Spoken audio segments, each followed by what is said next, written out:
Second for us to land. And I believe that's us. Yep, we are live. Right. So here we are. Go live. Go live. What is going on here? It already says it's going live on my end. Well, there we go. It seems to be working. Okay, great. Great. Good news. So there we are. We are live. And it took us a few seconds to get here. There's been a little bit of an issue with my internet connection. And I'm now having an issue with a little doggy connection. I don't know what to do with him. He's standing here crying. If I let him out, he cries. If he comes in, he cries. Henry, do you want to go out or do you want to be in? You got to choose, little boy. He's been in a funny little mood. I'm just going to let him out quickly. But I'm going to welcome these two lovely gentlemen that are here with me in a second. And give me one moment.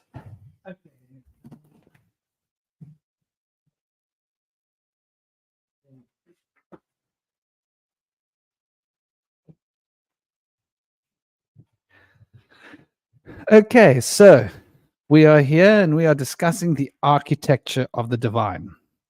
It's going to be quite a broad discussion. We're going to be looking at physical architecture, architecture of the Masons, the sacred geometry, the math, the factors used when considering and building these divine architecture buildings, the way in which the cymatics operates through the numerations, the structures of the sacred geometry, the way in which the sound of the sacred geometry affects our consciousness, healing and reattunement of our senses and higher mental functions. Also, we'll be looking at the natural structures of the earth.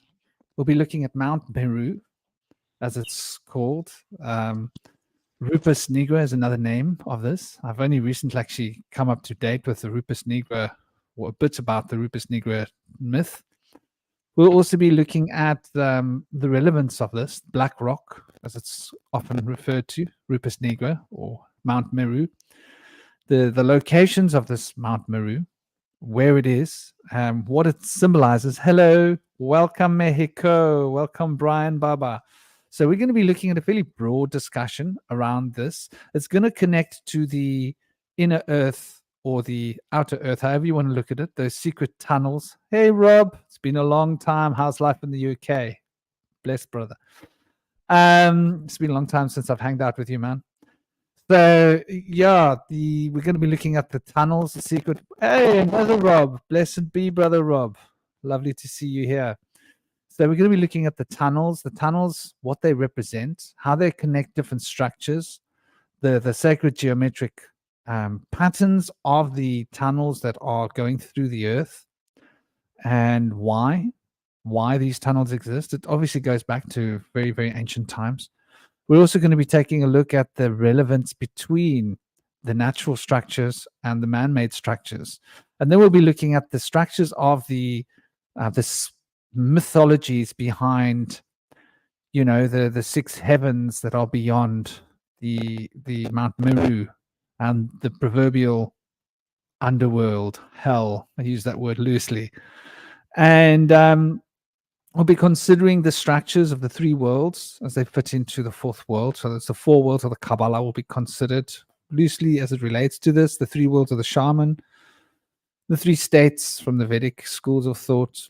And we're going to be trying to tie this all together. It's going to be fairly open-ended. We've got a few people who are going to be rocking up in a little while. Let me introduce the people that are here to begin with. We're going to go around in the order that everybody arrived. We have first Cosmic Prankster. Cosmic is a lovely, open-minded gentleman that has got his own flavor, his own savor, his own very idiosyncratic system, which has been basically channeled by the connection that he has with the otherworldly fae, and they have been step by step over a long period, years, essentially helping him to build up this egregoric knowledge of cosmology, if you will, and an entire magical system, and an understanding of humanity, our place, our role, why we're here. Wonderfully open-minded gentleman, lots of love for his system. It's a fascinating system as you get into it. We've also got Pope on Dope. Pope on Dope is a researcher. He's a lovely brother. He's actually come to visit me, been hanging out last few days. He's been climbing the mountain with myself and my little boy. He's a researcher that's been really a Google Earth master. Luckily, he's got coded fingers, so he knows how to recode certain things and make sure that the back jumping Google Earth doesn't jump too tightly on his back. So he's able to go places where no man has gone before, as the saying goes, and get to tell us about it, because you know how the powers that be that ought to not be don't want us to see what ought to not be seen according to their reference, their idea of what we should and shouldn't be believing. So Pervin Job is a really great writer and a fascinating gentleman in his own right. We then have Indy Sage. Indy Sage is he's been with us since the beginning, I think. He's a shadow worker. He works with helping people to engage with their deepest shadow, reanimating those repressed emotions and getting to grips with them and reintegrating different aspects of the self that have been lost or disintegrated in the loss of integrity and coherence. And he's also an anthropologist at heart. So he's been studying anthropology for many years, and he's a wonderful thinker, wonderful researcher as well. So we've got a wonderful foursome here to get us onto the show. We've got Dr. K coming in later, and we've also got Dan. Dan's a really fascinating character as well. You're going to learn all about him. So without any further ado, I'd love you all to have a chance to introduce yourself, tell us a little bit about yourself, give us a little bit of a plug. Please, Cosmic, to launch us off. Yes, thanks for the lovely introduction. As always, yes, I am a channeler of the Fae, and learning all about higher dimensional spaces, which I think should be somewhat relevant to this conversation.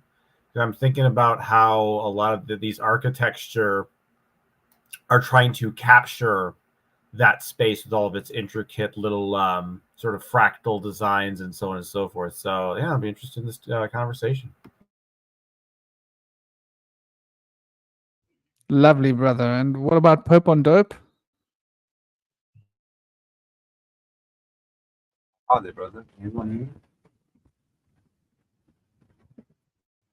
I guess you can hear me. Thanks for that lovely introduction. I basically study or research as much as possible when it comes to where most of the older Mason structures, if we put it that way, where all of them are. I think, I basically research in depth of that. So as far as I can possibly go, how deep they go, how many of these structures there are, and basically connecting them to a subterranean tunnel system. That is basically what I'm studying at the moment. Other than that, that's basically me.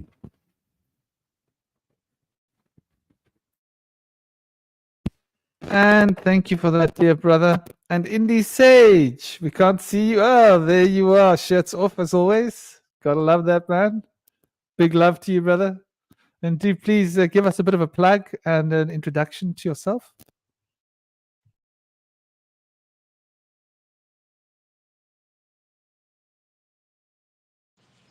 All right. Thank you for the lovely introduction, Franklin.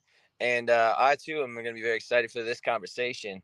I've studied the legends of the inner earth from all the different accounts for decades. So this is going to be really interesting for me. Also, it's always relevant to shadow work. You know, as we suppress emotions in our shadow within that have been shamed by others, or we have chosen to push away. there's things hiding within us, just like there's things hiding within this earth. And I believe that a lot of these subterranean civilizations may have come about during the Ice Age as a way to retreat from the surface, being that it is 72 degrees under the earth at all times. It's a good place to retreat to when the temperature's not doing well on the surface here. But yeah, as a practitioner and a guide in shadow work, I've been able to really make strides towards self mastery to become whole, and through the process, I've been able to develop greater intuition as I've developed inner harmony and purged my inner turmoil. I've been able to have higher states of consciousness, which allow me to channel information and see through lies and things. And we're all capable of this. Once we're able to weed out some of the things holding us back, we be able to function at a higher plane. So it'd be interesting to talk about these lower planes today in the hidden inner earth or hollow earth or however you describe it, and also the other aspects of the show are going to be very interesting as well. So I'm always interested in different forms of mastery and modalities. So it'll be interesting to hear more about the modalities that we're going to be covering today. Thanks, guys. Lovely. Lovely to have you all here. Totally honored. And my sound is good. Just sometimes a dash scratchy. Ooh, well, thank you for that. I wonder if that's the internet. I wonder what that is. But I shall take a look at that and try and get a sense of what that could be. It's obviously not idyllic. Maybe that'll be better. Yes, Rob, we all have shadows, dear brother. Anything that we repress into our subconscious becomes the amalgamated shadow. And we all repress stuff because otherwise it's really hard to keep track of reality because there's just so much going on. We can only have so much processing power, and it's like a computer, you know. Some of the stuff has to be stored in the hard drive, and the RAM is busy working with what it's got available. So shadows are inevitable. It's just how we work with our shadows that really matters, I think. But yeah, getting back onto the topic here, what a topic indeed. So, you know, where do we start? Where do we start? I thought it'd be really interesting to start with the Masonic tradition, right? Since we're going to be talking about these structures that were built by the master builders, it sort of might be a good idea to get an idea of who these master builders are. Now, there's a lot of information that has come to light, and Mexico, do let me know if I get it all scratchy. I don't want to sound scratchy because it's really not cool to be scratchy. Anybody that can let me know how my voice is sounding, don't be shy.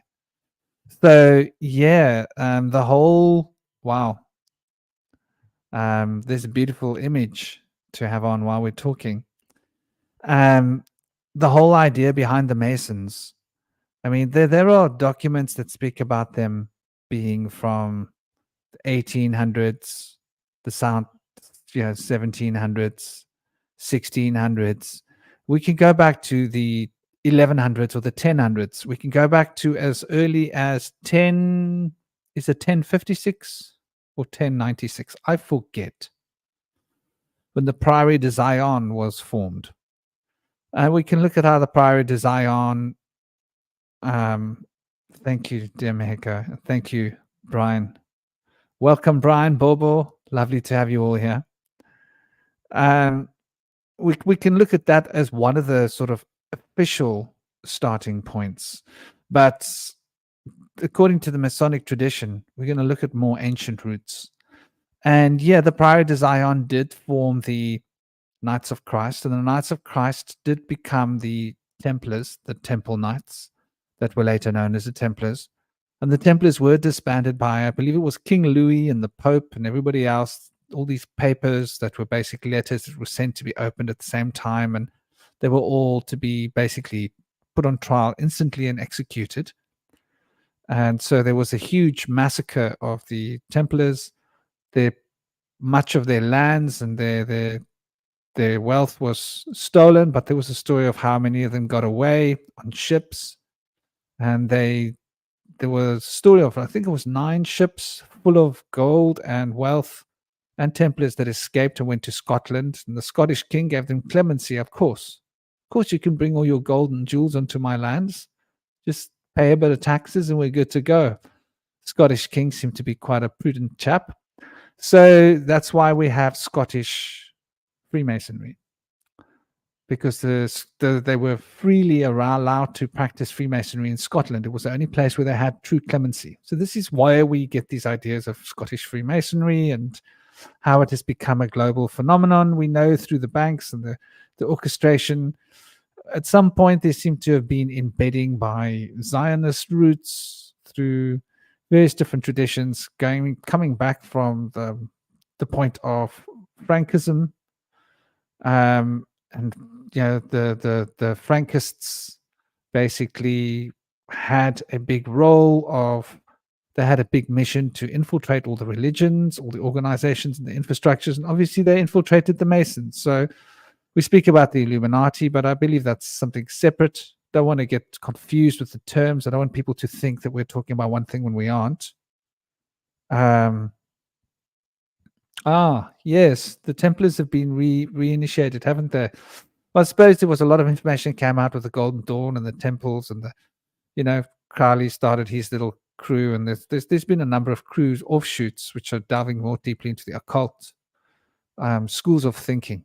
But what I want to get at is within the Masonic tradition, as it was revealed to me like many years ago, the roots of Masonic knowledge go back to the master builders of the ancient times. And they reckon that they had a role to play in the pyramids and many of those ancient structures. And according to the stories within the temple and the lodges, they speak of King Solomon being the chief architect and him initiating many into his great knowledge and wisdom. And so they take back their knowledge to the times of Solomon, and that's when the order was officially created. And there's even a funky little story about how Solomon died based upon a ritualistic murder using the compass, the set square, and the mallet. 3 initiates cornering him, surrounding him, and basically doing what they do best to him with these 3 implements, and helping him to leave the pleasures of the world behind. So these are the stories that we have about Masons, but I'm looking at how ancient these roots go. I'm looking at the pyramids. I'm looking at the encoded knowledge from the pyramids, from the ancient buildings that we see in Ethiopia, from the ancient buildings that we see all around, from these cathedrals that were supposedly built with, wagons and simple tools.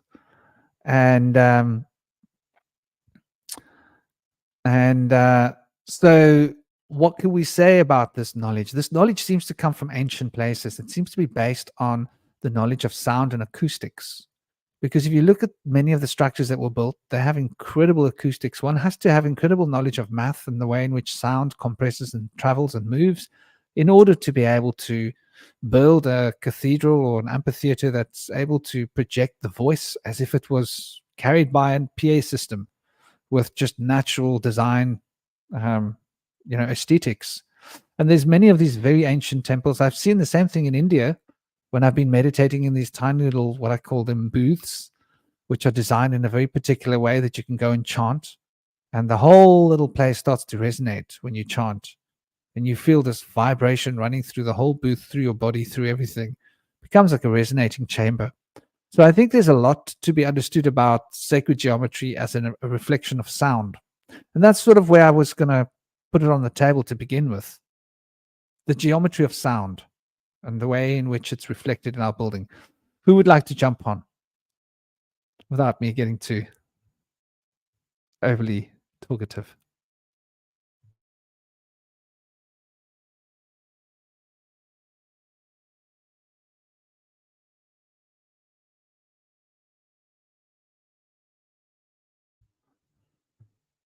I'm hoping we're not having technical trouble. I'm hoping everybody's here. But yeah, I mean, I'll jump into it. The geometry of sound. Well, we've got to look at Pythagoras. Was there something indie? Did you want to jump in? Yeah, I could say something about that. So I was just looking something up about the murder of Solomon or Hiram, so, or C. Hiram, depending on how the name is spelled. But I know he was killed by 3 ruffians, and I just learned that they represent ignorance, prejudice, and greed.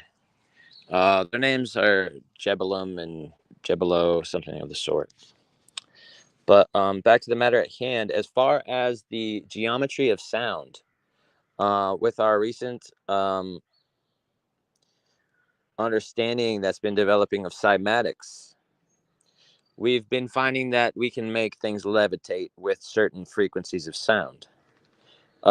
This technology is antediluvian, and the Tibetan monks are able to still achieve this process. They use a number of different horns at different ranges and frequencies to make giant boulders weightless. And you can see like 3 monks move like a 10-ton boulder straight up a cliff when they're playing these horns. This video is astounding. And after seeing that, I know that there's a lot of hidden wisdom and technology amongst the Tibetans that comes from a very ancient time ago.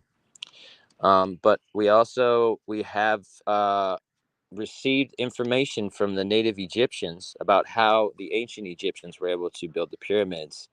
And they've claimed that they used waterways to move the blocks there, and that they used cymatics to raise the blocks up, potentially with a pulley system, or potentially not. We don't really know. But we do know that there was the ability of the use of ormus, um, ingested by people to allow them to travel through space and time. It's possible that the ormus was also used to make things weightless, because monoatomic gold has certain properties where if it is heated up, it will float and then eventually vanish. And it can be rematerialized if it's cooled down. So it doesn't follow the known laws of physics. We haven't developed laws of physics for ormus in academia, the scientific world, but we're aware of this. There's some work that's been done by David Hamilton with ormus in studies that were done in China. It was a study. They were trying to figure out the psychological effects of ormus, and it was ineffective. They were not able to have subjects that ascended enough psychologically to be able to deal with the experience, and a lot of them went into psychosis. But I believe that if you're able to ascend your spirit and have purity of heart, that ormus will allow you to travel through time and space, potentially to other things as well, and have magical powers, potentially. But there's a lot of mystery about that. There's a lot of talk of gold in amongst the megalithic civilizations, mining for gold. There's a lot of use of gold in their relics that we found. And it's just astounding. A lot of people have come to the conclusion that there may have been giants involved in the moving of the blocks of the pyramid. There were so many, and they're so massive. But one of the things that's been an enigma is that the blocks of the pyramid seem to fit together tremendously well. You can't even fit a razor or a piece of paper between them. And the same goes for, I would say, the vast majority of the megalithic building around the world, particularly in Peru. The wall of Sacsayhuaman, I might be saying that word wrong, but is very impressive. There's some blocks there that have up to 12 sides or more, and these blocks have been built in such ways that when an earthquake shakes these blocks, they won't even move, and they've standed the test of time. But you got to think, to be able to learn to have that technology where these blocks are locked in place. We see that also with the pyramids. It shows that there was likely a time where those blocks were not locked in place, and they learned from their mistakes, having lost many great structures through time and the great cataclysms that we've endured. through the ages. I know that there's some correlation between cymatics and the platonic solids, but I think you could also draw different correlations as well. I think we had a discussion about something that could kind of provide us with more insight than the platonic solids. I think actually what I'm referring to is some of the thing that's been coming up from Terrence Howard talks about these shapes that he found in channeling that that allow energy to move in different ways than the platonic solids would explain how materials move.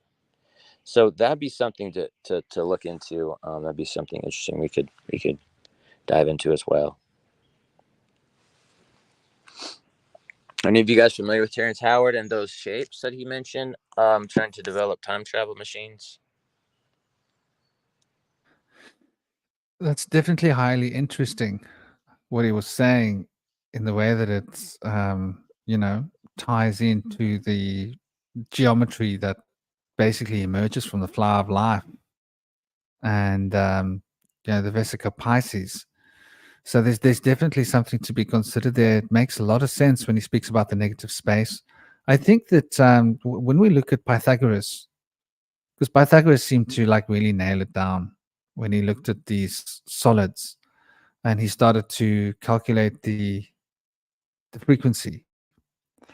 And the frequency of these notes are based upon the geometry, which is fascinating. It shows some kind of a relationship between number and sound. And I mean, it's undeniably a reflection of each other.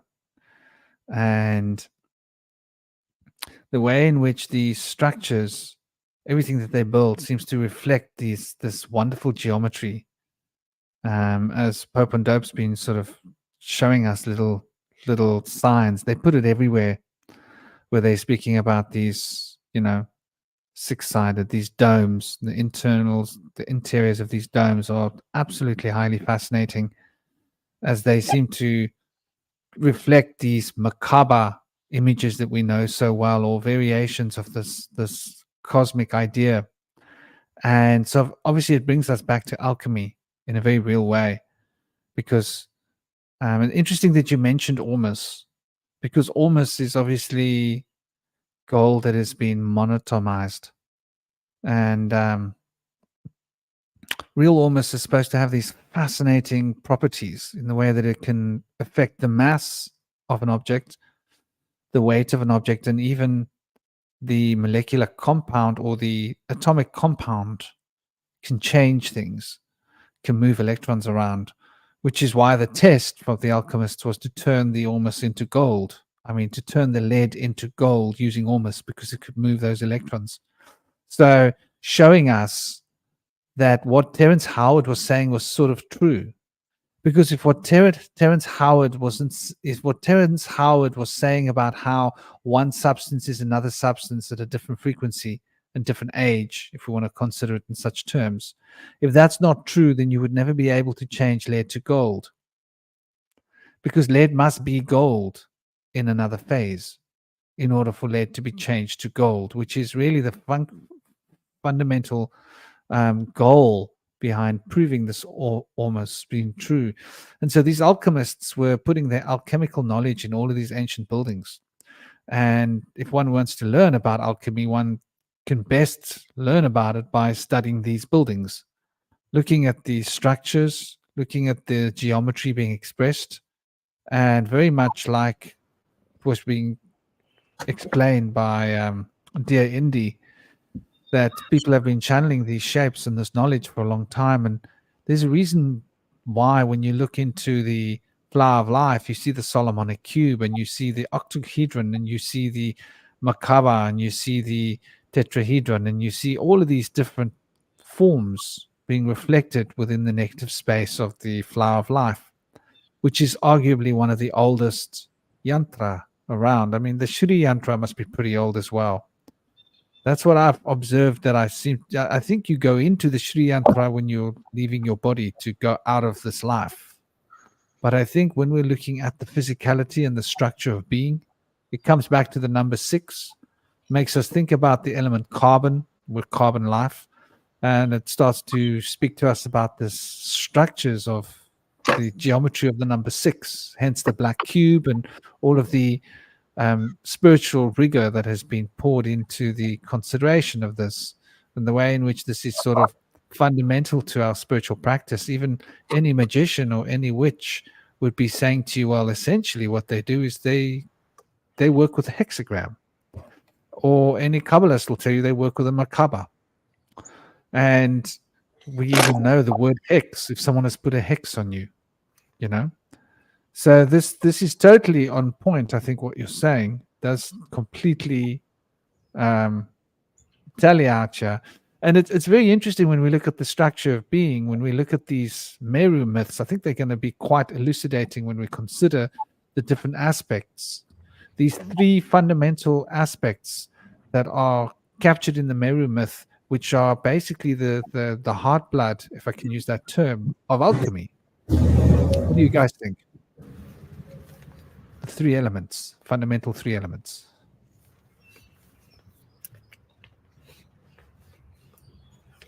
Three elements like on the periodic table, or like elements of something?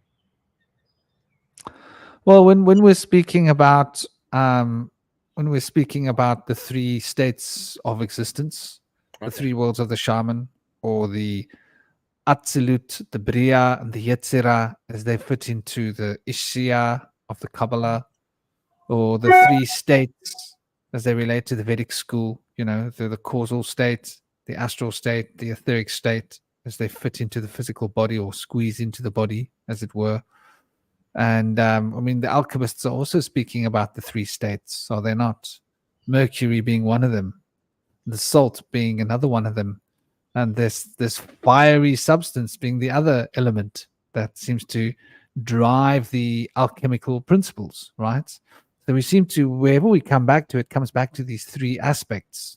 And if we consider these 3 aspects and we put them into their poles, each aspect representing a polarity, then we got 6 points on a compass, which is where we're really getting to when we consider these 3 aspects, because 3 dimensions are reflecting these 3 polarities, which have 6 poles.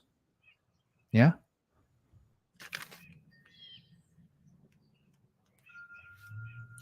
Now, is Mercury the male aspect and salt the female component, or do I have those switched? Mercury is the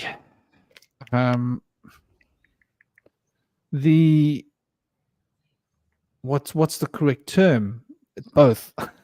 Okay. Mercury, the planet Mercury, as it was before, we were talking about the planet, we're talking about the god Mercury. And Mercury in ancient forms was considered to be a being with breasts, yeah, and jangly bits like a man. So a man with proper breasts and completely hermaphrodite, which is why there's this association with frogs and Mercury. And when you think about the Hermetists, the witches, the magicians, the witches and frogs and warts, this fundamental connection, I think that relates to this ambisexuality, if I can use such a term. I guess there's a relation between the moon and salt, but there's also a connection with sulfur and the moon, and the sun and fire. Now, there's Mercury, I think, which is an aspect of the male component, which is created in a process of some of the steps of alchemy, and then the salt is created, and then there's a merging of the mercury and the salt to create the sacred union, if I'm not mistaken. Yeah, absolutely. I suppose when you look at it in a sense, if you consider what the feminine and the masculine are, right? When we Yeah. look at on a chromosome level, the feminine does contain the masculine, Yes. Good but the point. masculine does not contain the feminine. Okay. Right. So the masculine is something apart, I suppose. And it needs to fit into the feminine that has its origin in it, if that makes any sense. Because the man came out of a woman, right? But he Yes. has to go back into a woman A man is to still make in another being. the womb up until I think 3 to 6 months, maybe 3 months in. Sexual differentiation happens, but all men begin as a woman in the womb. Yeah, I mean that's an interesting concept. Once we turn into a man Because back. everything starts as a woman, yeah, Yes. basically. So we're all women in a sense. We've just lost our wombs. I've actually heard that when it comes to the whole sperm thing, it's more so that not so that they're female, but they don't really have a gender specification yet. What I do think is interesting, though, is that if you think about it from another perspective, it's that you only can create masculinity from femininity. I think that's kind of interesting. You only can create the feminine from the masculine. You can't have one without the other. Yeah, good point.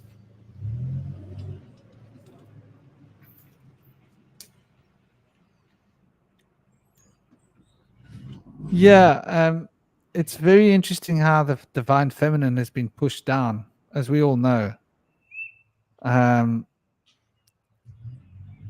Yeah, I mean, you guys have been throwing some wonderful things out, yeah. You know, Rob speaking about goodness, ignorance, and passion, and I would set those as three polarities. You know, the polarities of passion, the polarities of ignorance and wisdom, and the polarity of goodness and degenerateness. Because think of it as three scales, sets of scales that sort of scale up to form a single profound unity. And come say goodnight. It's only 6:45. Big kiss. Love you. This is alive. I love you, my darling, more than anything in the world. Come say goodnight before you actually go to sleep, though, so I can see what time you go to sleep. Good night. Mwah. Good night. I love you. So, oof. Sorry about the slamming door. So, yeah, the Father, the Son, and the Holy Spirit sort of does represent this in a very beautiful way if you look at it, because the farther you go, right, the closer you get to the exterior.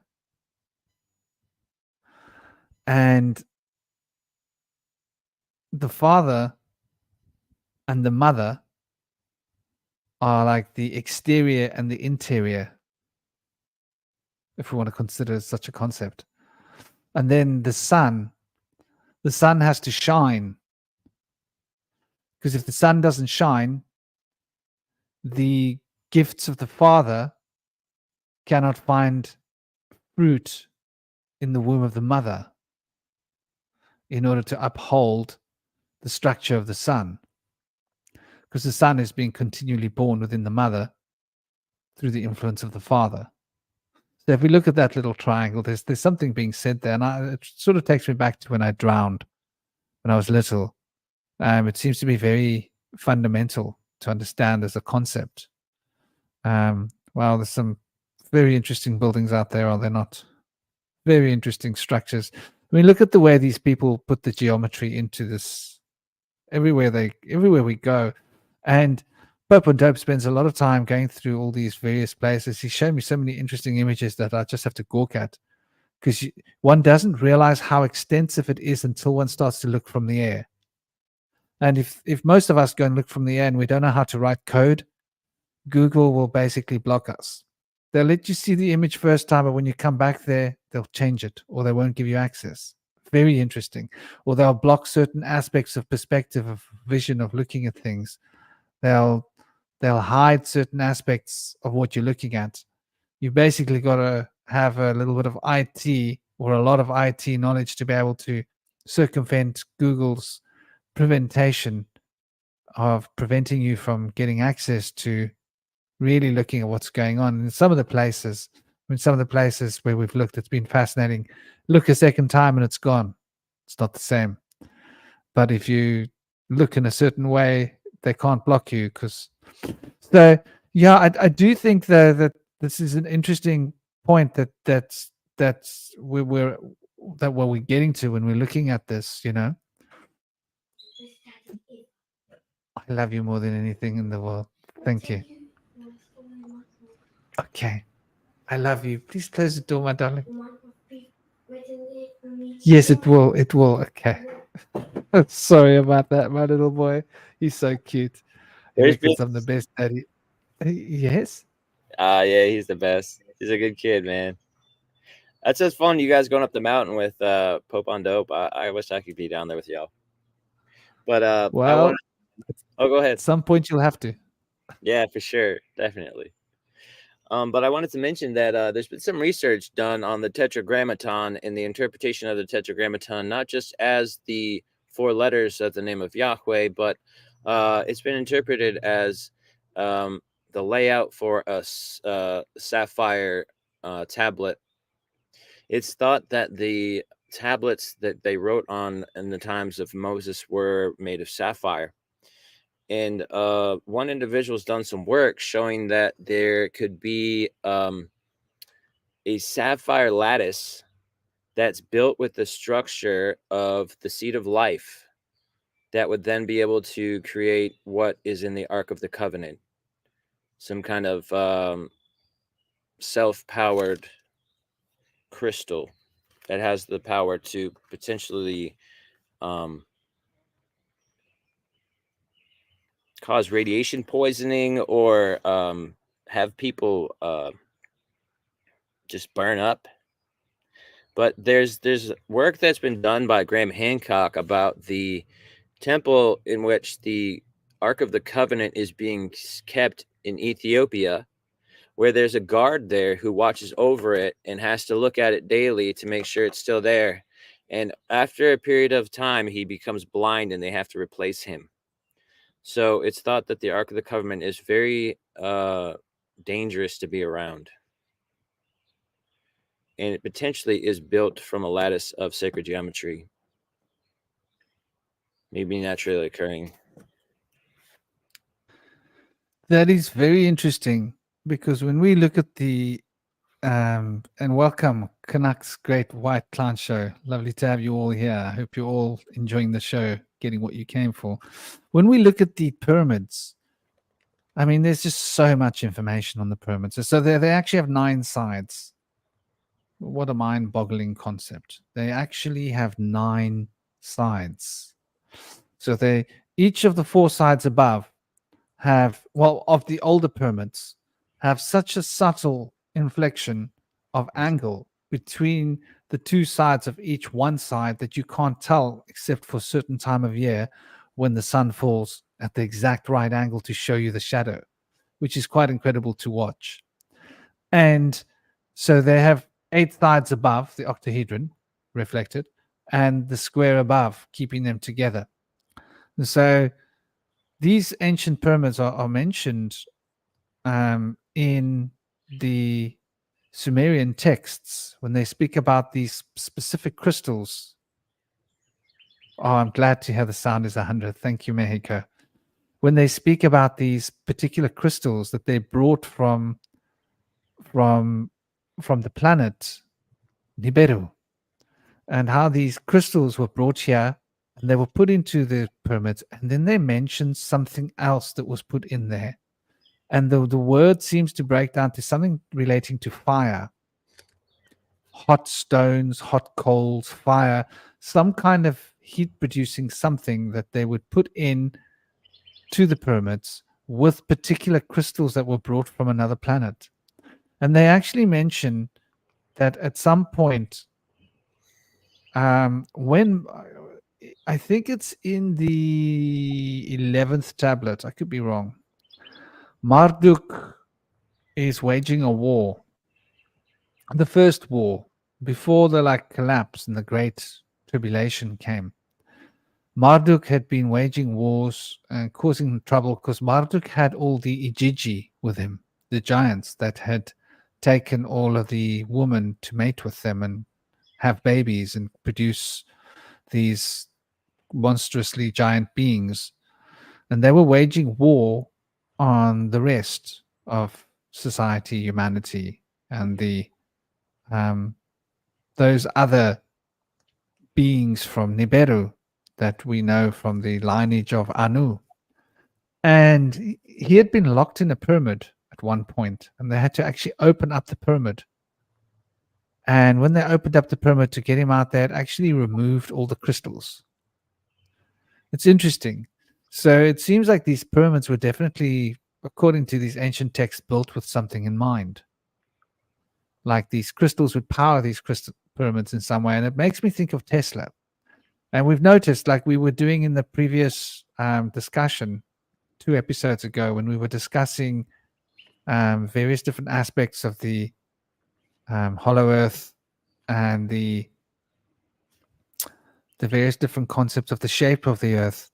And you can't have this discussion without looking at the science to a certain degree and the knowledge that has been brought to us by the likes of Tesla and others.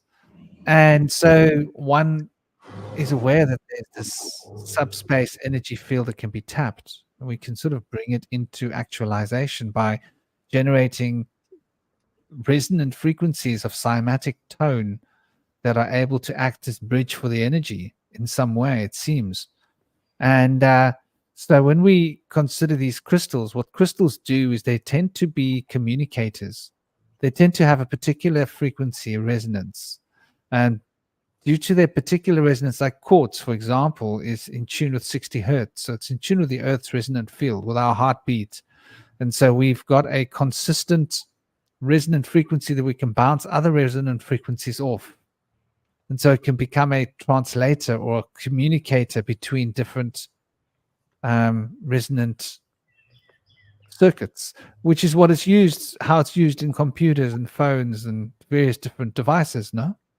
So if we consider this, what you're saying makes a lot of sense, why it is that these crystals are so fundamental, and why in magic and all the occult practices, particular gems, particular crystals have always been rather important. Which crystal you use, how you use it, what incantation you add to it, what materials you use, what incense you burn.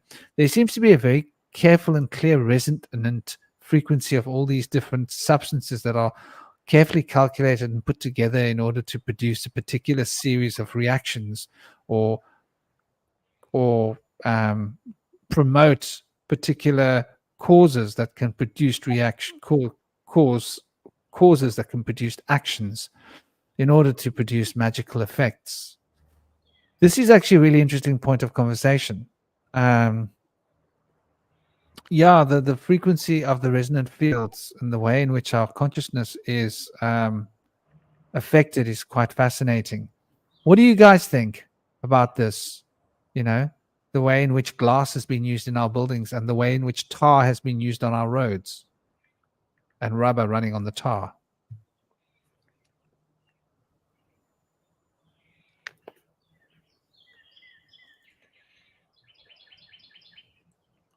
Tar was always thought to be like an ominous thing. And people were tarred and feathered back in the day. It was a way to humiliate and shame people. And we always hear about the tar pits of the dinosaurs getting stuck down in the tar.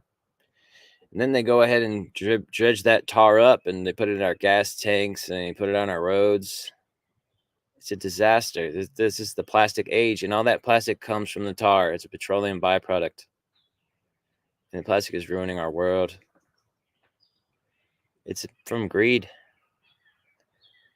It is a matter of convenience as well. I mean, people don't want to use glass because it breaks. It's much healthier for us. We can keep it together. Yeah, I've always wondered about the electrical effects of tar. It's a very interesting substance because it holds heat rather well from the sun. And because it holds heat so particularly well, it's able to produce a particular effect on the rubber. Because I've noticed when I've sat meditating, watching roads and cars and tires going, there's particular acoustic sounds of tires moving over roads, right? Mhm. And there's like a sticking between the tar and the tire that creates like a push and pull effect. And push and pull, when I think of that, it makes me think about, gravity and magnetism and how electrical things are stimulated. And I often wonder about the frequencies generated by the acoustic cymatic sounds of the tires moving over the tar. I don't think it's by accident that we've used tar on our roads. Even though when you think about it, you know, is it necessarily the cheapest option if you consider it? It does have a certain amount of softness and a certain amount of play to it, but it's not the only option that we could have had if you consider it. So I do find it fascinating, the way in which roads are like running on ley lines and they are connecting these sacred points on our map, and the way roads have become sort of a highway network of energetic junctions between where you are and where you want to get to. And you're right, like hemp's been made illegal. For example, the amount of tar that's being wasted. I remember when I used to live on Chofak Ziv in the north of Israel. Beautiful place. If you ever go to Israel, go to Chofak Ziv. It's amazing. Historic. It's very historic in Israel. But every morning there's tar washing up on the beach of Akziv, of Chofak Ziv. And you'll find it. We use a lot of dead things, Mexico. We're living in a dead world. Whoops, I could be careful. If I say that word, we'll get like axed. We're living in an unaliving world of unaliving things. Gosh, it sounds so weird when I say that. Don't know how the algorithms work on YouTube, but I'm pretty sure they don't want to hear too many of those words. Probably like put you last at the end of the queue. But yeah, this is definitely a problem that we have. And I think there's more to the tar story. I think it generates a particular static field. I've noted there's a static field of the tires moving over the tar. And that's like a static field that basically causes some kind of a reaction with the heat and the energy and the displacement. And I'm pretty sure that it has a very big effect on the consciousness, through the cymatic resonant frequencies. And so this brings us back to the buildings, the bells. What can we say about the bells? Who's really done a bit of homework and research into the bells?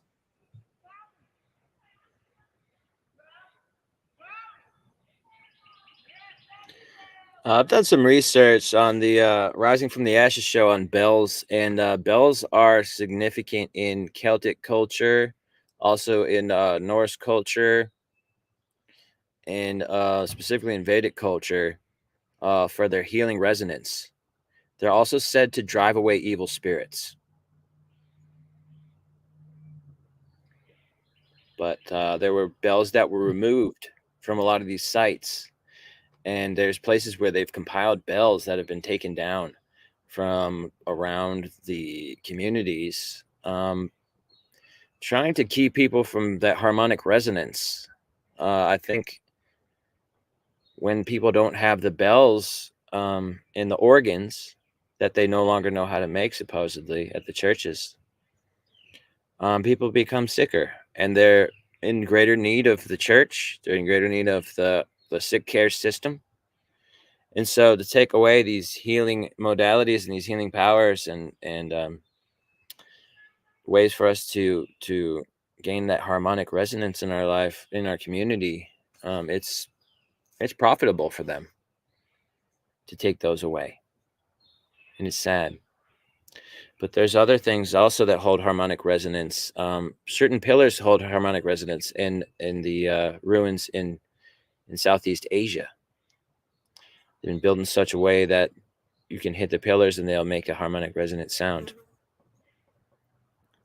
And I know Terrence Howard did some research on harmonic resonance of different atoms, following the work of Walter Russell. But there seems to be different frequencies that have been lost from the changing of the music scale.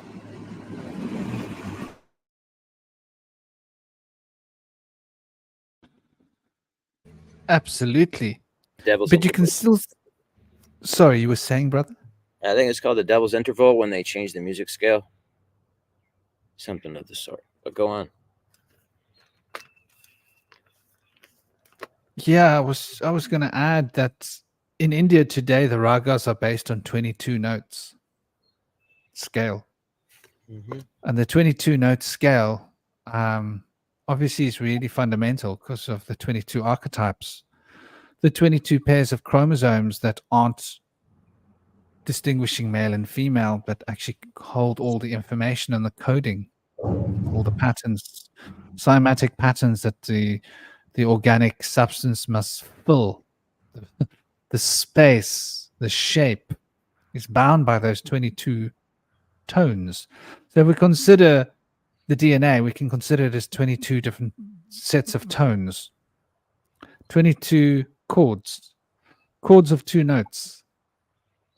And it's like a musical notation of resonant frequencies of very fast vibrating amino acid chains.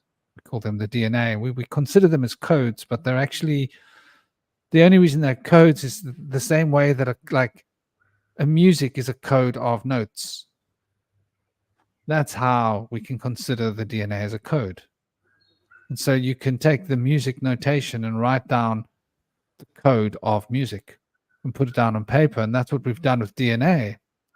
But it's interesting, like in the ragas, they still work with the 22 notes. So you've got the 12 bass notes that we use in our Western music, which is obviously your 7 scale with your 5 semitones. And then if you take your 7 scale with your 5 semitones and you add on either side of each semitone another semitone, right? On each side, then you end up with instead of 5 semitones, 15 semitones. And those 15 semitones and the 7 tones make up 22. This is like how the raga music works. So we've got 1 semitone instead of 3 semitones. That's basically what they did. They removed 2 semitones. So this is why we base our music on 12. And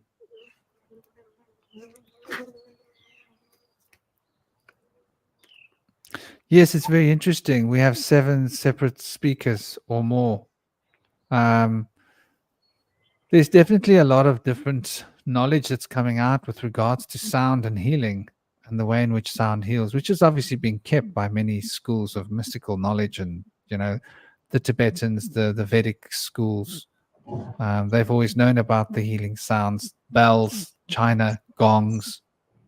But you're right about how they removed those bells. They seem to be in a hurry to get rid of those bells because I think that those bells would retone and retune our DNA. And it seems like there's been an agenda to change our DNA, and it doesn't seem to be necessarily for the better. If anything, with the arm-pricking adventures that we all went through in the last 4 years, is anything to go by, it has not been an upgrade attempt on humanity's potentials. Bowels or bowels? That's very interesting. I like the way you think, Rob. Bowels or bowels? I think the bowels. Okay, so let's look at this. The bell, the shape of the bell is the shape of your your cauldron, right? And your cauldron is your Svadhisthana chakra. And your Svadhisthana chakra is a crescent from Vedic school of contemplation. And so if we consider what a crescent is and what a bell is sort of like a crescent. And so the resonant frequencies of your bowels do carry a lot of sound. Like when you're speaking, the sound is vibrating from your throat down into your bowels, back up, resonating through the head and coming out the mouth. Because there's a pressure being bound by the lungs. And the lungs pushes the sound to resonate down through the resonant chambers of the body. So the bowels definitely play a massive role in sound, I would say. And so the bells and the bowels, there definitely seems to be a connection. And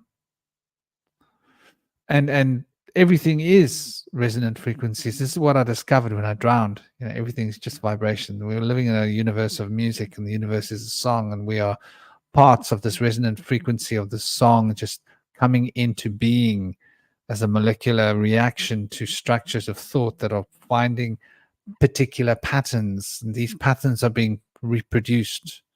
And the reproduction of these patterns we call frequency. And these frequencies are sounds.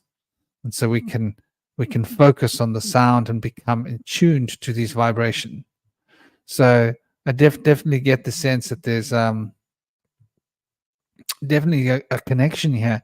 And also when we look at the nature of the bowel, right? The bowel is where we get our nutrition.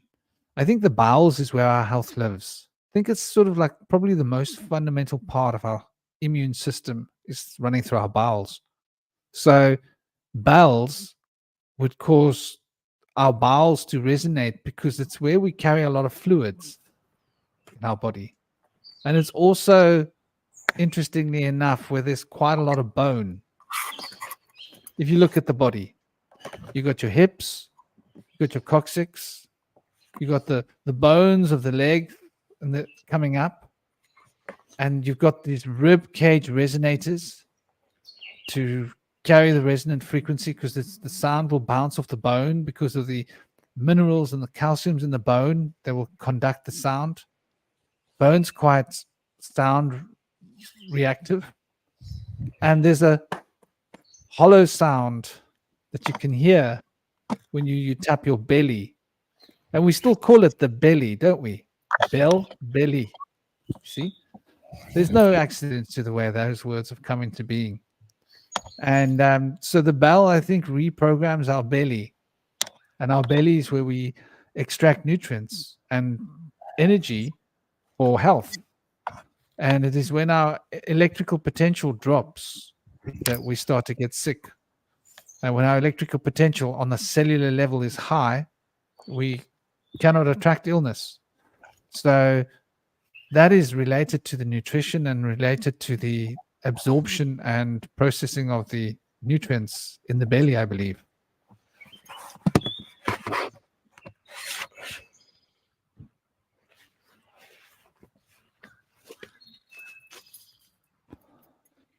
I hope you guys are enjoying the visuals. This is Pope on Dope taking us on an adventure while we're here traveling around.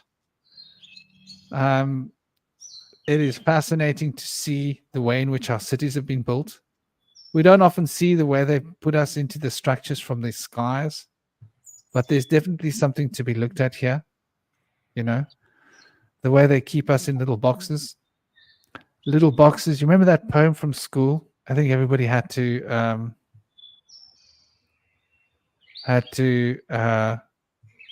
well, I don't know if you guys did it where you are. Cosmic dear brother, you haven't said much. Are you with us? I'm here. I'm just listening. I'd love to hear what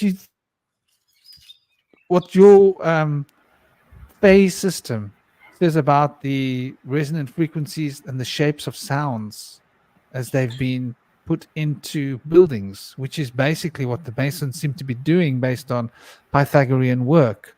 And Pythagorean work is all about Plato got his solid ideas from the Pythagoras, right? Mm-hmm. He called them his, but they are really Pythagoras' work, called Plato's work. Plagiarism. Sorry, plagiarism. How do you say that? So, what would be your ideas about how these two fit together? Especially you being a really fascinating character that's got this Yeah. synesthesia. I think. Well, for me, synesthesia, one of the interesting applications that specifically with language and letters, that letters have a certain color, they have a certain vibe or frequency to them, and I kind of feel like in a lot of ways, the more modern alphabet system doesn't really, and language in general, it's like it's so many steps removed from that initial sort of like association that just these letters are kind of empty now. Like they kind of like they sucked all the energy out of the symbols, and they're sort of like it's basically fruit without juice. It's just pure pulp, and that's kind of how. Um, and as for it's something we definitely do with buildings. We have that, but I don't know. I even noticed with like cars and buildings and stuff. You ever notice like cars like they're like not as artistically interesting anymore? Like I think of like I'm not really much of a car person. Like I've never really been interested in cars, but I always thought it older cars from the 1950s were just kind of more aesthetically pleasing. These like that they crafted things with more of a sense of look. They had a sense of personality to them, and I feel like perhaps what's going on with like buildings and structure nowadays is that they're sort of they're so it's so utilitarian to the point where it's lacking that initial like personality or energy to it. It's like it's almost like utilitarianism is like the antithesis of magic in a way. I don't know. What do you think about that?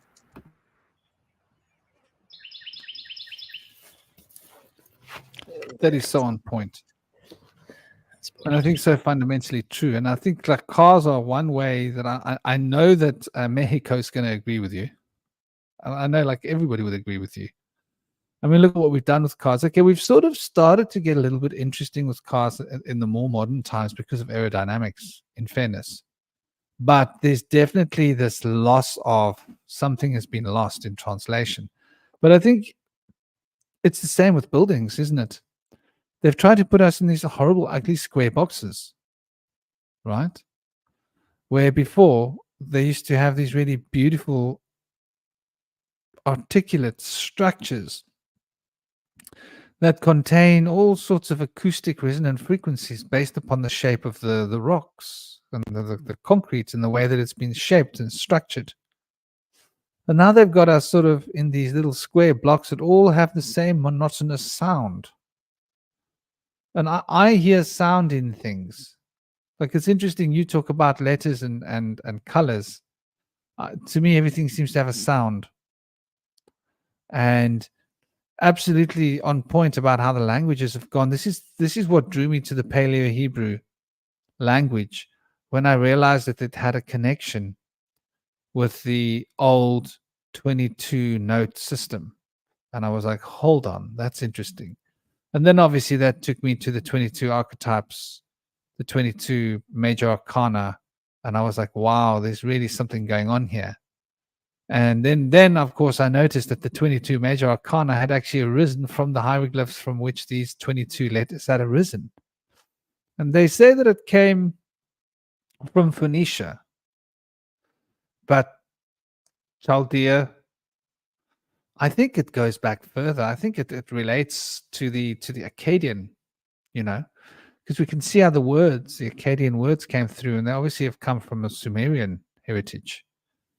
Sumerian, what are we looking at when we look at Sumerian? Are we looking at 7,000 years plus? Akkadian, I think we're looking at about 5,000 years, maybe a little plus. Then we're looking at Chaldean. Are we looking with the Chaldean at about 4 with the Phoenician 3.5, 4. 3.5, I think, is the Phoenician. Am I right? 3.5 to 4. The Chaldean is 4 to 4.5. Then the Akkadian is 5, 5.5, and 6 maybe. And then 7 to 8 is the Sumerian cuneiform.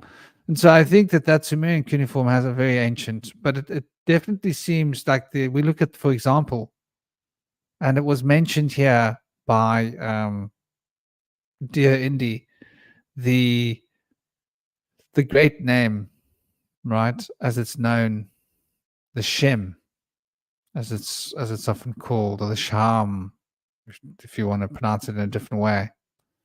I think it's more correct when you look at Paleo Hebrew roots. And because obviously the Shem is modern Hebrew, and it's such an empty sounding word if you say it. There's no breath present. The whole point of the Aleph is to bring the breath, the exhalation. It's actually a consonant, believe it or not. So when we look at the great name of the Tetragrammaton, it seems very clear that we've got the 5 vowels being reflected here. Yeah. So I, A, O, U, E, Yahweh. You can say it. I, A, O, U, E, Yahweh, Yahweh, Yahweh.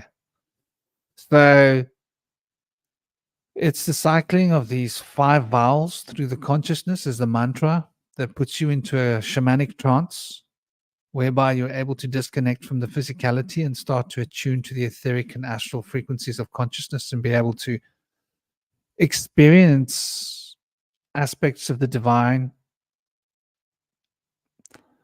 And so yeah, there's definitely something to be looked at when we look at this, because the fundaments of this name seems to be reflected in much of this sacred architecture we're looking at. And I see so much repetition here. Pope and Dope, brother, where are we now?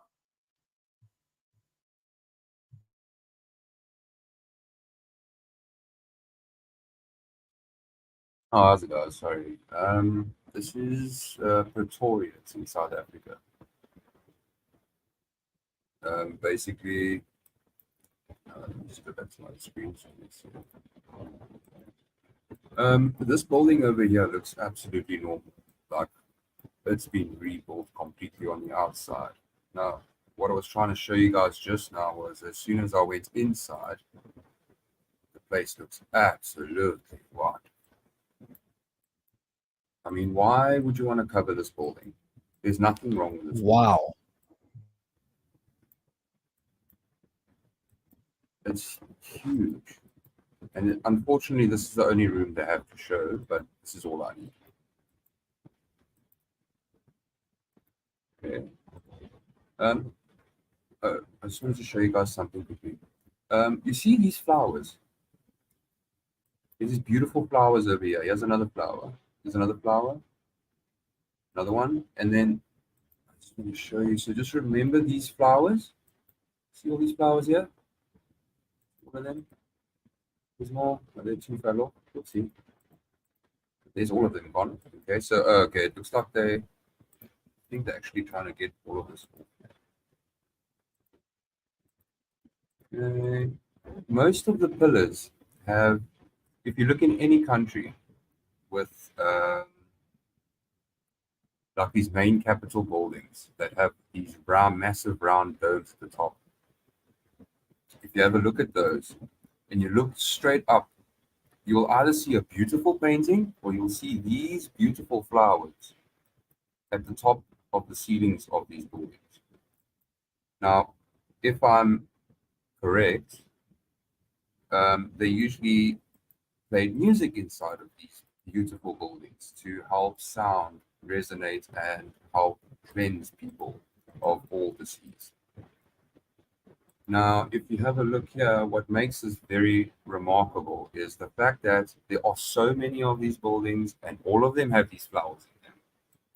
Never mind that, they show many geometric symbols that You can basically just look at the pillars,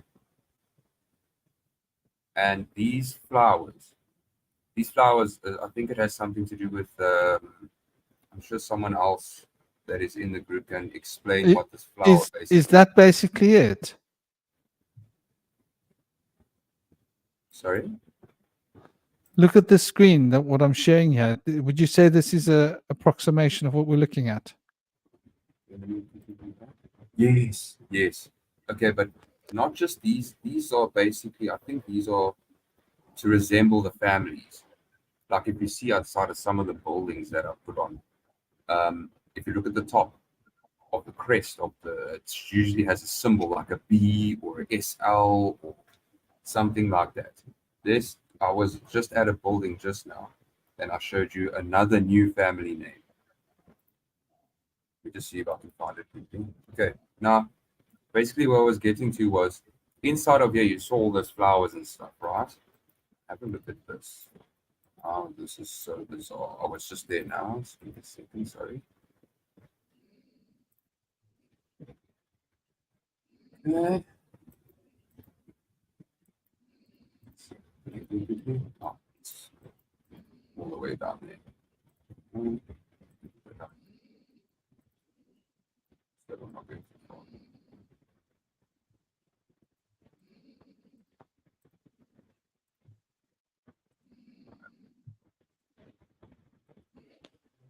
Yeah, I find it interesting because that's the fleur de lis, and I think it when I look at it, and I think there's many ways in which it can be depicted, but I think it represents fascism because but it also represents something else, and we're going to get into this in the Meru story. Because when we look at that fleur de lis image, right, what we notice is that it's three things being bound together by a single cord, essentially. And it obviously represents curves, the curvature of nature, curve to one side, curve to the other side, and the single sort of whole lobe of a curvature that is bound between these two. And it almost suggests that the third one becomes four. Within this three is hidden four, if you really look at the fleur de lis. I think it's been used as a symbol of fascism, but I think it represents the three states of being that we were talking about: the alchemy, the the three worlds of the shaman. In the shamanism, we speak about the divine world, the divine plane. We speak about the middle world, and we also speak about the underworld. And it's pretty much universal. Whichever system you go into, you're going to come up with these three concepts. In the Kabbalah, the divine world relates to Atzilut, and the middle world is the astral field. The astral planes of Vedic architecture relates to the Bria, the emotional plane of consciousness, and where we get our programming, mood, sense, quality, probably a better word of reflecting this.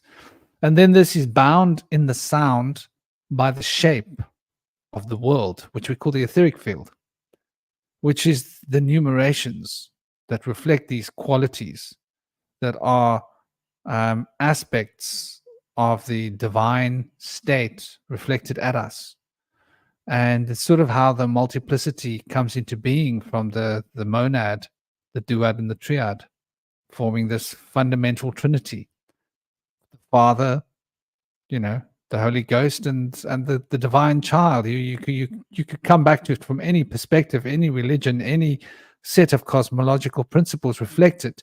But it's almost like they've taken our religious principles to try and twist it into some kind of fascist concept, which represents also a the way that fleur de lis is put together is interesting, and it does actually come up very often on most coat of arms, as you were saying, huh? And thank you, Meta. Welcome, Meta. Lovely to have you here. beautifully added. The B and the V obviously is interchangeable when we look at the vowels. And it brings us back to what we were talking about earlier, the vowels, right at the beginning of the conversation, and how fundamental the vowels are for the generation of sound in the human body, and how sound seems to affect our vowels. I'll give you an example. Have you ever been on a bus and the vibration tone of the bus isn't right? I'm very sensitive to the engines of buses. And if the vibrations of the engine aren't right, it makes my bowels feel like they're vibrating, and it will make me feel a little bit queasy. And I've literally been at the point where I've got to get to the front of the bus. And, in England, they're really strict about where they stop. And I've literally said to the bus driver, please, I need to get off now. And he's like, no, mate, I can't let you off until the next stop. I said, fair enough. It's your bus, mate. But I'm going to stand here next to you so that my projectile vomit is all over the window next to you. That way I actually got him to stop for me, because I told him I'm not going to vomit back there in the back of the bus where the people have to sit. I'm going to vomit here with you. So you're going to be the one smelling it. But yeah, there's definitely something to do with the way in which our bowels react to sound. And the intonation of the vibrations that we store in our organs, which are really focused into the cauldron of our physicality.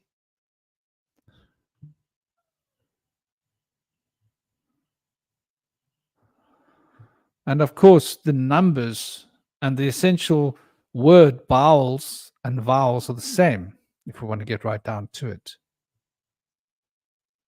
And Cosmic Prankster's adding something interesting here. Owls. That's very interesting to look at that when we take away the B or the V. Are the flowers copper? That's very interesting. I think they often would have been. Hello, Julian. How you going, brother? Much love. Yeah, I've seen some of Julian Hess's lovely TikToks as well, looking at Cape Town. Man, there's just continual anomalies when it comes to these buildings that are around us, and the way that they're reflecting these sacred principles of the occult sciences and the sacred sciences as they can be considered. And I think that we've also sort of lost touch with our reality because of the buildings they've got us living in. The way that they've put us in these vibrationally unsafe buildings. And by vibrationally unsafe, I mean that the skiematic resonant frequencies generated by the earth, as it focuses through those particular shapes and structures, produce an unhealth, which I don't believe is particularly, conducive towards thriving, not spiritually, physically, mentally, or in any way. And yeah, man, exactly. What's been going on in the world, all those world wars, all the new arm prickery nonsense that happened just recently, everybody queuing up for the arm prick, and how, Mr. Gates managed to get hold of everybody's farmlands because of money changing hands, playing money wheels. Yeah, exactly. Canuck, the fleur-de-lis is a really fascinating symbol when we get right down to it. I also think that there's more to be looked at here. Are you with us, dear brother Indy? Or has Indy run away? I am here. I just been taking care of my garden a little bit. Behind me, I have my Swiss chard that's grown higher than Dug me. up any specifics?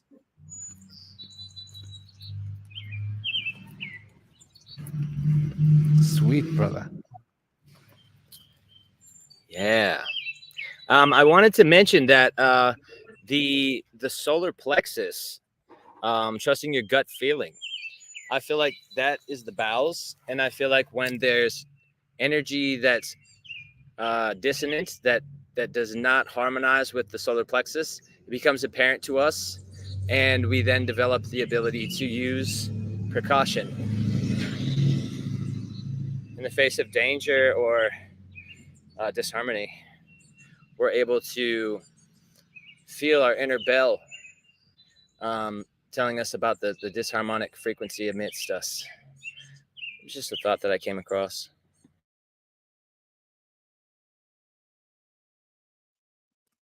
I don't know if you can hear that little dog outside my door. I let him in and he cries to go out. I let him out, he cries to go in. I let him in, he cries to go out. It's just a continual little game of cat and mouse He just between loves that myself. Pekingese are a real fussy little bunch of buggers, aren't they?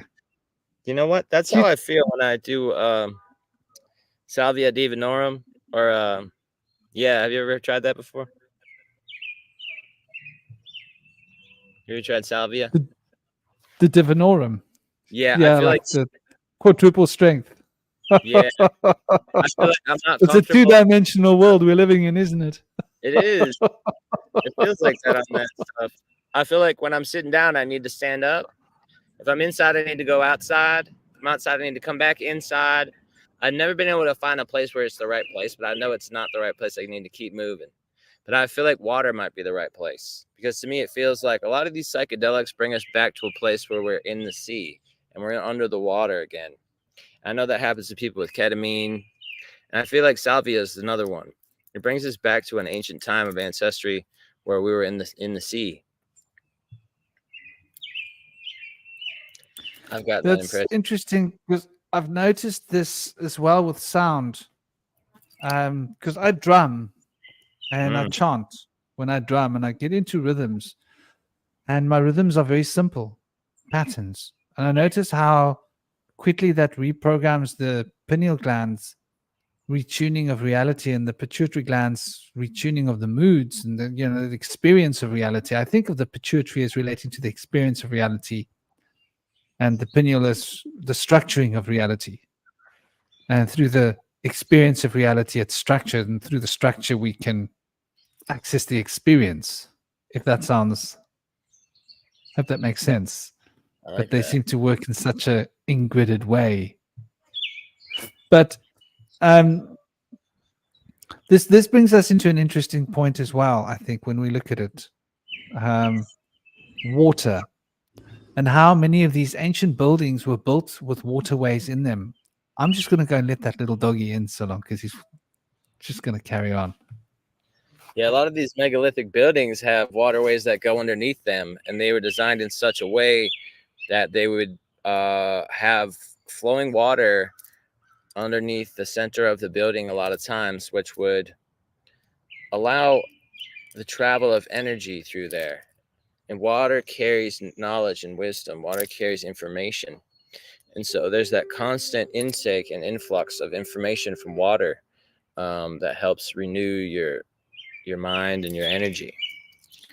So there's definitely an aspect of that. And in the Great Pyramids, we see that not only is there waterways underneath, but there's also passages into underground tunnels there. And it's said that there is a passage from the Temple of the Kings to the Temple of the Queens. And inside of that passage, there was an entrance to an inner earth, I guess, temple that's there, or potentially an entire realm. But there's a name for it. The Rostau was the name that the Egyptians called the inner earth society there, between the Temple of the Kings and the Temple of the Queens. It has a lot to do with like the stories of Anubis and Thoth in the underworld there, resurrecting souls.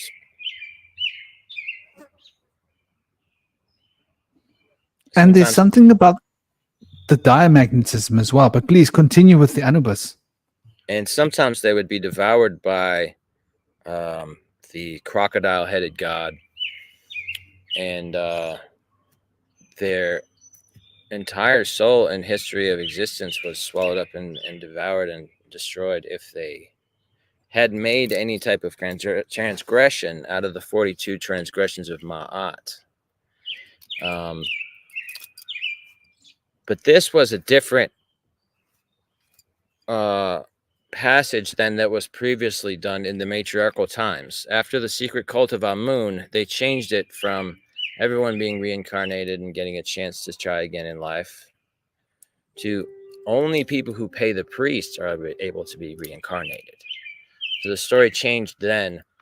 But one thing that's certain is that they've always mentioned the underworld, and there's the mention of how the souls would go in through the valley of the kings and reemerge from the belly of the queens.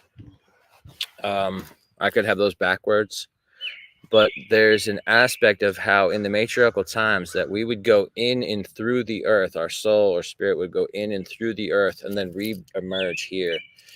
Their story was that we would go west with the sun, and so we weren't dying, we were westing, and we would rise back with the sun in the east and re-emerge here in the plain.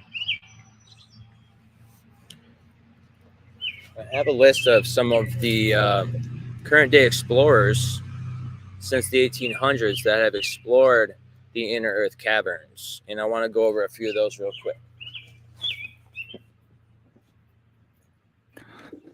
That's so interesting. The notion. Please do continue. So we have in the year 1904, J.C. Brown found a passage in Mount Shasta that led to an underground golden city. And I think when he went to bring people back there to explore the mines, he vanished the night before and was never seen again.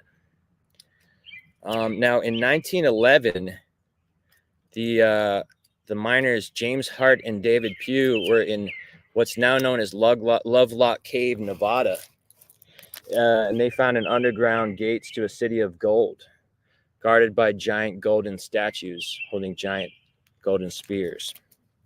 That site was previously known as the Sunset Guano Cave or the Horseshoe Cave, but it's now known as Lovelock Cave or the Loud Site 18.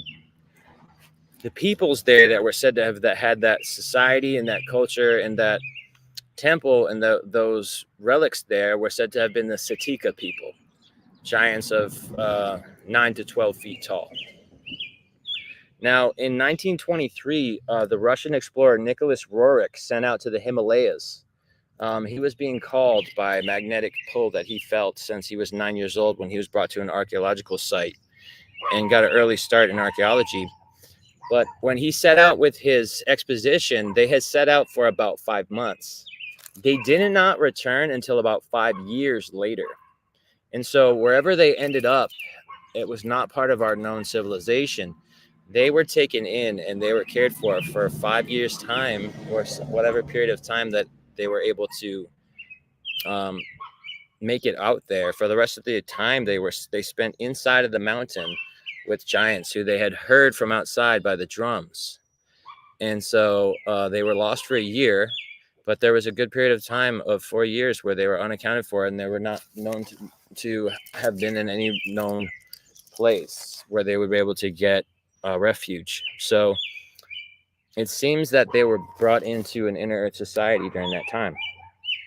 And now so many more people are familiar with Admiral Richard Evelyn Byrd in the year 1947, which synchronistically is the exact same year that Nicholas Roerich died, and the same year that the UAPs, as they're now known, started to appear in Nevada and were taken down at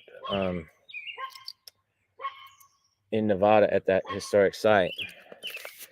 So in the year 1947, Admiral Richard Evelyn Byrd had his lost diary account of flying over the various land masses of different colors before his plane was landed by some UAPs, and they were brought into a breakaway civilization on a floating craft, upon which they were given special drinks that resembled something amazing, somewhat like soda or smoothie, but they said it was next level, something beyond their wildest imaginations, and they really enjoyed it. But when Admiral Byrd came back to the White House to send a warning about staying away from nuclear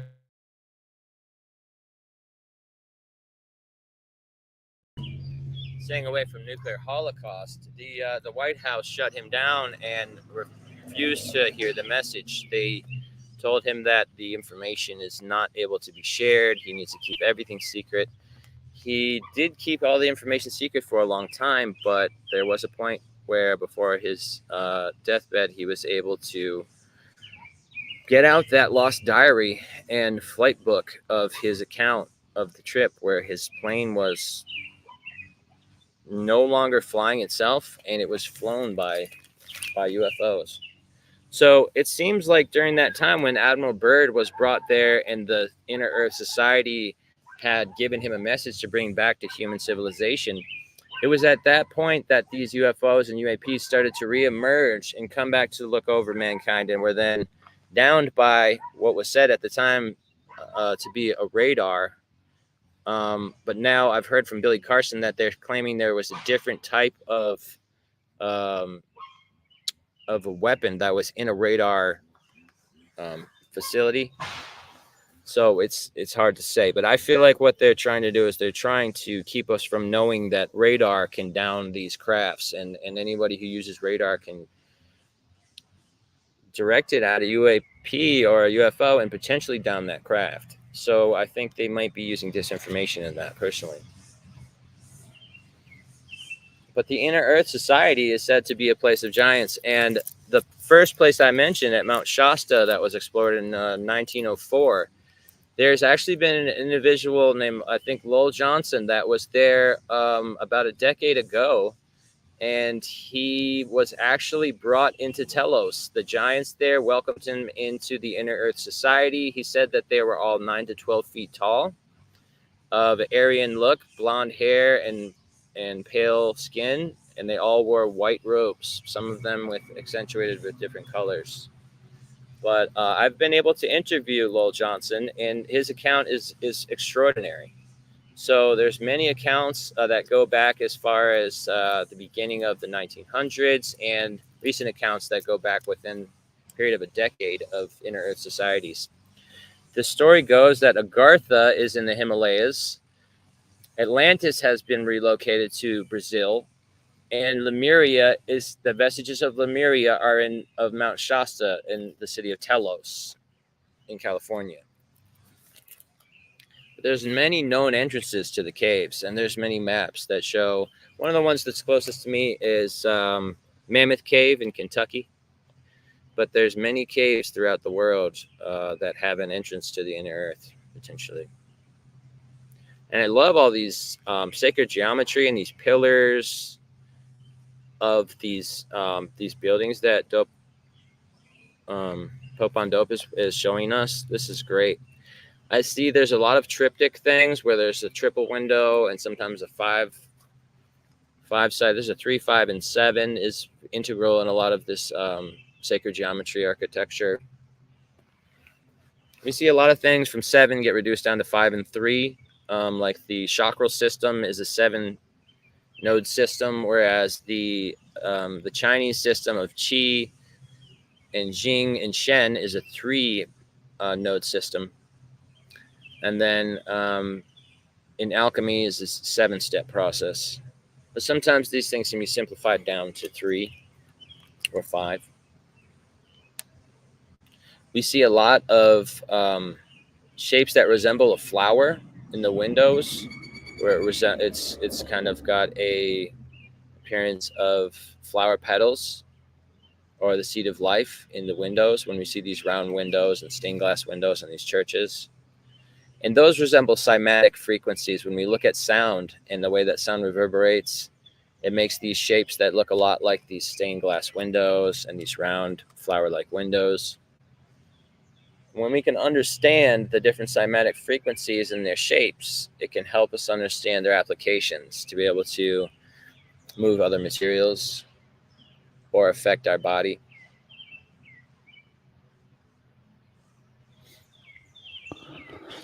I think that's very well and astutely presented.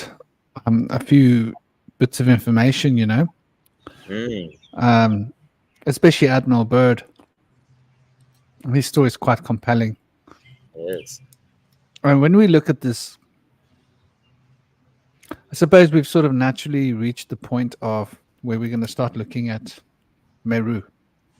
Mhm. Now, Meru is just wow. We could do a whole show on Meru.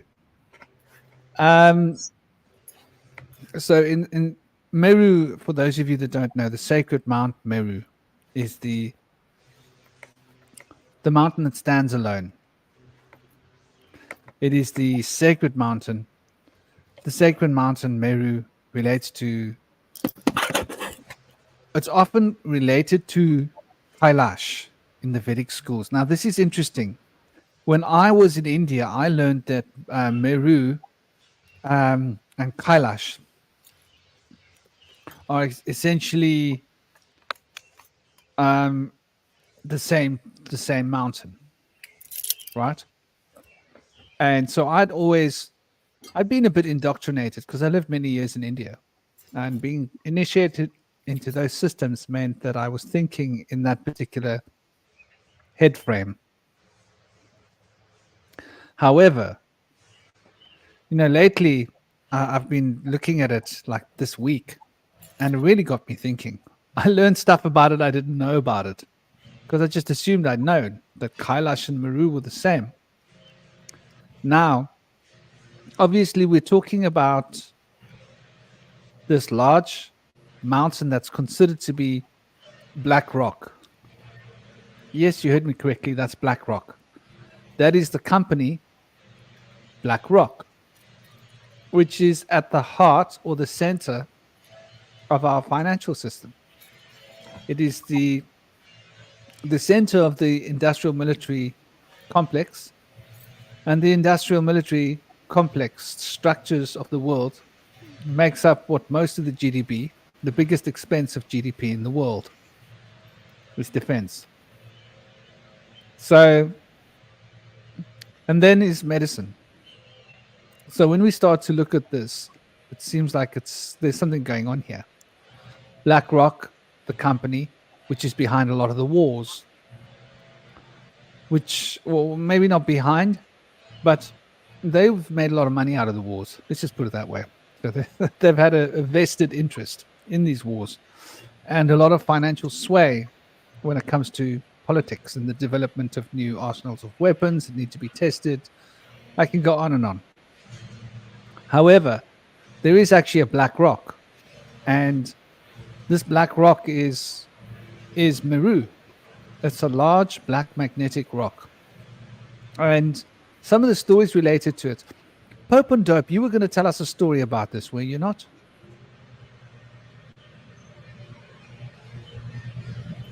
Oh, sorry, brother. Yes, sir. Right now, I'm not sure if many people understand what a basilica is. What you're looking at right now is a basilica. It's generally a church, and generally there used to be bells in each, tower that's on each side. Now, sometimes they don't put. You see the tower on the left-hand side. Now, usually you would see either there's no front towers, or there's two front towers, one on each side, and it's almost as if they add little bits on it to like upgrade it and make it more powerful in each area. You can basically give me any country and I will find a basilica. Not only that, but I'll also find like Washington, D.C. The reason why I showed you Washington, D.C. was actually one of the biggest ones that I've seen so far, in terms of how high you can see from the ground. From the ground where the building starts up, you can't see what's going on underground other than all the pictures. So I was just in Pretoria on Google Earth, and I was showing you that the main capital, what I would call old medieval time capitals, because I don't even know what time to place these buildings, because One looks older than the other. One looks a little bit different than the other, but all of them have these other than a flower, they have these flowers that are decorated everywhere, or the pillars inside of those domes have basically have like a little coil wrapping around. Like every time you see me look at a pillar or at the top of a pillar, look at it. Look at the architecture and the exact design of that pillar. I can go to another country and I'll show you it's exactly the same. I'll find a building in that country that is exactly the same with all of the geometric patterns. I even showed you one now, and these, I mean, Pretoria and America are very, very far away from each other. Pretoria is in South Africa. Okay, it's the capital of South Africa as far as I know from now. I don't know if it's going to change. But basically, you saw how far away it was. I think it was the last one we did. The last live we did it was in Prague. There were also domes there and many, many basilicas. Also, the buildings looked pretty much the same on the inside and on the outside when you look at the geometric symbols and so on that are attached to them. So, if you'd like for the next slide, you can pick any spot. I will definitely find it.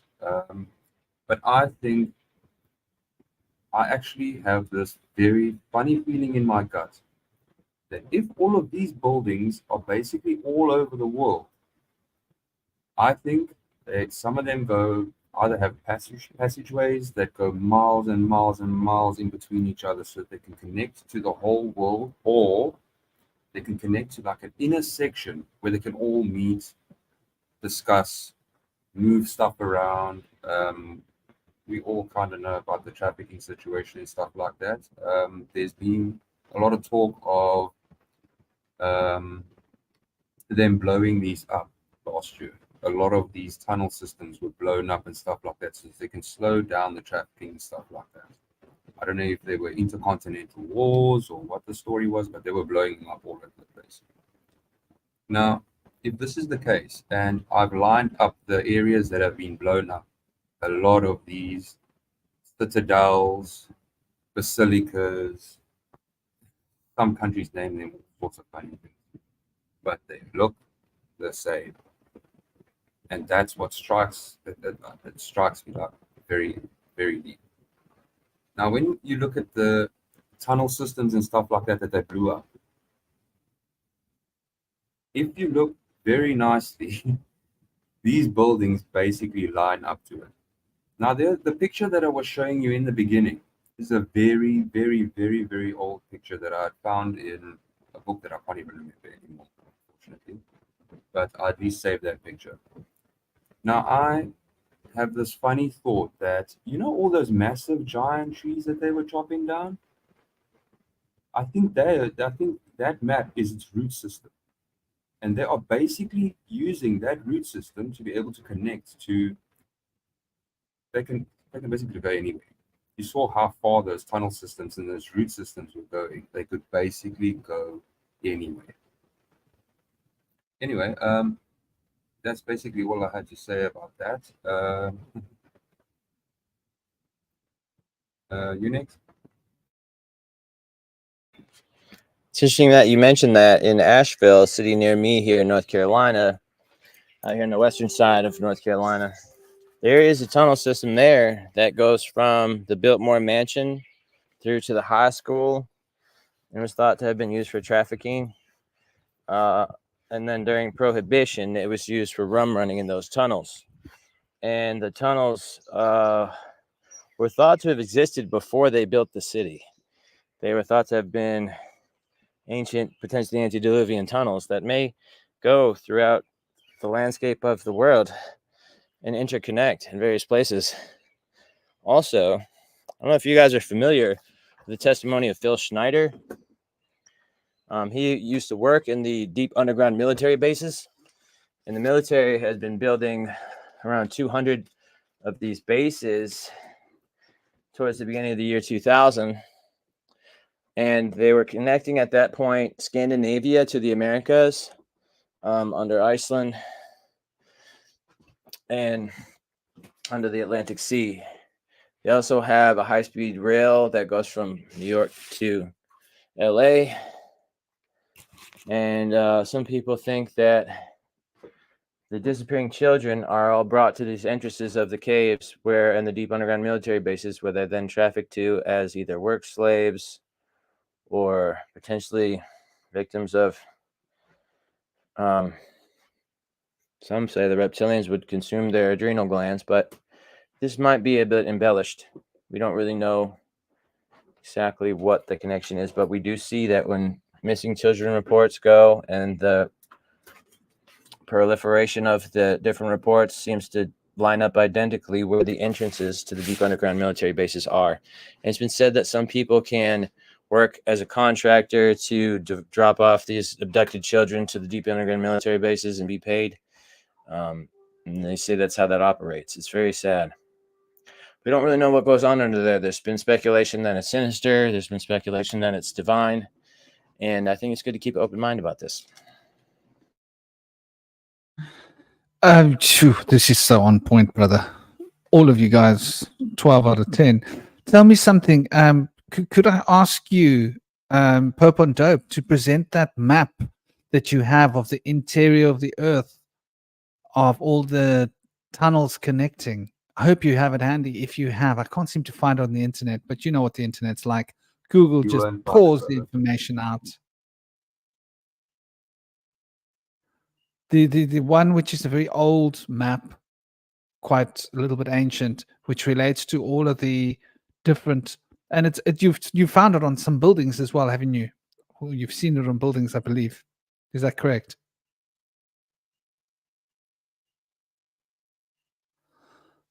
Sorry, you Pope on mean, Dope. are you talking about that map that I had in the beginning? No, the one, yeah, I don't know if you showed it here now. I didn't see it. Maybe I was busy burning incense or lighting it. But it's like a black and white image of all of the networks running through the earth, and you can see the different tunnels. And basically, it's like the earth cut in two, where you can see all the tunnels moving through. Or is it sort of a three-dimensional drawing? It's hard to say, but you know the one. I hope you know the one I mean. The one Yes, which I'll is a send it to myself. The global one map. that almost looks like the Jewish symbol that's going to all the continents. Exactly. Well, no, the one that actually shows the under. It's like, imagine the Earth is supposedly cut in half, or where you can see all of the different tunnels connecting. Looks like veins. Looks like the roots of a tree. Does that make sense? You showed it to me some little while ago. But regardless, whichever ones you can find, I think there's some severe truth to what you're saying here, Indy. Shockingly, scaringly so. I've always had my feelings about this, and this is actually what brings us to the story of Rupes. What's it called? Rupes Nigra. Yeah, Rupes Nigra or Nigra. Meru. Rupes Mountain. Nigra is another name of it. Black rock. So okay, let's get into the meat and potatoes. Before we get into the horrible disappearance of all of these children in the underground bases, is there some kind of a network which is ancient, which is connecting different places in the earth? Why is Mount Meru considered to be Mount Kailash in India and parts of the Vedic world?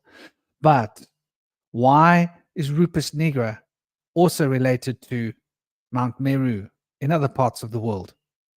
Why is Mount Meru and Mount Kailash somehow confused with each other?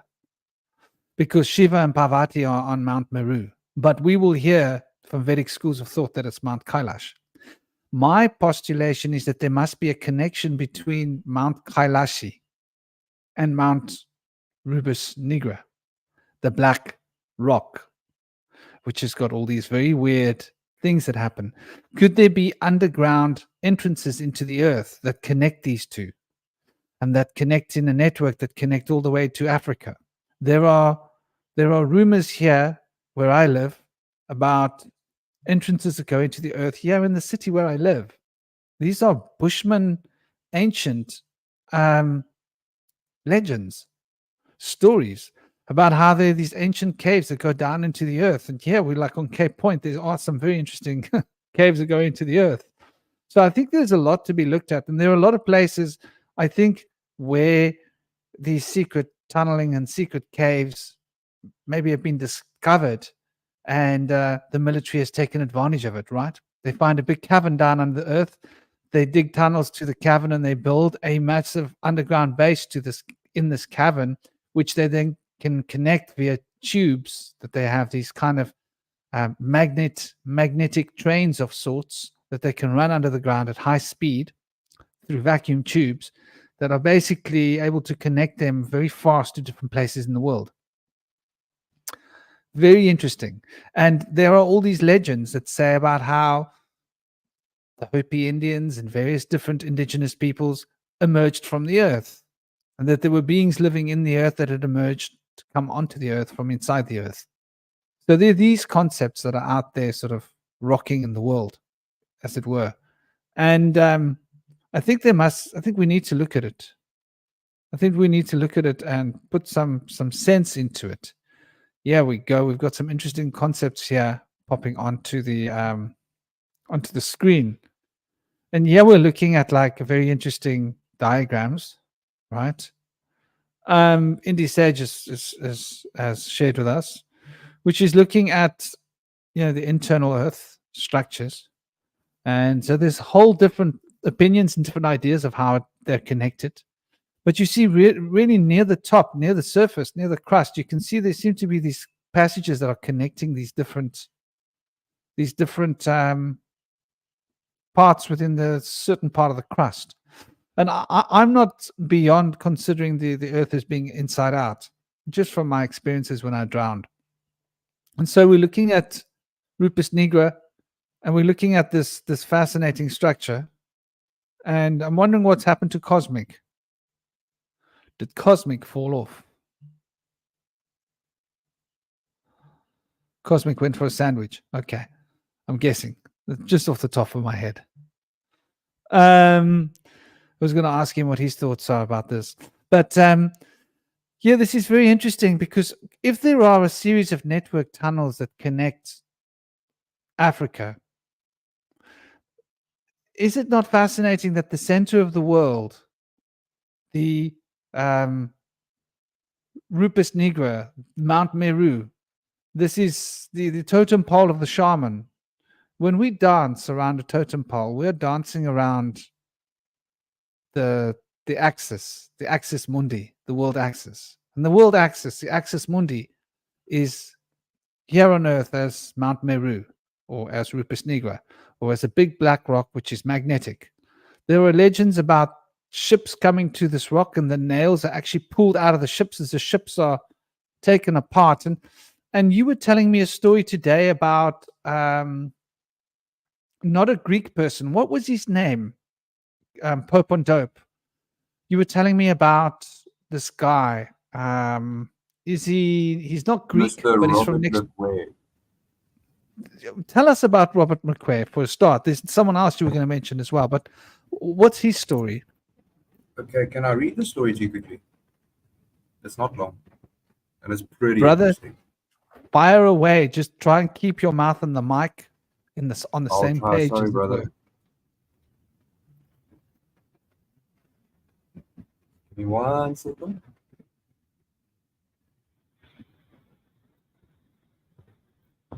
Okay, so this is about, I don't know if you guys have ever heard of the Ice Wall Manifesto. It's basically a document that gets updated regularly. It's law. Is further developed. Those with the right of law, human rights law, doesn't matter. Anyways, they update this every single, whenever they get the chance to. So they say here the Earth sits atop a snowman-shaped stack of planetoid bodies. So it's basically one really big body at the bottom called Akupara, and then the middle one that's just on top is Atlas, and then we have Earth. So Earth is right at the top. Then below us, so if you go south, and you go past the south wall, you basically enter Atlas. And then if you go all the way south of Atlas, then you go to Akupara. Now, I'll quickly read you the story. Atlas is the third globe, Akupara. The two lower bodies are significantly wider than the Earth. Each of the planetoids is orbited by their own sun. Day lengths are the same across all three globes. Note that only Earth possesses a moon. I will put up the diagram of this in a second. Beyond the southern edge of Akupara, the surface merges into a seemingly infinite flat plane known as the world of the wastes, which is basically at the bottom. Let me just quickly share this one, guys. Anyway, let's get back to that. Okay. Beyond the southern edge of Akupara, the surface merges into a seemingly infinite flat plane known as the world of the wastes, which can be seen along the edges and corners of the full world map. These wastes are comprised of vast, inhospitable, and often dangerous biomes, such as the deserts of the scorched wastes, the volcanic hellscape of the burning wastes, labeled Musfeline. Anyway. Okay, and they carry on basically about barren topographic plateaus of the walls of Asgard. Okay, I'll show you all that. Let me just quickly get the picture going here. Switch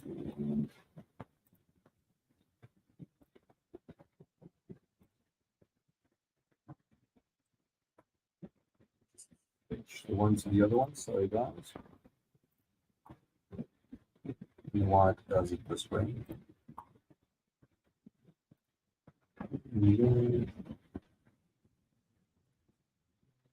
Present.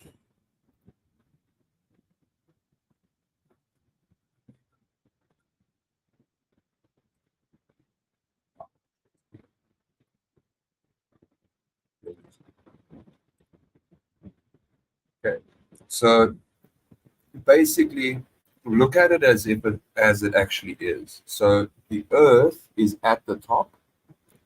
Then you get the second one called Atlas, which you can see further out. And then you get Akapura, which is the vast, massive bottom part. So it sits basically like a snowman. The bottom, the biggest part at the bottom, and the Earth being at the top. Atlas in the middle. Okay, so I'm just going to carry on here. Now, this is the actual story of Robert Le Guer. He was a French sailor. In our country we have something called Robertson Island spices. I have a very funny feeling he's connected to that name. Okay, let me just get to the story. Other snowman structures exist, scattered across the world of the wastes. They grow continuously with new bulbs sprouting from the top as the one beneath slowly widens to accommodate it. The rate of growth varies depending on the size of the snowman, with some containing dozens of small worlds and others being a handful of gigantic planetary masses. The substance known as ether fills the empty space beyond the atmosphere of the snowman structures. Ether is more dense at higher elevations. As you descend, the snowman and the surrounding ethereal density decreases. The laws of nature and fabric of reality will begin to weaken along with it. Each one of the globes and the wastes has different laws of reality, the Earth being the most normal, with things becoming increasingly strange and unpredictable the further down you go. So basically, the further you get from the center of Earth, the more interesting things get. So you can basically, there's you have a lot more capabilities spiritually, with magic, all sorts of other things. Okay, the map accurately represents this increase in width, which can be calculated based on the circumference of the equator because of the increasing girth of the second and third globes. The warping of land masses caused by the map projection is far less severe, and thus the true shape sizes of these continents beyond the ice wall are more or less accurately depicted on the map. Before, the only truly significant distortion on the map is along the southern hemisphere of Earth. The Earth snowman produces a new globe approximately once every 1.5 billion years. Right, now that's gone into a subsection over here, the Ether, the Azoth, and the cosmic egg. Now, I'll also show that depiction in a bit. So Azoth is right at the middle. So if you think of a circle, you basically have anyway, it doesn't matter. Let me rather just skip that. So why is Ether more dense at higher elevations? While the world of the wastes is, for all intent and purposes, an infinite flat plane on a universal scale that actually wraps back in on itself, containing the whole of creation in a cosmic egg, with the snowmen being little protrusions that point toward the center, where Ether is most dense. You can think of it like the yolk that fills the egg. Ether is more concentrated toward the center of the egg and less concentrated on the wastes. The snowmen are exposed to a gradient of ethereal density with the density of Ether, and thus are more potently affected by it, while the bottom, closest to the wastes, are more exposed to a lower density. So we got that now. Okay, I'm not going to go on. Probably just go to Robert Lickware's actual story. As of Roll and Orgon, actually going to quite a lot in this. If you do want to read the manifesto, it's the Ice Wall Manifesto. It's actually quite long. I just want to get to Robert Lickware's. I'd love to hear it. I think it's definitely on point. Oh, they actually show something very nice here as well. They actually, the Bermuda Triangle? Apparently, there are a few spots that they show also on here. It's called the Vile, or the VILE vortexes. So all the vortexes, I see 1, 2, 3, 4, 5, 6, 7, 8, 10 vortexes. And most of them, I think, are, oh no, okay, so 5 are on the northern hemisphere and 5 are on the southern hemisphere. Okay, let me see here where prehistory, rise and fall of the humanites. They've got that in here as well. Okay, then they also have the reptilians that have something to do with this. Early heights of humanity. Wow, okay, that's pretty cool. Okay, within the last 2 million years, the Earth snowman had begun to enter the next stage of its growth cycle. An opening appeared around the North Pole, the entrance to Agartha, releasing an eruption of Azoth into the ether above. This attracted a small baby sun to begin revolving around the North Pole, creating a small region of temperature. Fertile land surrounding by the Arctic ice caps, a realm known as Hyperborea. Hyperborea would have eventually grown into a fourth globe. That's actually the purpose of Hyperborea, according to their story, obviously. Okay, Hyperborea would have eventually grown into a fourth globe if it weren't for the actions of its future inhabitants, a population of proto-humans who entered the region around 500,000 years BC. And it goes on from there. The old Hyperborea apparently there's a few countries that have been moved away from the North Pole, according to their story. That's a very interesting story. Okay, so here it says here 100k to 70k BCE, the Ascension era. The proximity to the baby sun and the entrance to Agartha allowed these proto-humans to amass great knowledge, wielding the powers of the Ether and the Azoth to advance their minds, bodies, technology, and human gatherers. These old Hyperboreans would eventually spread out across the known world, with the lost continents of Lemuria, Atlas, and Mu, and the mythical lost city Iram of the Sands, being major centers of their civilization. 70k BCE, the snowman, but the subnotian. Oh, sorry, I didn't read that word. 70k BCE, the subnotian migration. As they continued to advance and learn the true nature of the snowman, the majority of them decided to migrate in mass to the edges of the third globe, where far greater feats of magic were possible. So they went to Akupara, the outside. So apparently you can do better magic and you can do it at a mass scale the further away you are from the North Pole in our, or in Earth, basically, at the top of the snowman. So the North Pole is actually, as they're depicting, or stating here, is the center of all of this, our North Pole. Okay, and it carries on over here.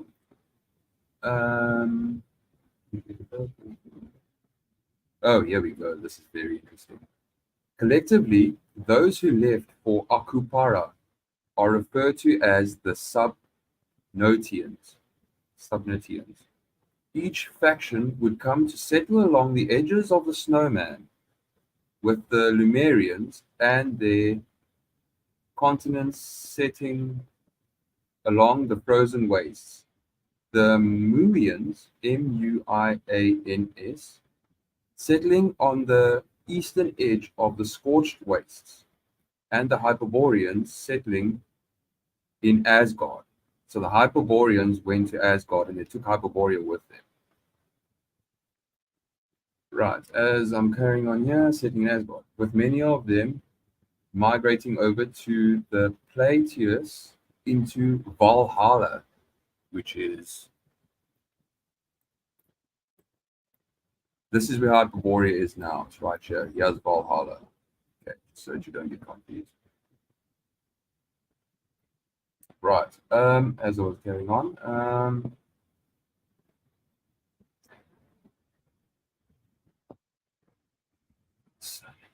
okay, beneath the baby sun and in a sea of pure azoth suspended high above the ground, there the 5 subnotian races remain, each continuing to amass power and develop their civilization in their own way.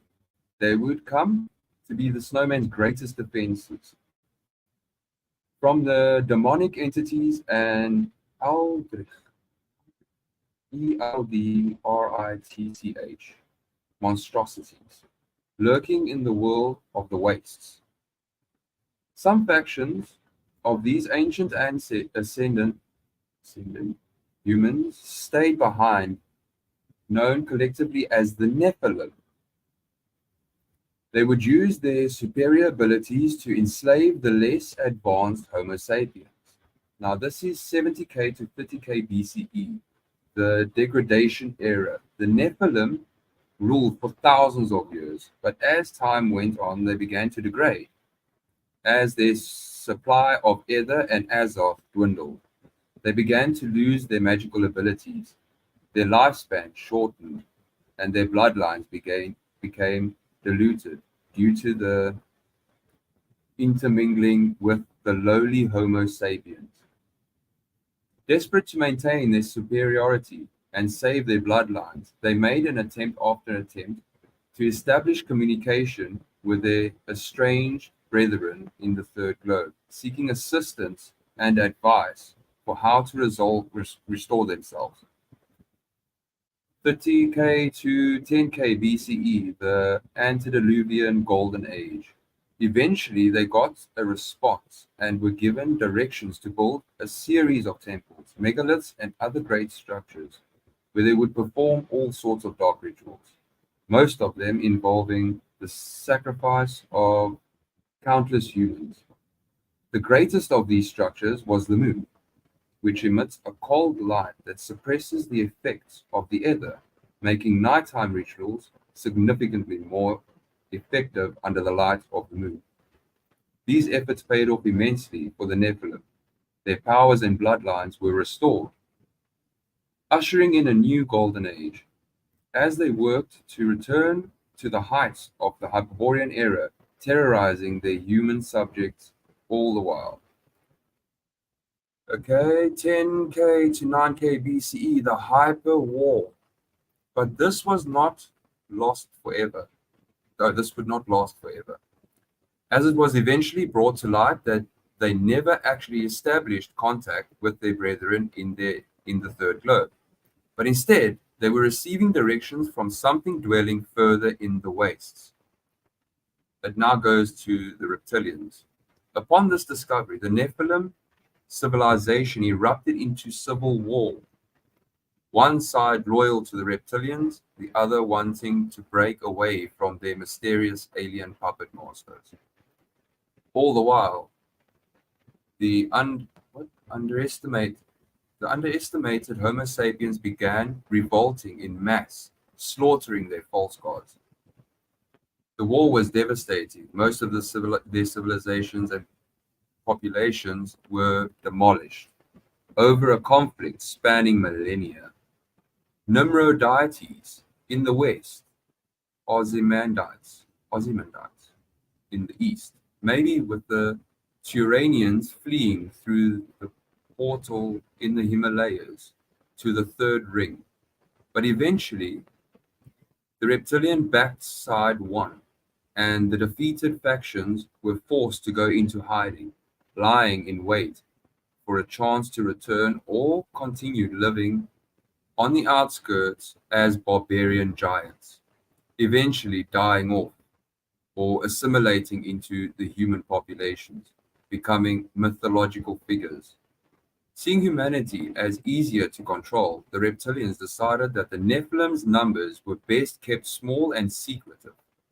These loyal Nephilim would maintain their intelligence and long lifespans, but modified their stature and appearance to blend into the human civilization, ruling as a seclusive cabal of elites, establishing various secret societies such as the Illuminati, living long lives of hedonistic luxury and ruling over mankind while taking orders from the reptilian overlords.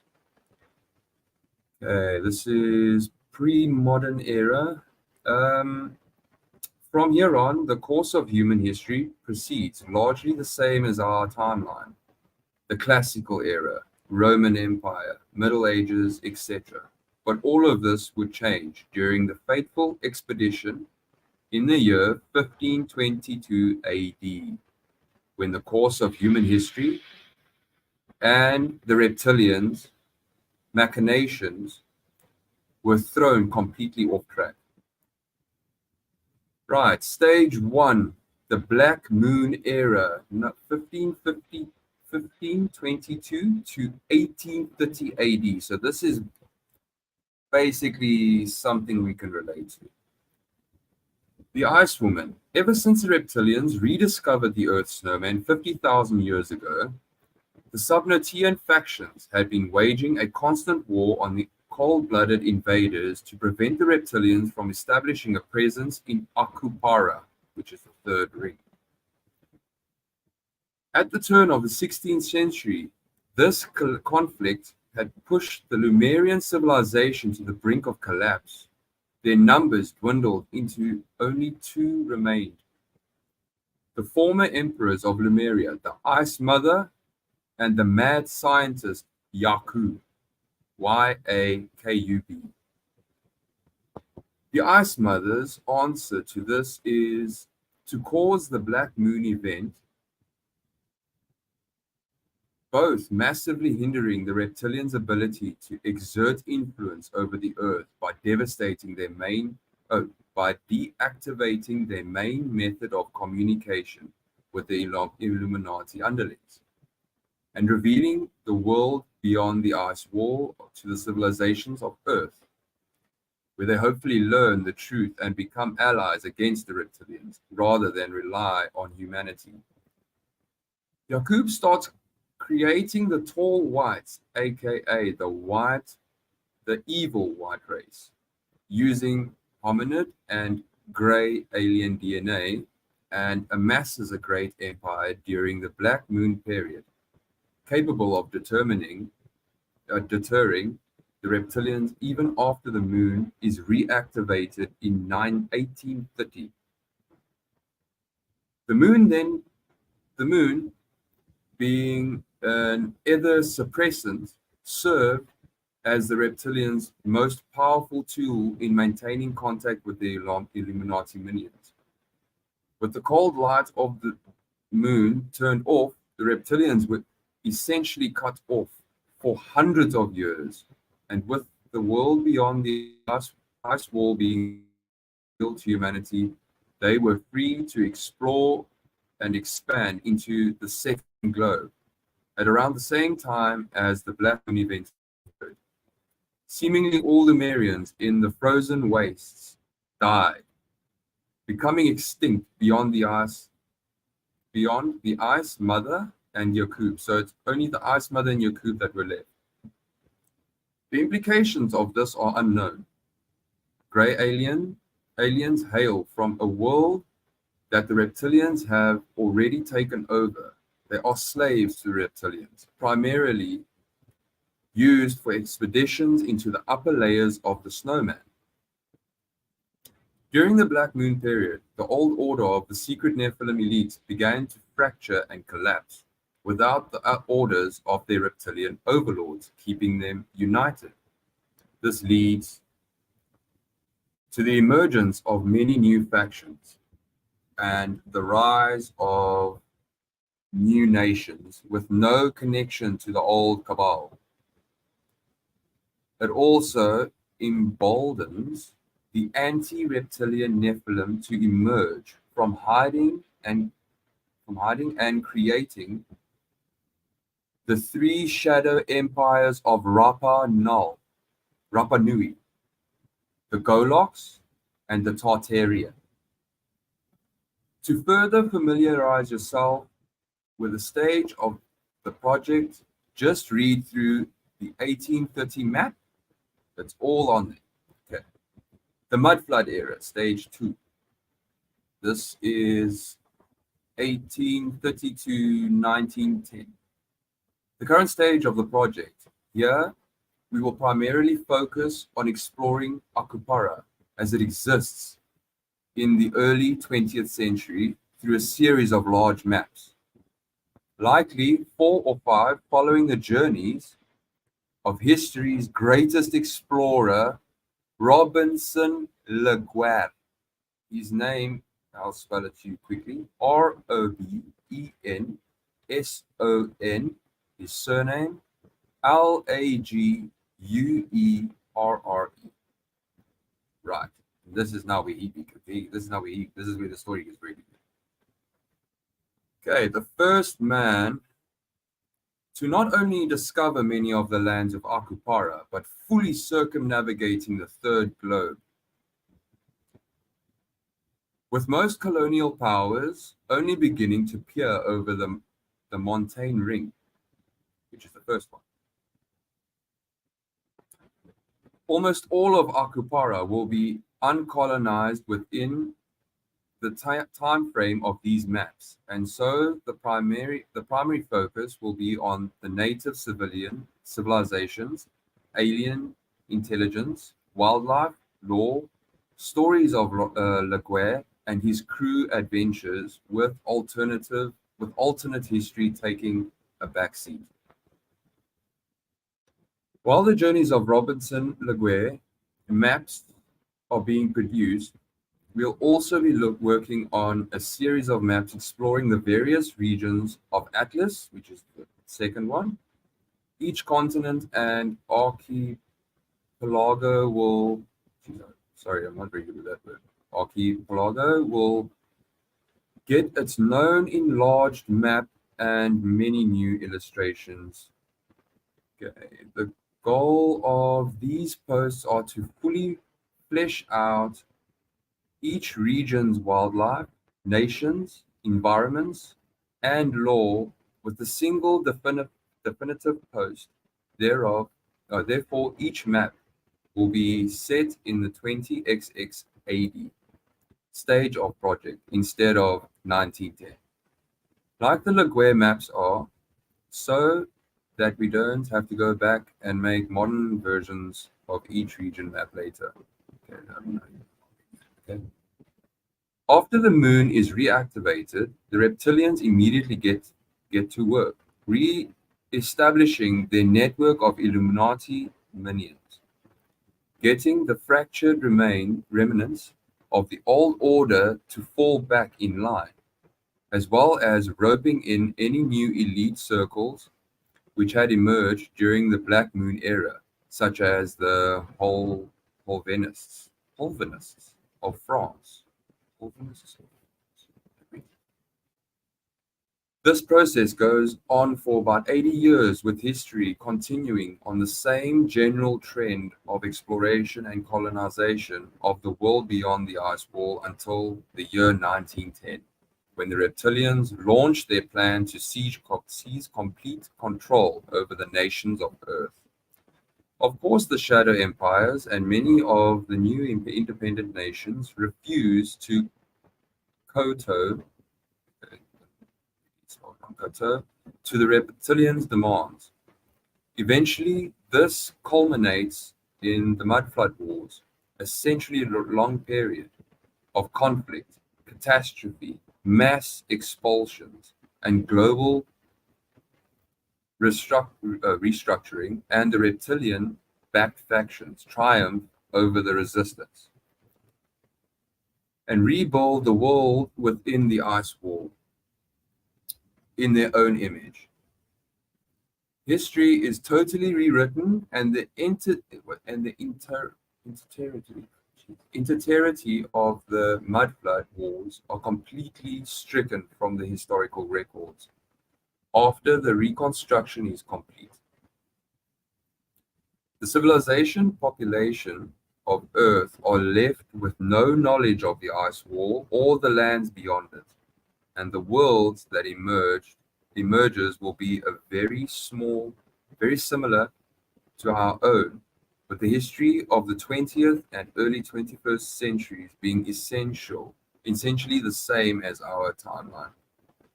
Laguerre sets out on his great expedition to the third globe just a few years before the Mudflood Wars begin. And by the time he returns, 10 to 15 years later, the resistance is already beginning to fall. Over the course of Laguerre's journey, and his crew will encounter the 5 Subtonian factions, the last of which being the Empire of Yakub. So that was the last one. While Yakub's forces had been vital to holding back the reptilian forces along the frozen wastes, he would prove to be just as menacing of a threat in his own right, seeking to turn his armies on the rest of the Subtonians as revenge for not aiding his people against the reptilian attacks that led to the downfall of Lemuria. And then go on to conquer and expand his empire across the world of the 3 globes. The heroic adventurer Laguerre eventually defeats Yakub, which is a good thing, but also it opens the door for a fleet of gray piloted UFOs, origin of modern UFO phenomena, to fly in and provide the support necessary to defeat the resistance on Earth and begin the Mudflood. Nikola Tesla, a member of Laguerre's crew, wow, okay. I don't know how they got that, but okay, I'll carry on reading. Sorry, that took me back a bit. reading that again. Manages to reactivate Yakub's defense ray and remains in Lemuria to study their technology and guard against the reptilians with a few of the less evil tall whites under his command. Okay, this is a very small section and I should be finished. Stage 3, the New World Order, 1910, 20XX80. During stage 3 of the project, we plan to make a series of expanded maps for the various, okay, I don't even know why they, at the same time, okay, they plan to do that. Okay, 20XX80 is when it all comes together. The reptilians are close to initiating their final stages of their plan to retake the Earth, to convert it into an environment in which they can thrive, not by ascending the 3 globes, but by bringing the Earth down to their level, collapsing the snowman into the world of the wastes, i.e., flattening the Earth. Standing in the way of this are the Subtonian factions and their many allied civilizations across Akupara. Independent powers of the outer worlds, as well as legions of variant Shizu, Shizo, Shizu's conspiracy theorists living within the ice wall, all gearing up for a final conflict to determine the fate of the Earth. With the regions of the outer world fully fleshed out and explored, all we need to do at this stage is bring everything together in a sorry, I'm going to battle with this word, schizopost. Okay. To end all schizoposts, it will be the entire beyond the ice wall map, covered in artwork and text showcasing all the conspiracies, factions, secret societies, cryptids, paranormal concepts, and esoteric bullshittery that exists in our setting. Think of it as fully illustrated versions of the conspiracy iceberg with explanations for every item that ties it all together in a single grand unified narrative. At this point, we would consider the Beyond the Ice Wall project to be complete, but we do have some ideas for how we could continue building for the world from here. Perhaps in hypothetical stage 5, we could include a pair of maps showcasing. Okay, I don't know what. But basically, in this story over here, I don't want to carry on for too long because I'm holding everyone up. But in this Beyond the Ice Wall PDF, it states exactly how Robert Leguay circumnavigated this massive world that we know today. This is an idea from their side. It's slightly bigger to the idea in my mind, because at the moment I'm still trying to figure out what's going on Earth, never mind Atlas and Akupara. Yeah, that's a lot to take in. But if this is how big our world really is, then I'm actually pretty fascinated. It's fascinating story, and it's a lot to think about. Wow, and the scaling of the Earth. I mean, we definitely know there's some kind of nonsense that's been poured down our throats about Antarctica and the Arctic. We can't even pretend that isn't the case. The scale of the lies, one can just imagine.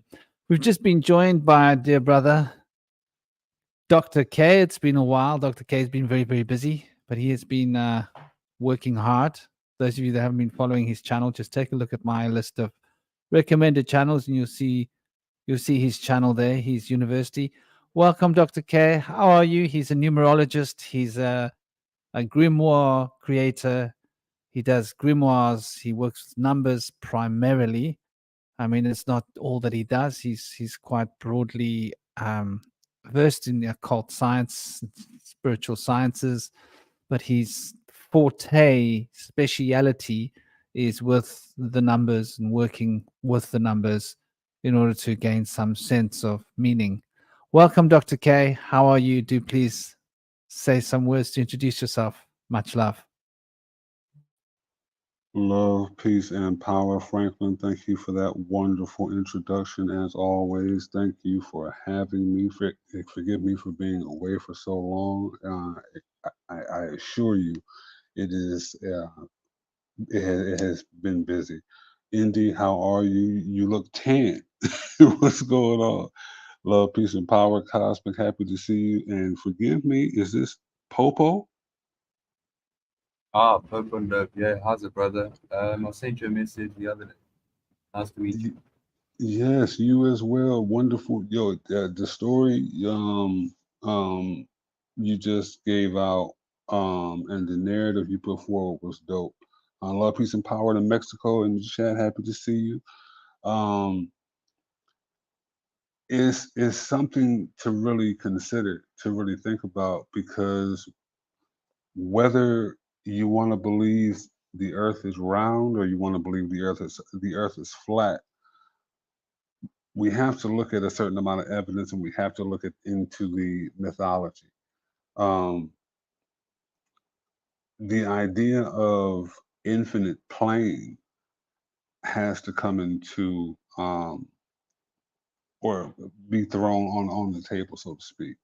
Anyone familiar with the flag of the United Nations, right? You know, you have 33 segments that are cut into that. And all of the land supposedly is displayed, but can anybody show me Antarctica? It's not there. You see what I mean?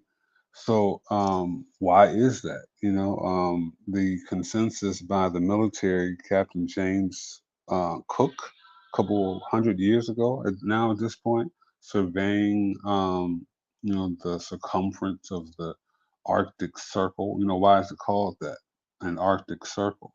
This ice wall. There's especially when you get into Mount Meru and the center, um, older cosmology, um, it all has the same model. So we got to go with what actually makes sense. The issue is when you get beyond that, you have cycles. If we live in cyclicity, why wouldn't the land? Why wouldn't the realm? It just extends outward. And as awareness grows, as people are forced to reconsider their beliefs and put them aside for knowledge, this will continue. But you can't look into the confines of what we've been taught and not see a problem.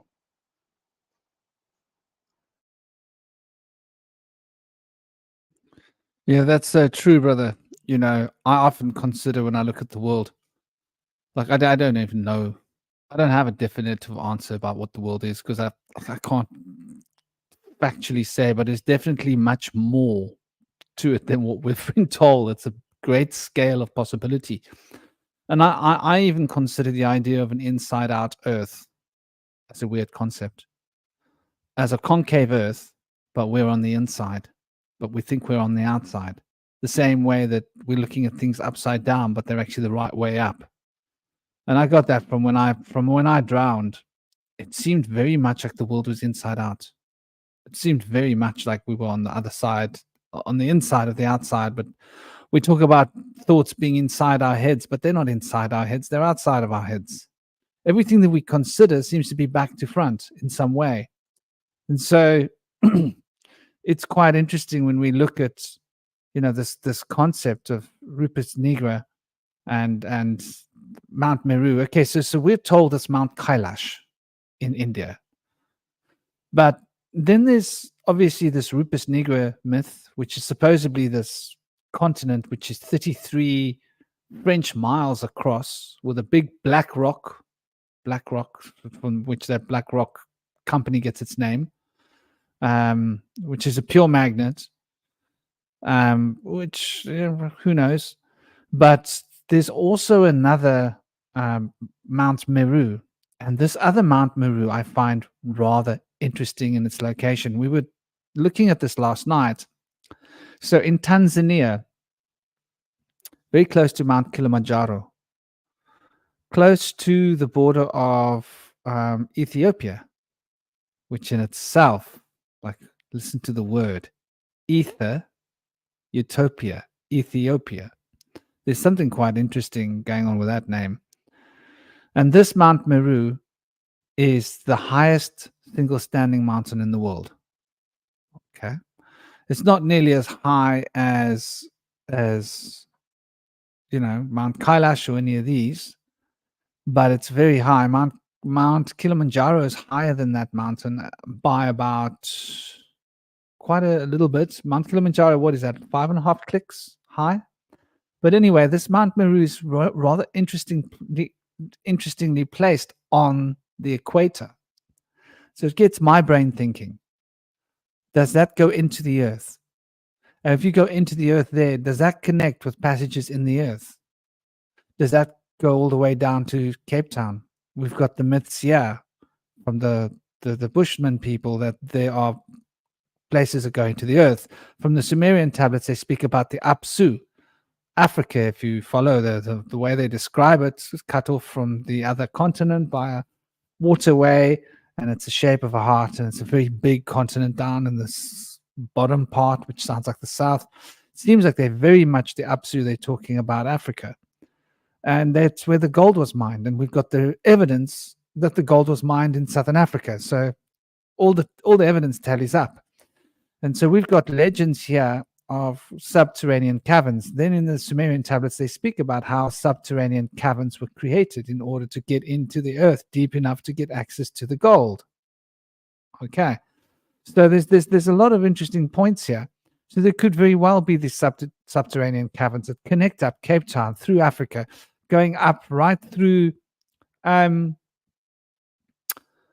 the Himalayas, to Kailash. Kailash could be a point where you could access these subterranean places and get access to be able to go to other places. So there's a lot to think about here when we look at the Hollow Earth, for example. Could it be a misnomer in the way that it's described, but have some very real relevance?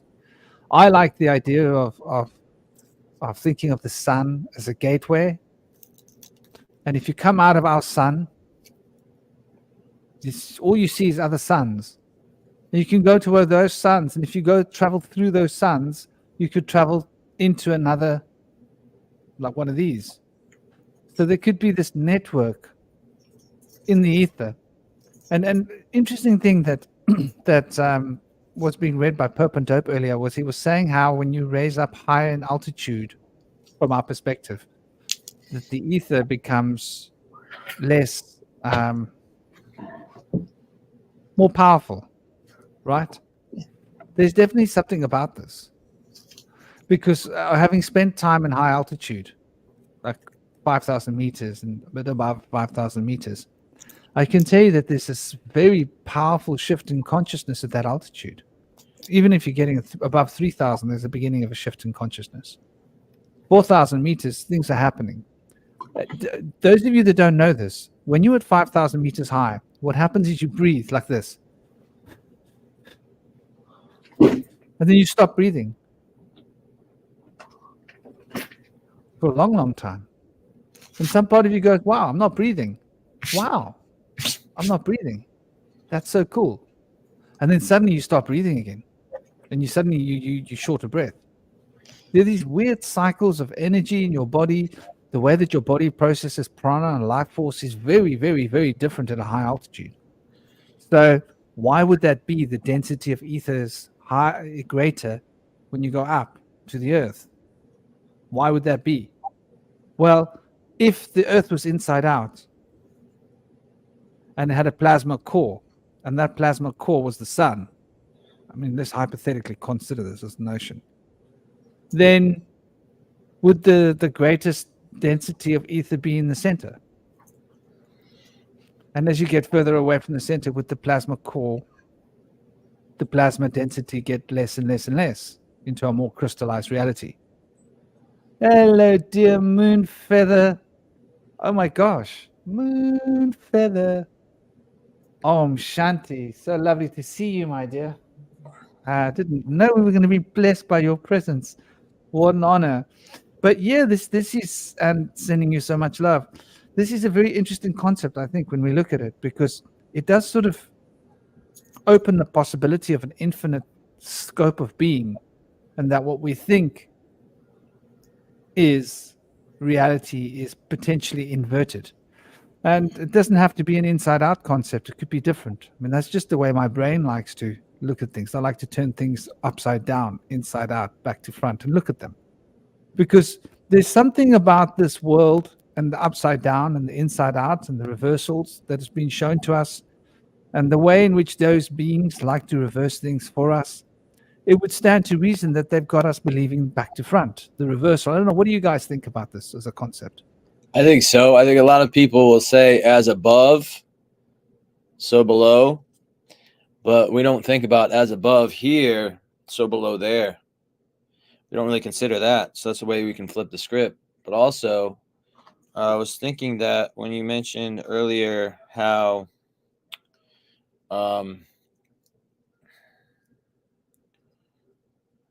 dang, I lost my train of thought, but it's close at the tip of my tongue. Can you refresh me? What were we talking about? I just lost The density of the ether closer to the plasma core. Yes. Something seems a bit strange about that whole situation, because O2 seems to be at higher prevalence in the lower atmosphere, whereas O3, which is ozone, which should be heavier, is only really found in the ozone layer at the top of the atmosphere. So it would seem as though there should be also a higher prevalence of O2 in the upper atmosphere, but maybe the ether suppresses it or pushes it back or down or interacts with it somewhat. That could be, I know oxygen oxidizes things and can disrupt the frequency of things and can lead to degradation of matter. So if the ether is a divine substance, it would make sense that it would kind of push the O2 away to preserve itself or to preserve the sanctity of its environment from being oxidized. It's just a thought I had about it. I love that. We're living in a pressurized system, and God is pressure. Indeed. Franklin, I'm not sure if you're able to, but I sent you a picture. I think you might find fitting for this stage of the conversation. Interestingly enough, of course, Indy just mentioned as above, so below. If you understand that you are, we are, everyone is multidimensional. We're not just talking about the physical version, the pyramid, the tree that we see, but we're talking about the roots. We're talking about, so we know that Mount Kilimanjaro, for example, Mount Fuji in Japan, Devil's Tower out west, North America, and so many more are actually tree stumps, right? Table Rock in South Carolina. So many. These giant supposed 200, right, that were chopped down. We can see the stump. There is absolutely no denying it. We know that trees have roots.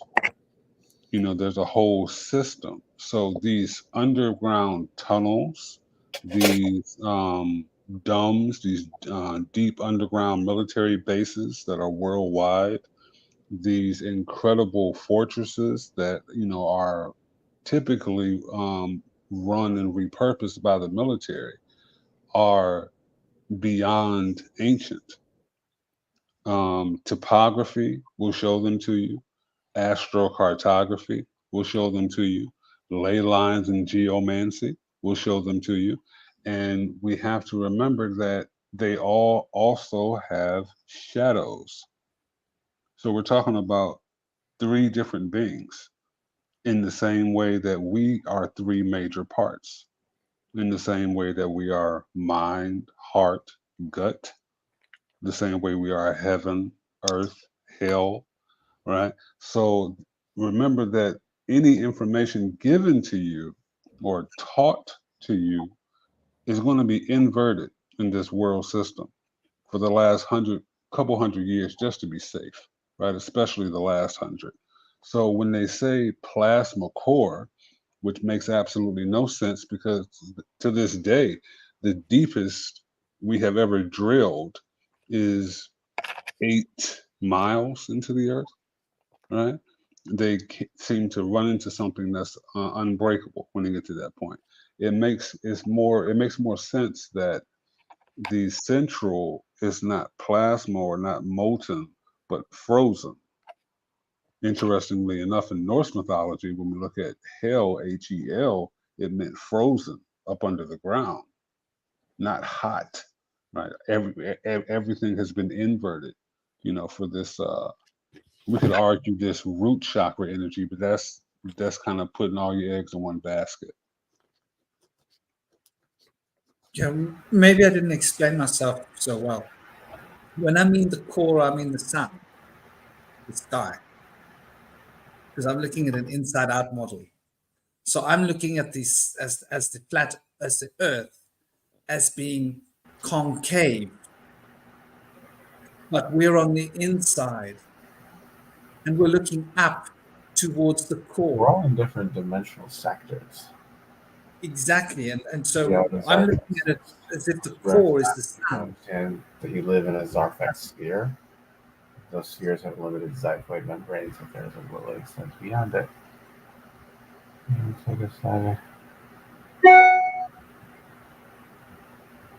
Are you reading something, Cosmic Prankster? No, I forgot I had the I was thinking aloud. I forgot I was unmuted, but I was going to say something.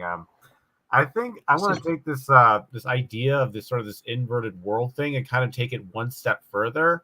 Because I look at all belief systems, all religions, both kind of like your believing stuff and your skeptical stuff. And what's interesting in Zarfexology is, like, in terms of belief, it's like there's 4 kind of cardinal directions that you can take. You can kind of go like up north towards sort of like a believing paradigm, and so the idea is that it's kind of like a sliding puzzle where when you move one thing, so if you try to escape from one sort of control scheme, there's another one that's like the exact opposite of that kind of gets you in. So I'll give you an example. Let's say you're in some kind of a religious, you're trapped in some kind of like religious cult belief system, right? And then you use science and materialism to try to get yourself out of it. But then now, by escaping that one, you then get stuck in the materialist belief system. And there's this jumping back and forth between these sort of transcendental and nihilistic belief systems. And what I've been kind of realizing lately is that when you kind of sort of see all the worlds at once, both the believing realms and the skeptical materialist realms, you then start to get a larger picture. And then you start to realize, like, this world that exists beyond the sort of the membrane of Zarfex, if you will. I don't know if I really explained the concept of Zarfex all that well, but just the idea that we're in this sort of sphere made of infinite universes, essentially, that all coalesce at an omega point at the center. And the interesting thing is, like, when you start to see all the belief systems as true simultaneously, it's like you start to see the larger picture. And it's difficult because you're not just taking in, like, all the major world religions, but you're also taking, like, the skeptical point of view. I consider this, it's like, if you think of, the Zarfex, it's part of this larger thing called the Zorfex, and the believing sort of belief systems are more pointed towards the center, and the skeptical ones are sort of oriented towards the deep void that exists outside of it. And I guess what I'm kind of like, extrapolating here is that it's not just one thing that's sort of keeping us limited here. It's these competing sort of. Think of it like in the Gnostic sense. Instead of there being one demiurge, there's like four demiurges with completely different orientations fighting for dominance, and we're just sort of the we're just sort of the fodder in the middle that they're all trying to basically kind of gobble up and take onto their side, and whoever wins, I don't know. That's kind of my perspective. I love that idea. I feel like it's kind of inherent when you have a compartmentalized belief system that you're really not going to be able to go far in the compartments of thought. They're going to be limited. They're going to push you out of one into another. And unless you can integrate the entire big picture or allow yourself to facilitate the integration and just allow the connections to come, when you allow those different belief systems to integrate with one another, I feel like that's really when you're tracing yourself back to before they've been divided amongst each other, tracing yourself back to an alchemistic kind of view where science and spirituality are integrated along with mythology and legend as well, because it's the mysteries that really keep things the most exciting and the most powerful. So when we rule out the mysteries of things and we try to find just only certainty or rational understanding, that's when we're losing out on the clues to greater understanding. And that's when we become ignorant and closed-minded. And so when we think we have the whole big picture, but we know we're only looking at a small aspect of one side of the picture, we know in the back of our heads that there's something about that thing that I've pushed away that has merit to it that can help bring me to a greater insight and a deeper understanding. And it's easy for us to do because we kind of get put in this situation where you have to pick and choose. Do you want to pick what everybody's supposed to believe in, or do you want to go against the grain and be that black sheep and just believe in everything that you're not supposed to believe in? Or are you going to be able to transcend those limitations? Are you going to be able to integrate what everybody else is supposed to believe and what's been pushed away, the conspiracies, the forbidden knowledge? Are you going to be able to entertain both of those and see the connections there? I've been able to do that. And I think that there's a way in which we can see that all things are true and we can integrate those truths. And once you think of anything being false, it comes to really the idea that it conflicts with something that you hold to be true. And you can't imagine that those two things could coincide. And I think that's a lot of times why we rule something out. But to be able to allow these two things to exist, those connections will then come if you allow them to exist in your mind. For me, it does. It might be harder for other individuals. It takes a lot of intuition and creativity to be able to see the connections. Once you start to see them, you'll find that other people have made those connections as well. And so that brings you down into another rabbit hole. But I think the deeper you go and you more integrated you become of all these belief systems, the further away you get from the collective mindset. It's harder for people to fathom what you're saying. It's harder for people to understand the connections you're making. But they are very simple and they're very consistent. So it's not going to be too hard for people if they can open their mind to it to be able to understand it. But if it impedes upon their worldview, they might push it away.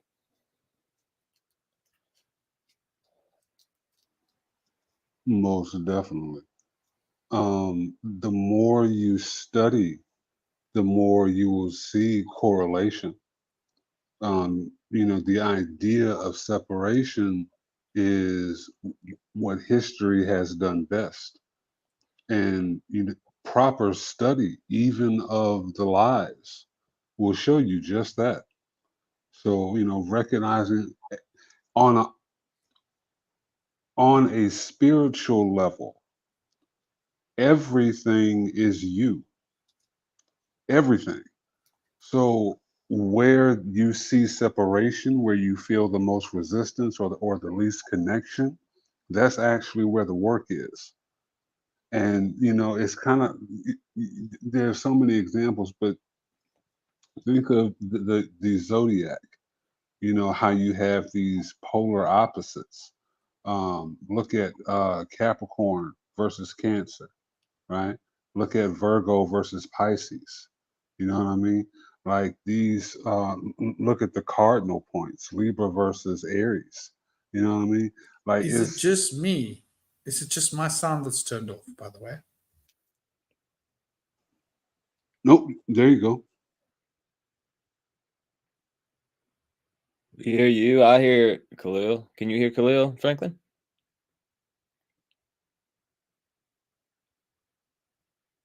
Now you're muted, I think. Yeah. Maybe your volume switch is down. I don't know, or one of your components.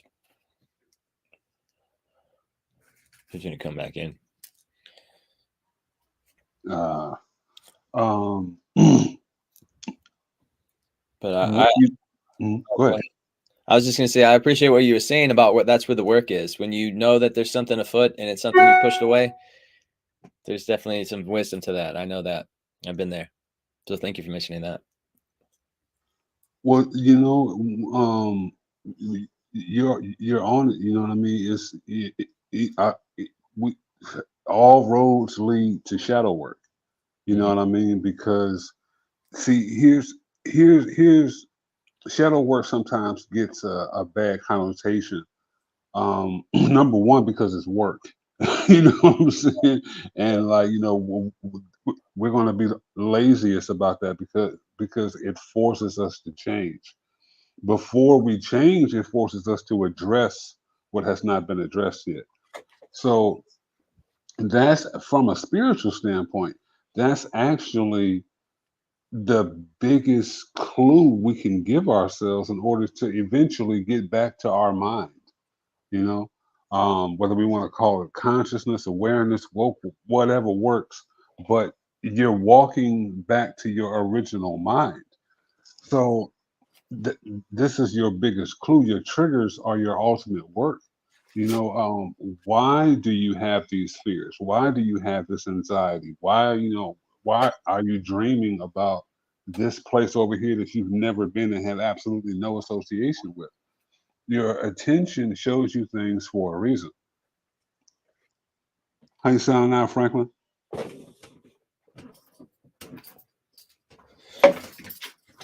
How's things looking, Franklin? Can you hear us?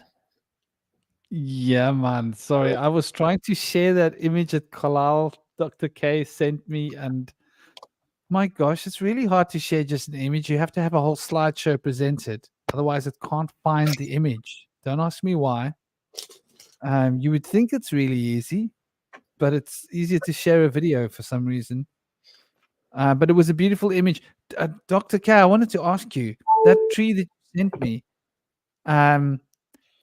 If you're on a computer, you can just screen share it if it's on your Google. I don't know, but is that the is that the periodic table? Curiously, above the upper part of the tree, Yes, yeah, that's from one of my favorite artists, indeed. because it looked like there were the right number of things for. I didn't count them all, but I just sort of my eyes skimmed over and I thought that looks about like the periodic table for some reason. Very interesting. Very interesting. Have you guys seen the periodic table that Walter Russell made? That it's in a spiral instead of a grid pattern, and it lines up the harmonic frequencies of the different atoms that are in line with each other as far as their sound, their harmonic sounds go. Yeah, it makes sense to me that that might actually be its original form, and we were just always taught the inversion. You know? Yeah. Yes, I do a lot of stuff of paradigm shift notations and in different aspects. And one thing that I'm big on is that the circle has been pushed back, is associated with the feminine, has been pushed back to secondary. And we put the straight line and the square as primary. But I feel like when we can switch that and go back to the spiral or the circle and or the circle or ellipse, elliptoid, egg, toroid. Buckminster Fuller knew it best. He said that on a globe, the closest place between 2 points is not a straight line; it's an arc. And we don't really use arcs. We don't really use curves as much in our geometry. It's a secondary aspect. But if the circle is 1, then pi becomes something different. And I've established that it would be 4 over pi would be each side of a square if we were to reverse those. But I feel like when we can look at both, when we can look at the square primary and the circle primary, and then look at both of those systems and how they influence one another when we flip them, and then we can look at them together, I feel like we can really understand how we could use both and be able to use circles as primary in a circle relevant context, or an arc relevant context, or vice versa. But there's a lot more work involved with arcs. There's a lot more work involved with circles. So they've tried to simplify it down, but what's simpler than making a circle 1? It's whole. I think it makes perfect sense. In the way that everything is in shifting octave of the next thing, so it should be part of a spiral form. Though, looking at this world and the nature of the hollowness, or the let me prefix this. It was 1996. Now, I didn't know about Hollow Earth. Didn't really know about Hollow Earth in 1996. I had heard about Mount Meru being related to Kailash. I didn't think about it as subterranean, right? But I had some interesting experiences after being connected to beings that claimed to have been from Pleiades, who'd been working with me for probably like about a year. And they suggested that I try a certain kind of thing, which I tried. And I felt myself spinning, like I was laying down on my back spinning. And I felt myself falling into what seemed like a whirlpool spiral. And I fell into the spiral until I landed on a table. But it seemed like I had fallen right in through the earth. My concept was that I'd fallen through a lens. It felt like I'd fallen through a lens inside the earth and ended up somewhere where there were these tall beings that were helping me, working with me. And they were specifically teaching me about the different spheres of vibration and how they like are in the body and the consciousness. So I didn't know anything about Hollow Earth. I didn't know anything about any of these. There was no idea in my mind to propagate these concepts. I had followed a technique that was suggested I should try. And I had started to have these experiences where I was going to the same place. And it was very interesting because I'd fall through. It was like the building was designed for me to fall through the building. And it was like almost like a tower that I would spin in through, a kind of a tower. But it was like open at the roof somehow. And I would spin through this tower and I would end up on this slab of rock where they'd be waiting for me. And they would work with me and they'd work with different sounds and different colors and different tones. So like, you know, it didn't occur to me that I could have been going into the earth. If that makes sense. It didn't occur. I thought I was going through the earth somewhere else. Because to me, like there was lava underneath my feet. So I thought that must be going into a portal of some sorts. But with time, and then I started to come across these other theories, I thought, well, that's something I can't really explain. It's very interesting. I thought I knew where I was going elsewhere, but now I'm wondering whether I was not going elsewhere. And so now I wonder about the nature of things, because there is this rectilineator experiment, which is the only experiment of its kind ever done, right? And it was funded by the University of the Orange County. What you would call it? What do you call the place where the Orange County is again? The real name? America? California? No, where they grow oranges. Florida. Florida. It was funded by the Florida University. And Dad got the top engineer, a highly reputed engineer, to build a structure. And this rectilineator experiment was over a certain number of miles. He was going to build a structure. And this structure was going to, they thought they were going to question whether the earth had curvature or not. And they thought that the earth was going to be flat, right? But the answers they got completely blew their minds. They were not expecting it. It was the opposite of what they were expecting. Exact opposite. And then they built this structure that would add on, and they would move the structure as they did their measurements and calculations, and then they would move the structure back after inverting it. And you would think that if there was an error in the structure, because there was some guy who tried to debunk this rectilinear experiment, but in order to debunk it, he had to completely bypass the second set of numbers, right? Imagine I'm measuring something from right to left, from right to left, from right to left. And then I turn it around, inverted, and measure it from left to right to left to right. If there's an issue with my measuring, like let's say I'm measuring angles and my angle's off, then when I measure it back, the angle is going to be off in the opposite direction, right? And it's going to be very obvious. So if you measure something one way and you turn and invert and measure it back and you get the same set of numbers on both ways, it's fairly solid measurements. So in order for some guy to try and debunk it, he had to literally scrap the second set of measurements, which makes me think it was bought and paid for, debunked by the state, whoever wanted to hide this truth. But what the information suggested was that the world was concave. And what blows my mind is I sit here by False Bay in the mornings when I watch the sun, and I can see the other side. I can see the sand on the other side of the sea. So False Bay, distance across. So we're talking about 20 miles,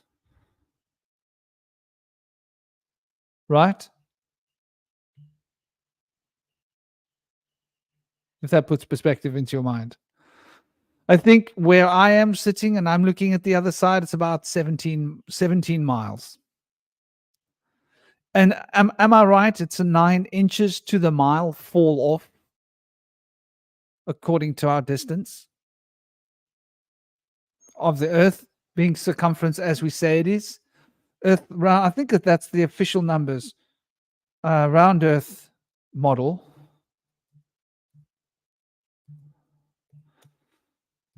Mile 9 inches fall. Earth curvature. So the 24,901 miles means that there's a 9 inches. So if you are 20 miles away from something or 17 miles away from something, right? That should be 17 times 9 inches, right? And so we're talking about 153 inches. And that's a fairly substantial, that's 1.5 meters. It's more than 1.5 meters. Am I right? You guys, America, you do this inch thing, don't you? That's more than 1.5 yards, right? Indeed. So I'm standing on my beach and I'm staring across the water at my eye level with my feet on the beach, touching the water, with my feet in the water, right? And my feet are sinking into my ankles, just to give you an idea, into the sand inside the water. And I can see the sand on the other side of the sea. Now, I shouldn't be able to see that if the earth was round. But how can I see it? Now, I know what the other side of the sea looks like because I've been there. And the sand isn't very, it's not a hill. I want you to understand this. The sand, the white sand is flat. The difference between the actual sea and the road of white sand might be 1 foot. Does that make sense? A foot and a bit. Otherwise, it's just about flat till it goes to the road. And there's not a very big patch of white sand. So according to the drop-off of the earth, I should only be able to see 1.5 meters below the sand line. Does that make sense? Like, Just mhm. but I can see the sand. Right, And exactly. even if I go lower down and I squat, I can still see the sand. And I'm like, why can I see the sand? If the earth's Because curved, there's no way I can see this.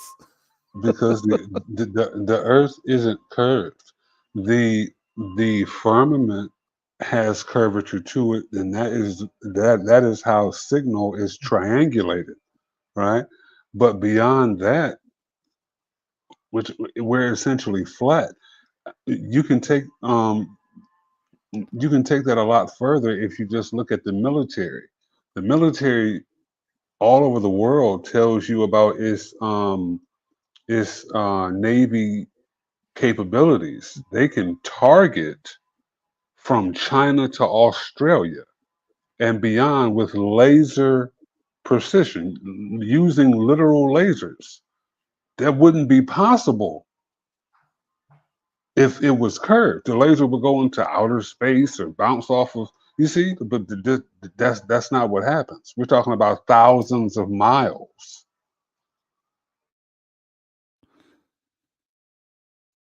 But not only can I see that, it's almost as if I can see it from a bird's eye view. I wonder whether the earth is actually concave. I'm with you on this one, Franklin. I had a similar experience, out of body experience, where I had thought initially that I had been brought to the sun.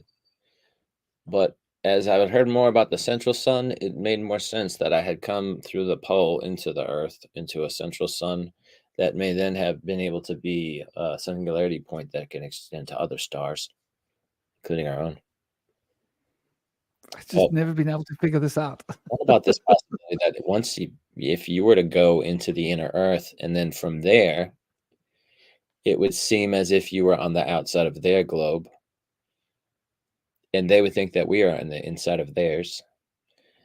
I thought of that as a possibility. It's a very Twilight Zone-esque situation, but if that were the case, it could be potentially a link. Like I mentioned, the inner central sun is a link to other stars. It could be potentially a link once you cross a threshold to a different place. Like a chain of bubbles Yeah. connecting. And we're inside these chains of bubbles. And it makes me think about Rudolf Steiner's talk about how we've moved through the 4 worlds into the 5th world. And we always consider that it's a metaphor, right? These ancient writings speaking about these things, we always consider it to be metaphor. And most people do take it as a metaphor. I work with it as a metaphor. But what if it's more than a metaphor? I've just, it's been bugging me that I can see that sand. So clearly with such precision. And not only can I see the sand, I've got really good far vision. My long vision is exceptional. And all the sun gazing makes my long vision even better. And so I can see the sea. Like as I track my eyes back, I can see the ocean far away, which just doesn't, I mean, to me, it just seems bizarre.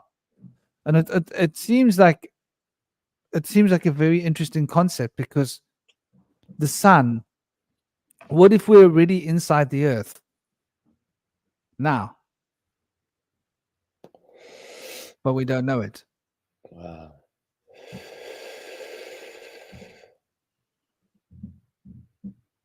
That's a good one. What if we are the inner earth? Because if We're you think talking about about you look at the idea of the Oort cloud and the Kuiper belt that surrounds our solar system. And so there's a cloud that's around, orbital cloud that goes around our solar system of ice, and then there's a belt. So that's almost like there's a planet with a ring around us, our whole solar system, and we're on the inside of it. And the centaurs, like the icy bodies, like Chiron, they come from the Oort cloud or the Kuiper belt, and they are brought into across our plane of orbit, but they have a different plane, just like the comets. And it's thought that if there is a binary star and it crosses through those thresholds of the Oort cloud or Kuiper belt, that it would drag that ice through on its orbit and put them into a different orbit on a different plane. And actually, it seems that Pluto and the trans-Neptunian objects are also on that plane. They're on a different plane of orbit that lines up with the comets. But I'm definitely with you, Carlisle. Like, they've definitely sold us a crock, eh? Well, They've definitely brainwashed us. you know, the thing to remember also is whatever is true in the mind is true in reality. So, you know, I don't think there's necessarily a right or wrong. You know, you couldn't think anything in the first place if it didn't already exist. But Hollow Earth, Inner Earth, Shambhala, Shangri-La, Kunlun, all the, you know, you have certain times when certain cities are actually able to be accessed in the same way as, you know, there's times where you can remove a blockage and begin to access a chakra, you know. All of these things are reflective of each other, but the further back we look, you know, through what many, and dare I say all ancient cultures taught, we're talking about the exact same layout, essentially.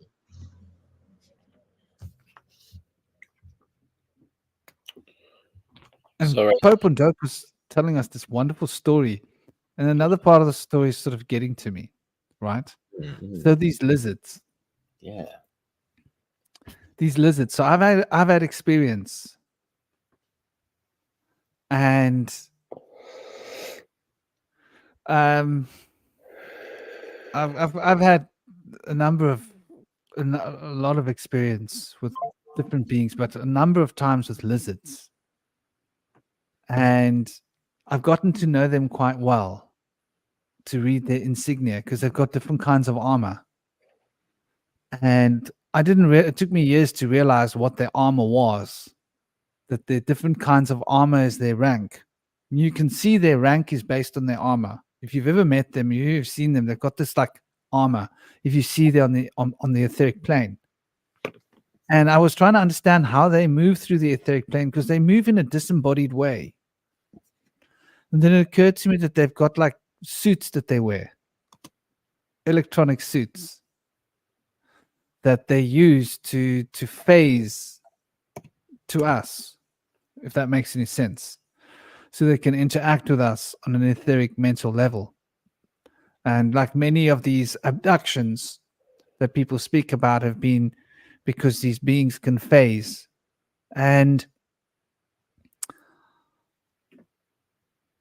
then I go to the story of, like in the Sumerian story, right? In the early parts of the Sumerian story, when they're giving you the breakdown of Nibiru and all the 9 generations of kings that happened and everything. But they start at the beginning. And they tell you that there had been many great wars on Nibiru. Then they also tell you that there was this great, it seems like a crashing of Nibiru into Tiamat. And they speak about the metaphor of how Nibiru took the net, the gravitational field, and used it to move Tiamat off Tiamat's axis and then connect with Tiamat, that was a watery planet. Then it's mentioned that Tiamat had a serpent. And then it's sort of almost suggesting a war. And I'm thinking what happened was there was a highly advanced group on Tiamat and there was a highly advanced group on Nibiru, technologically. And that the Tiamat was the serpent people. And that when Tiamat and Nibiru were going for a collision, those lifted off the planet, watched the planet have an accident. Afterwards, they landed on Nibiru and set up shop there. And they were lizard people and they were bigger and taller. And so it makes me think that this has got something to do with the Ijiji that set up shop on Mars, the 200 Ijiji. And it makes me think that this is the Naga people that from the Vedas that came to Earth. And that the Naga people that came to Earth might well have been the Ijiji that came to Earth that were forbidden from having human wives, but they did it anyway because Marduk insisted. Yeah? Basically, having become the supreme commander of Mars, it was him that brought them here. And this is why all these terrible wars happened. And that's like going into the wars of the giants and the humans.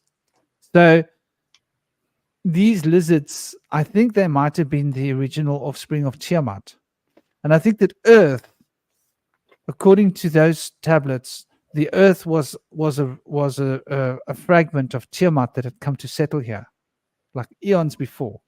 And it had become embroiled in the web of the sun, in the net of the sun, and basically be somehow connected to this galactic thing.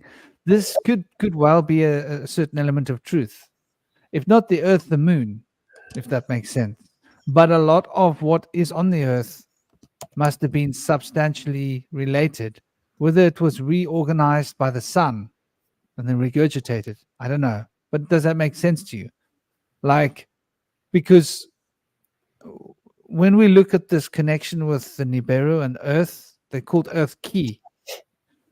There's this fascinating resonance with Tiamat. And when they created Adama and Tiamat, they actually named the lady after Tiamat because she was of the earth. So there's something quite interesting, I think, about the story with the lizards. Because I have experienced it. It's funny that they didn't mention the insectoids that live inside the earth in the crevices with like super technology. Because I'm sure they're still here. This brings us to a point of all the other races that could be living on Earth, like under the ocean. There's an anomaly in the oceans. Have you guys heard about it? The sound? Dr. K? The one Huh? where everything is running out of the oceans, or the one where giant sharks are coming up, bitten in half by something massively big. I think they're connected, no? Oh, indeed. What is going on? The funny thing about NASA, supposedly they can show you other galaxies, but they can't seem to show you the ocean floor. Doesn't make a lot of sense to me. But we have absolutely no idea, aside from some truth in perhaps sci-fi fiction, what's actually in the oceans. Understanding what those oceans, represent, and how you actually have more quote unquote UFO and UAP phenomenon of UFOs and ships, vessels going in and out of the water than you ever do on land. That's just more to add to it. But the mystery of the oceans is absolutely incredible. A lot of things are retreating, and a lot of things that have been apex predators are becoming victim. The tides are changing, so to speak. Yeah, a lot of whales have been beaching themselves as well. And it makes me think about the other anomalies that happened in the past in South Africa, where there was languages being spoken under the water. Yeah, off the coast of Cape Town. And seemed like there was explosions under the water, and there was screaming of creatures in languages that had been picked up by different research stations, and people are talking about mermaids, right? And I don't think it's that far fetched, you know. I've heard there's a bad sound coming out of the Bermuda Triangle that drives whales to beach themselves and disrupts their whale calls as they get lost in their herds. Yeah, that's exactly what was happening here. Very weird sounds, and this. It seems. Oh my gosh. Okay, so when I look on a map at how far Antarctica is from South Africa, it's not that far, right? It's about a bit more than about 4,000 kilometers from where I am now, right? And the weather here is temperate. We don't know what sub-zero temperatures look like.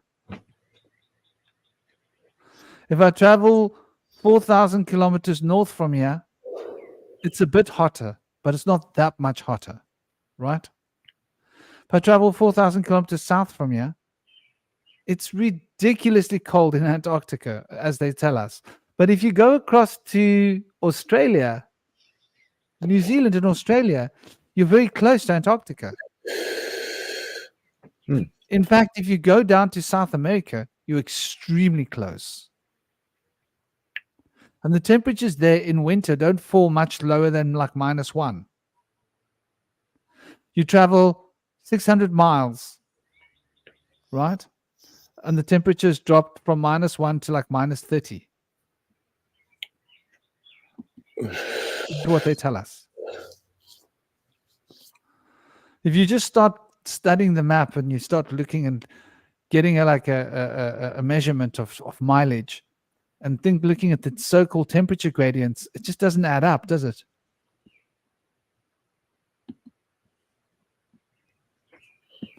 So I think there's a lot that they've hidden from us, and there must be a lot going on, if that makes sense, like under the water of the earth. If those temperature gradients are true, then what could be the reason?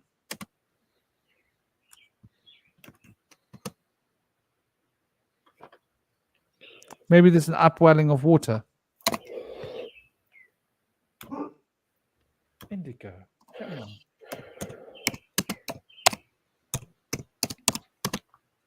What do you think? Is Pope on dope here still? Or is he still... Hey, who's this?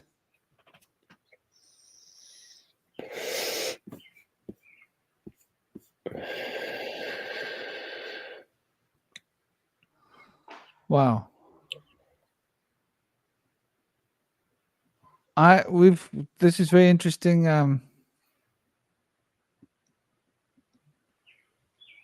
There's something memorable about this armor.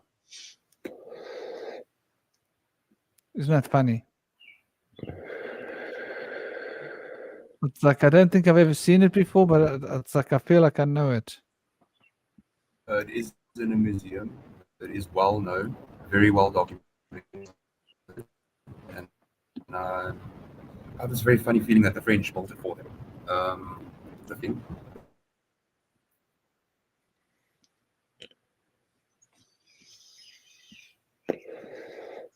It's Moorish. This bizarre is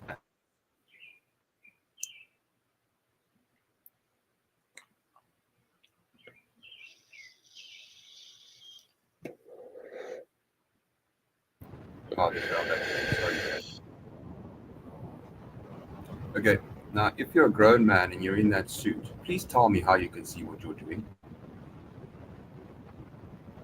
If you're in that suit, there's no space to see anything. Other than those two little holes that look close to where his neck's supposed to be. could be possible the suits just for display and it wasn't like, used for like actual combat. I don't know. They just made the suit to like, make the palace essentially look nice, but it necessarily wasn't like you don't have the actual qualifications for like war. Just like like how in bodybuilding sometimes there's like actual muscles versus show muscles. It's kind of like that, I guess. That's my guess. I mean, I don't know the history behind this particular artifact, but if I had to say, that's probably why. Maybe. I feel like there's two aspects to this. I think battles began at like dawn a lot of times, and it's pretty cold at dawn, but even in hot times of year. But I would hope they'd use these seasonally in winter. Although I know that Europeans have foolishly worn like hot summer garments like all year round, especially in like missionaries where they go into the tropics and continue to wear like large wool winter clothes throughout the summer as missionaries. So I wouldn't be surprised that they would wear these armors in summer. Although I feel like it would make them very fatigued. There's an aspect to the armor that's not really talked about a lot, and that's the spirituality that it represents. Many of these are of Moorish make, and it's talking about like, especially when you saw the Sphinx over the head. Um, it's about a spiritual empowerment as well as physical, but it turned into a physical, mundane, jousting, kind of mockery. But where it came from was spirituality.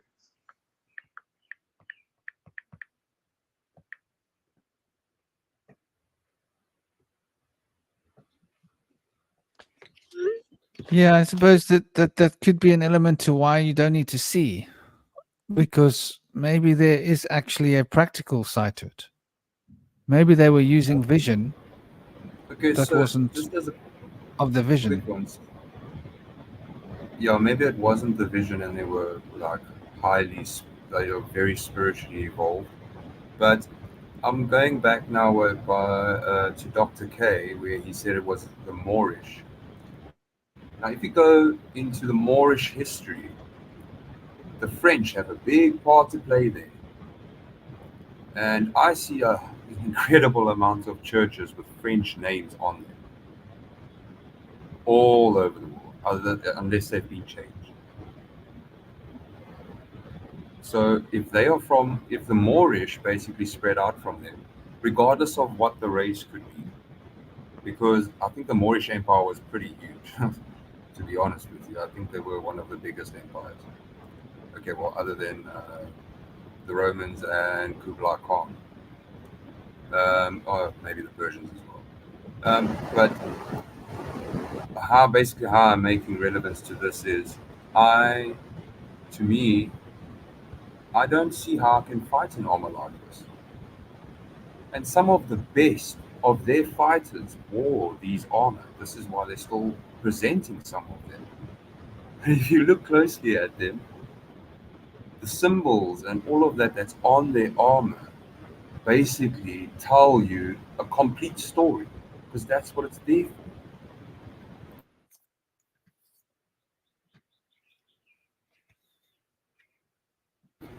So basically, if you think about it slightly deeper, if Robert Leguay was French, he was from the Moorish Empire, if he was, maybe it was thanks to him that a lot of these places were renamed by the French or named by the French. They might not even ever have had names. I'm not sure. I wasn't in that time. But if he circumnavigated all three of the globes, as it's stated in that long story that I sadly had to try and tell a story to, I'm not a very great reader and doing a lot at the same time. I like reading to myself. But in accordance with that, if he circumnavigated all of the three worlds, if you would put it that way, and he killed Yakub, which I actually have this funny feeling that was Jacob. Yaqub, if you go into detail with Yaqub, he was an offspring of the Nephilim.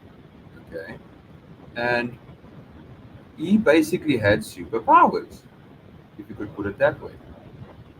So, if they were so big, the Nephilim wouldn't be able to wear this armor because these are in museums. I would love to see how a Nephilim could fit in this tiny suit. All of the big suits they obviously hid away. Okay, because I'm sure a lot of us have seen some of these massive helmets that are on the seabed floor that some of the divers are also finding. That's the type of stuff that the groups that be are hiding away as well, so that we can't add one to one together to make a definitive idea of what we're actually looking at when we're looking at all of these basilicas, same buildings that are built everywhere, the same symbolism everywhere. Unless the symbolism that is in the place doesn't quite fit with the narrative that they want to be pushing, they completely redress the building so that we don't see this. But if I, as a simple, I'm not too over the top like some people that do lives and so on, I'm still very new at this. But if I can see the symbolism, these basilicas, cathedrals, the list is basically endless on the types of buildings and the amount of them. But if all of them show the same symbols on the inside of the buildings, they all go pretty deep underground. Not all, okay, not all. So, otherwise, I would have to prove that. If this be the case, then I'm starting to see that everything is slightly more connected and has been there for a lot longer than we have been told. Some of these basilicas take us in a modern day time about 50 years just to build a section of it. So they document in a lot of the stories when they're building these beautiful cathedrals and stuff. Now, if it takes so long to build one piece of it, I've just shown you in Prague, Romania, America, Africa. I can even find you some in Australia and all the other countries. How are there so many of them? How can they still? It puts me in a position where I don't believe anything that the mainstream media is basically trying to get us to understand. And this is basically the only way I can physically put it together in my mind, other than reading so many books and so many stories and stuff like that, because my memories, short-term memory is also a bit of an issue. So physically, here I can show you building by building, country by country, that they are all connected in some form or another when it comes to symbolism. Now, I don't know if any of you heard about one of the Mayan temples.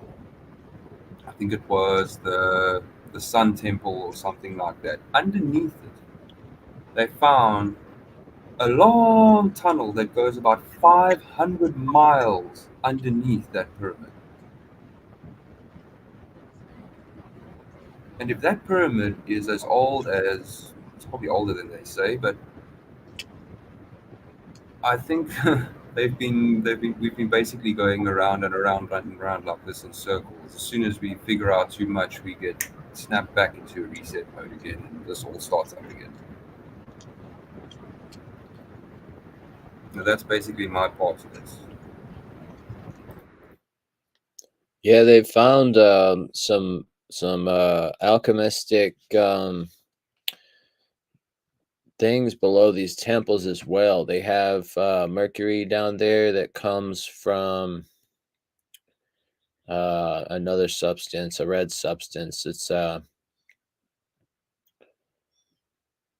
I can't think of the name of it right now, but they found that down underneath the Sun Temple. Those tunnels, they for a long time said they weren't able to access the tunnels. But I think they can see the tunnels from above with maybe LiDAR or something of the sort. but I don't think they've been able to explore them as far as we know publicly. But that's exactly it. Like, what would they let us know? Like, we went down there and we found. They said they Would have they not want found us to know what they found? They can't find the entrance. They know there's a tunnel there, but they can't figure out how to access it. When you go to, that's like Bill Clinton telling us he smoked, but he didn't inhale. Well, they found cinnabar under there, and so they think they might have been creating mercury from the cinnabar. Cinnabar, interesting. Yeah, this does come up in antiquities writings. Mm-hmm.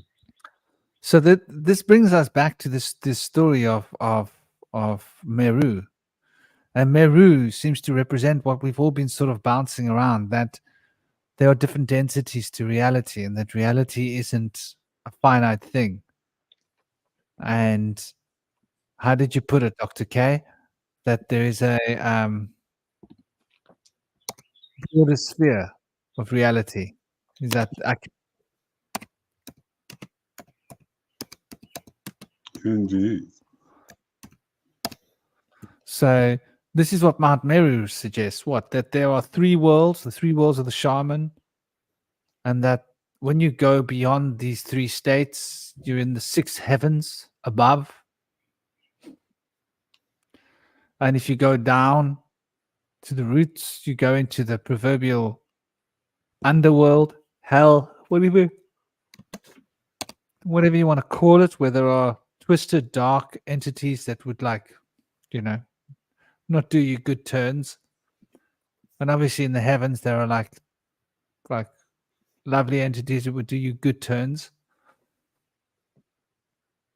And it suggests that there's ways for us to travel between these different states of reality through this Mount Meru junction. And we can't have this conversation about the architecture of Earth without considering seriously some of these mountains that look like trees. What are our thoughts on that? I mean, it's pretty compelling, some of it, right? It's absolute fact. And, you can prove it with public records from your military, from your railroad, from, perhaps family or local farmland holders you may know. There's multiple ways to prove it, but there's an entire world underneath that ground. There are underground cities, not just bunkers, not just these military bases. There are whole cities that are still, they haven't gone anywhere. A lot has been buried. Michelle Gibson is going to be joining me next week, and she just had a magnificent documentary come out called Old World Order that gets into some of this, magnificently. You'd be surprised the information that is actually available.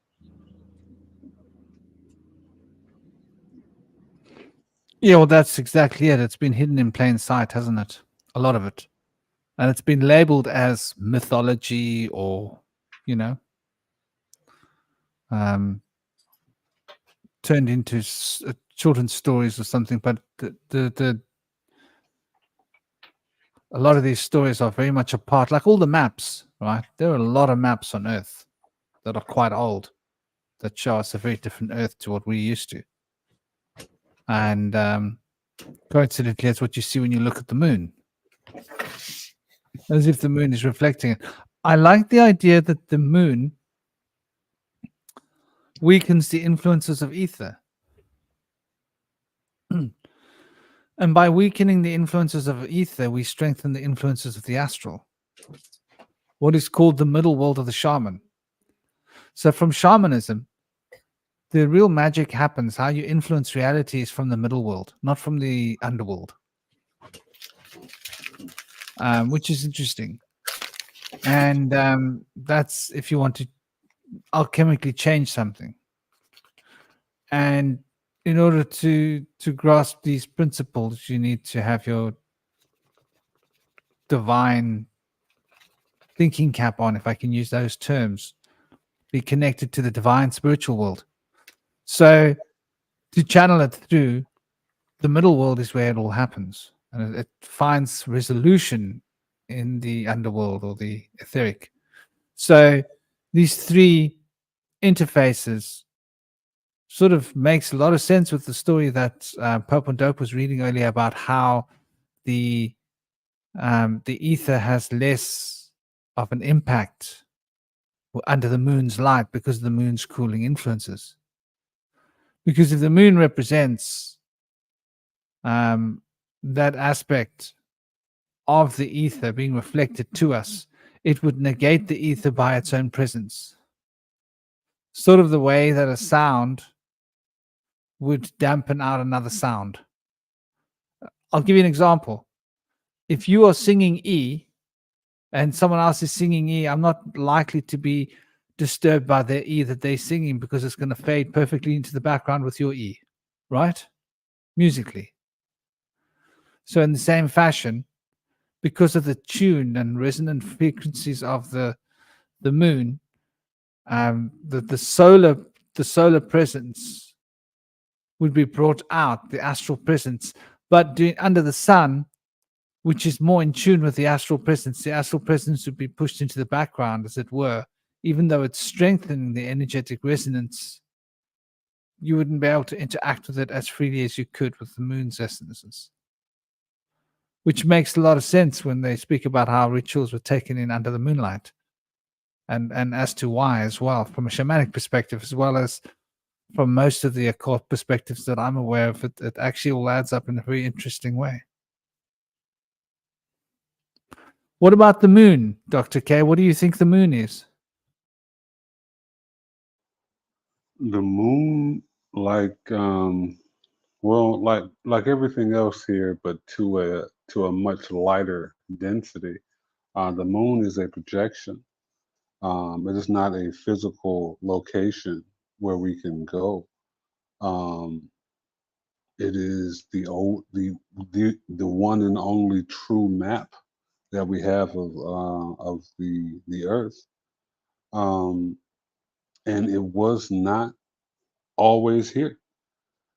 That is the most interesting thing about it for me, because while it's said to control, it has a magnetism, but it doesn't literally, it is not what moves the ebb and tide of the oceans.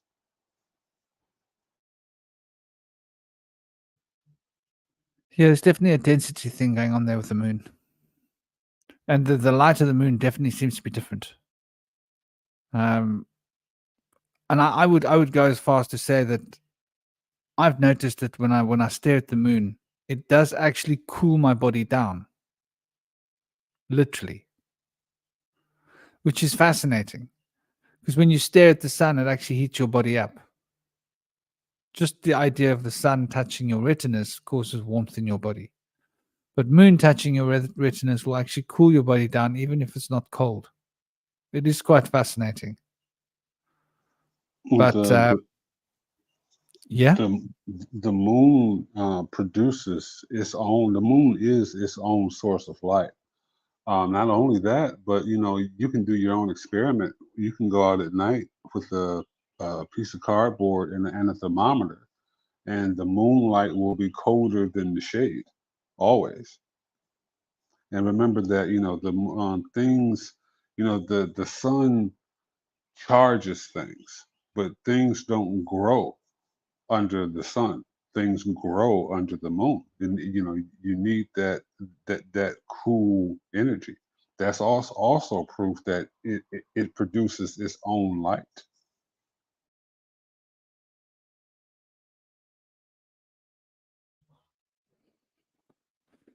that's very interesting. Things grow under the moon.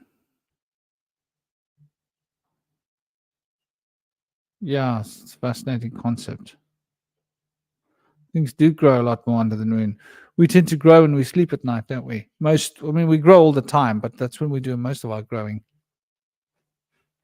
when the sun is down. I think there's a lot of interesting things to consider. Like, okay, when I was in the Himalayas, and I was climbing over Sringola. And it's a 10-day climb. And behind Sringola,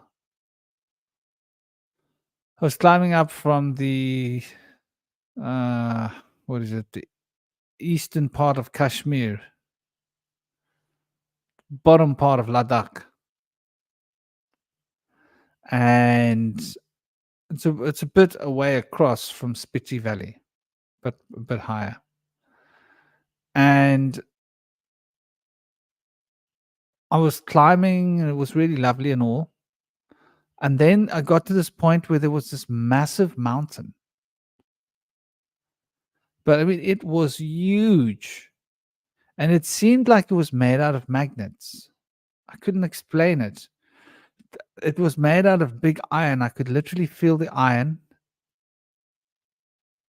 And I could literally feel the intense frequencies emitted from this. And as I was getting closer to it, I could feel the resonance of the radiation coming out of this. It looked like a monolith. It's one of the biggest monoliths I've ever seen in my life. And it actually scrambled my brains when I walked past it. I couldn't think properly. My brain was just scrambled, and I had to keep walking to de-scramble my brain. And my ex-wife was experiencing the same thing. We were both like, wow, scrambled, brain scrambled. And when we got further away from it, we were able to think again. And so there's definitely some kind of reaction in the high atmosphere with the solar energy when you're near to magnets. That's what I think. You know how magnets affect the electricity in a computer, for example, how they can break it. And how we tend to be, affected by magnetism, personal magnetism, and magnetic effects. Because obviously iron and various metals in our blood causes a very powerful magnetic effect within us, which seems to be highly affected by the power of the sun, which is totally electrical in nature. So it's like the universe is basically made out of electromagnets, effectively. Different scale to different types. Or so it seems. I think this is Mount Meru we're looking at. Is that right, Pope on Dope? Yes, brother. That is. And this is the Meru in Tanzania, close to Ethiopia. Yes, sir.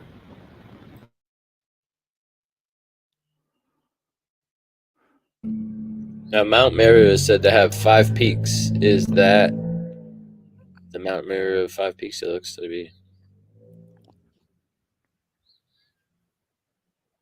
It seems to be like a crescent shape.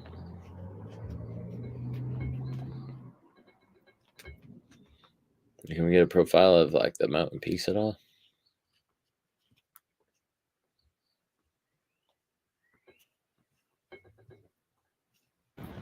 I'll have a look for you now. Just give me a second.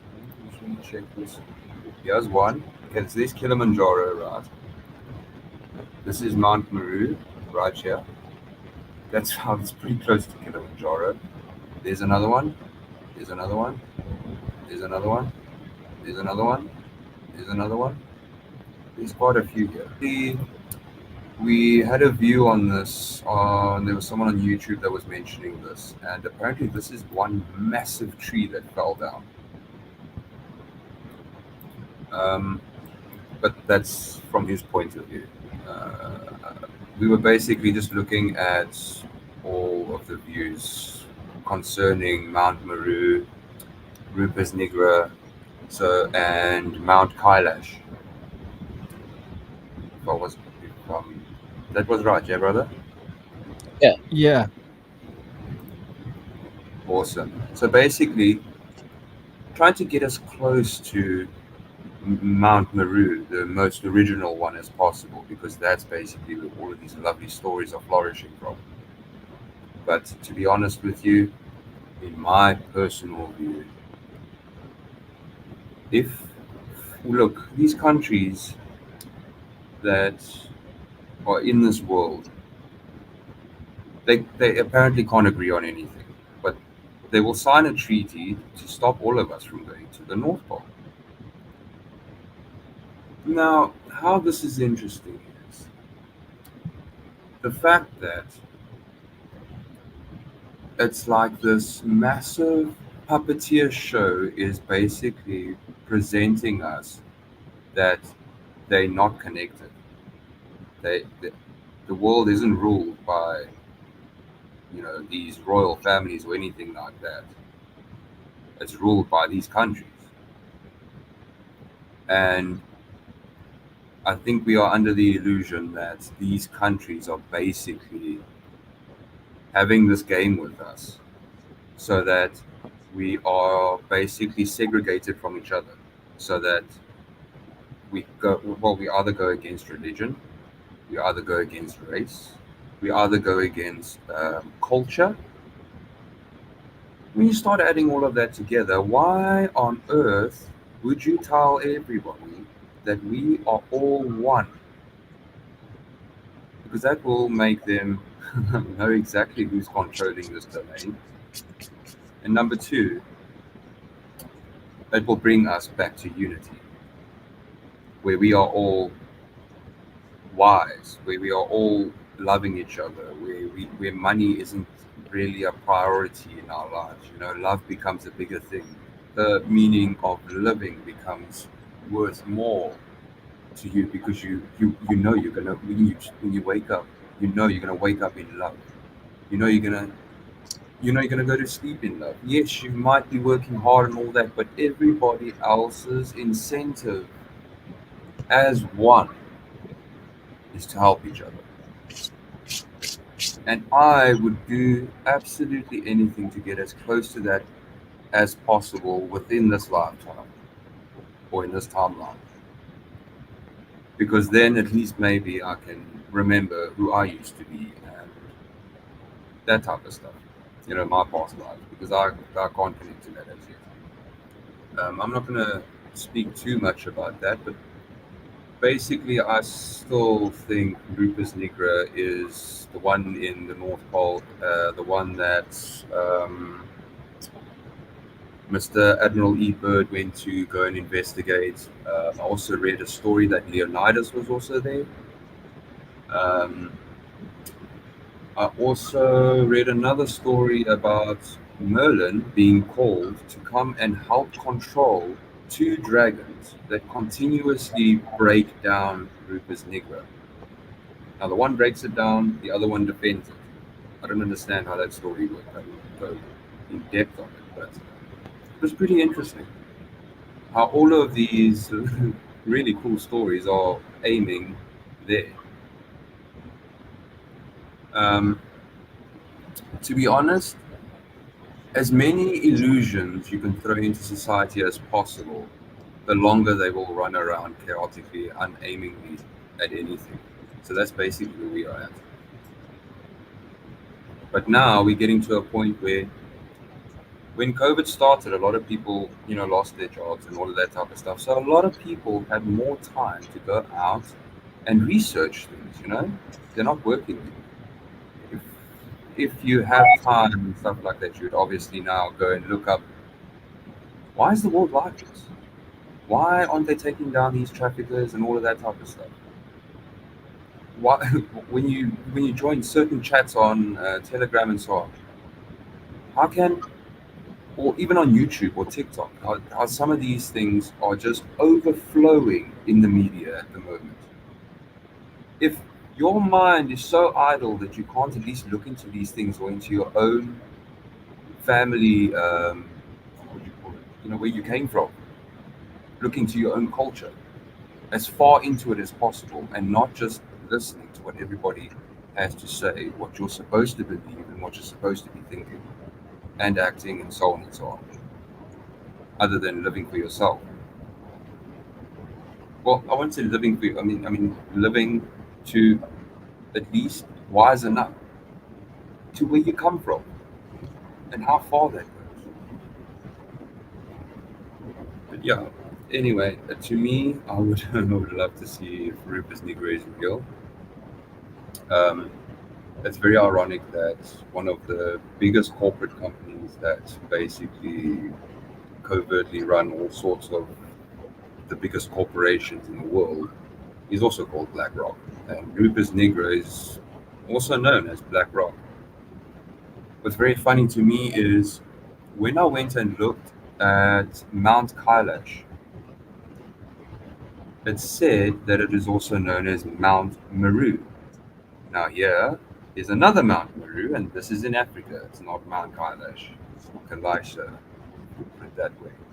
Now, Rupes Nigra is also known as Mount Meru.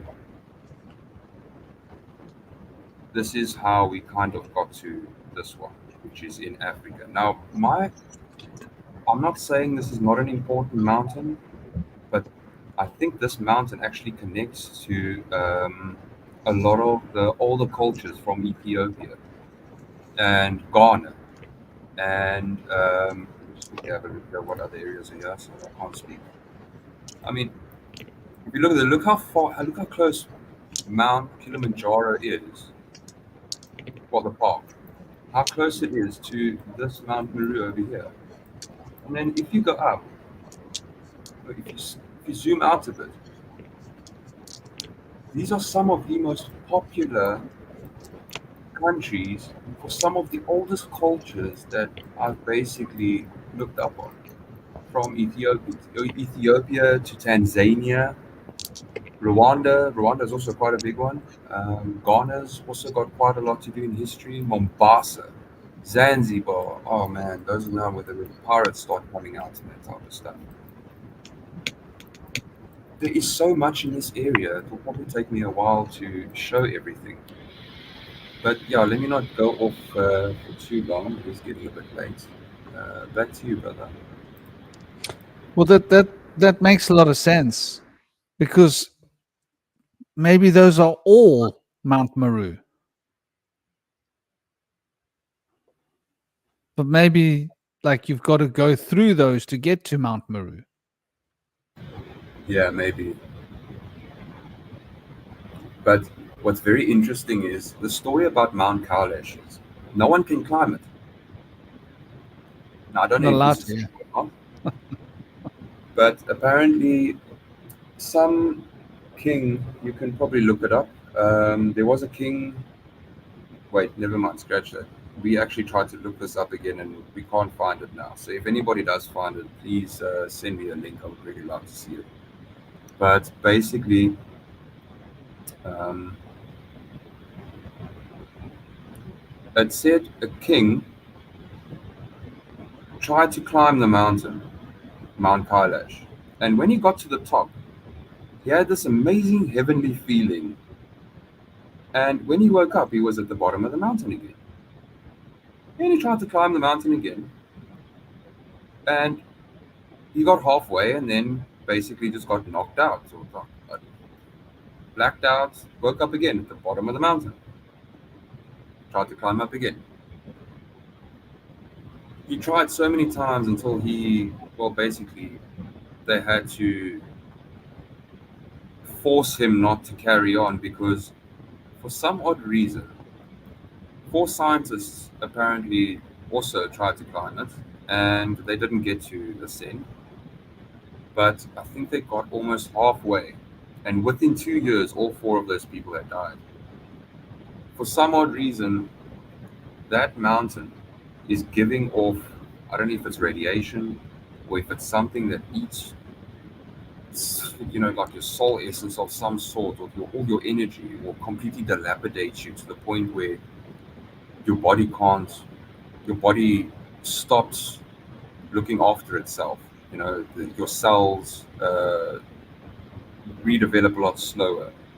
It's basically if you put into a canister with too much radiation, the same effects apply.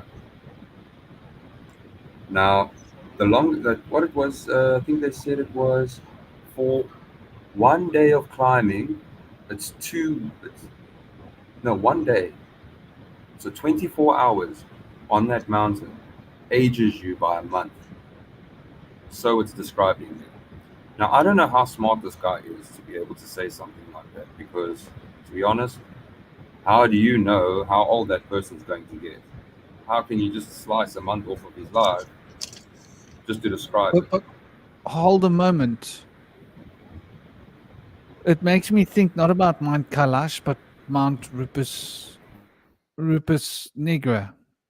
It's supposed to be a black rock. It's supposed to be a great big gravitational field and a magnetic field, right?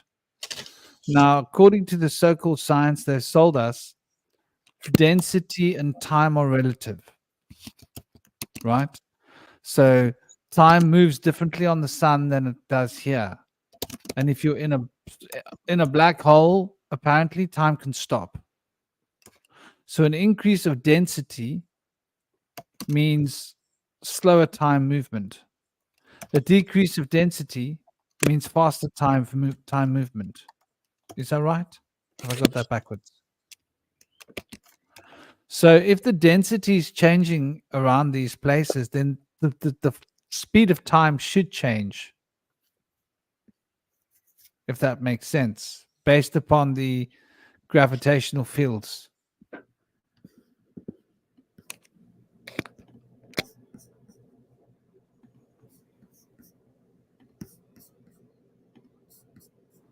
What an interesting concept. But there's also the other chance that maybe those people were helped to unalive. Maybe there were certain groups of people that didn't want them to talk, and maybe they'd been telling them not to talk about what they'd seen, right? And maybe they wanted to be sure that they wouldn't talk about what they'd seen, like the threats that they'd given those scientists. Maybe they were enough to keep them quiet for a while, but people were worried, like, what about when you get to your deathbed? Then you're going to have to stop you from writing your memoirs, like has been done in the past, right? So, I mean, the fact that they were unalived could have been due to a lot of different reasons. And we know how these guys play, right? The powers that be that should not be.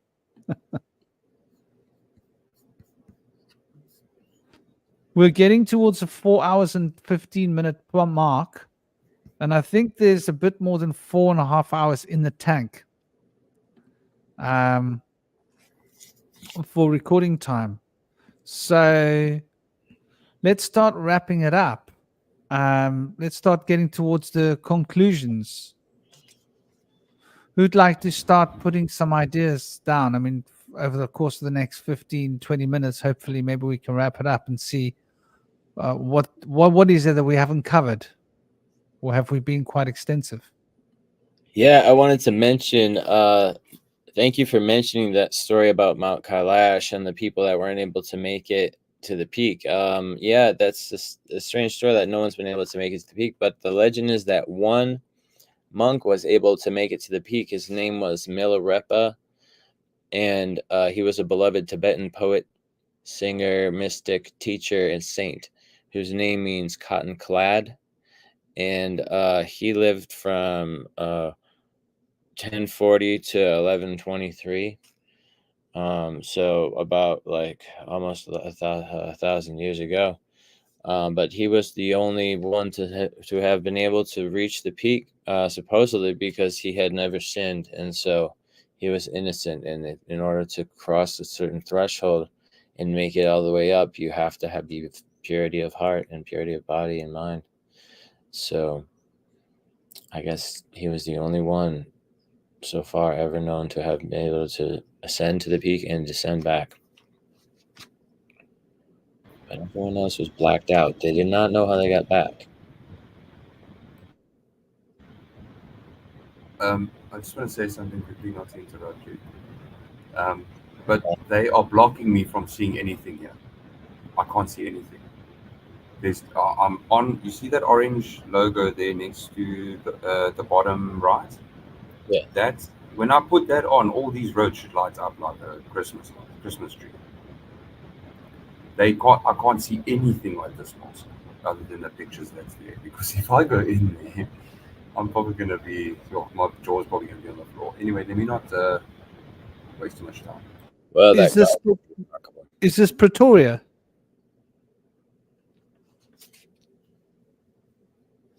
No, it's Turkestan something. I'll zoom out now so you can see. Turkestan. 8-sided star.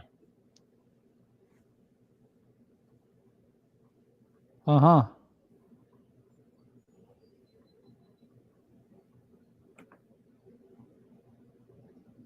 Azerbaijan. Turkmenistan.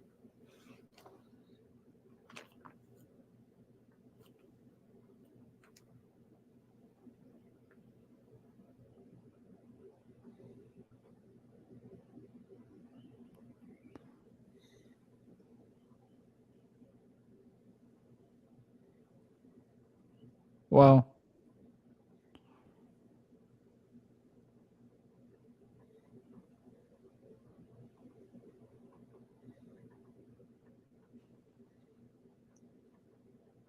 What country is this supposed to be? I think it was in Turkmenistan. That is Ashgabat. Remember that triangle? I Ashgabat. sent a picture of a meeting that this area, and what was that other one? Where they were going to move to? We did one. I think I did it. Did a live on it a while ago, where I showed Kazakhstan. I was showing Kazakhstan, yeah. Astana. Yes, Astana. Now this looks very similar to it. But now the thing is, all those leaders that were sitting next to each other, I think each sect is like has this idea of how they're gonna, split each culture and nation apart from each other, while they basically working as one together, trying to control us. You know, so we don't know what's going on. I'm just gonna carry on with the pictures. I also don't want to say too much. That is truly incredible, though. It looks like a power generator, as does that.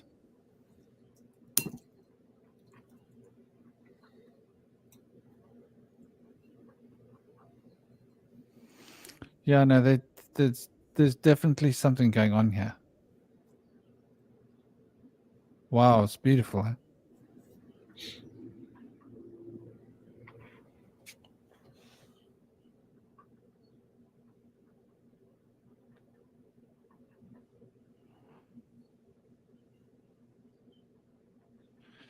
Yeah, I do think as well that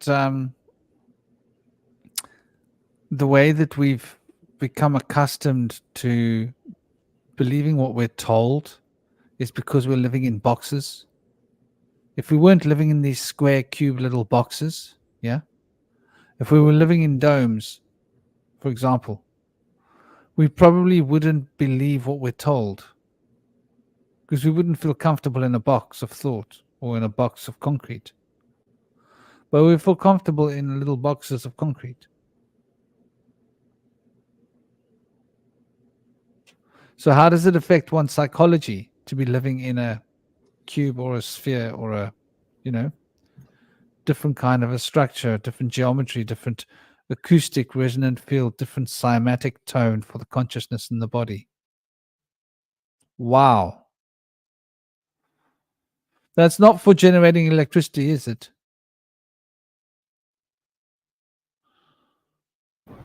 Of course it is. What else would they be doing? Like, Red, please tell me why you would go so crazy with the building. It's just a chapel. You go there, you bow, you pray to your one, and yeah, no, that's all the building's there for. You can't think like that, brother. This is the modern age.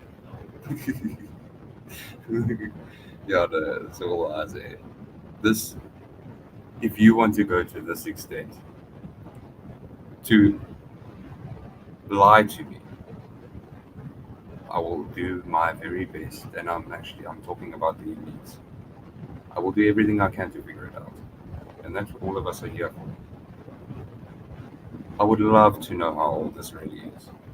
This thing is huge.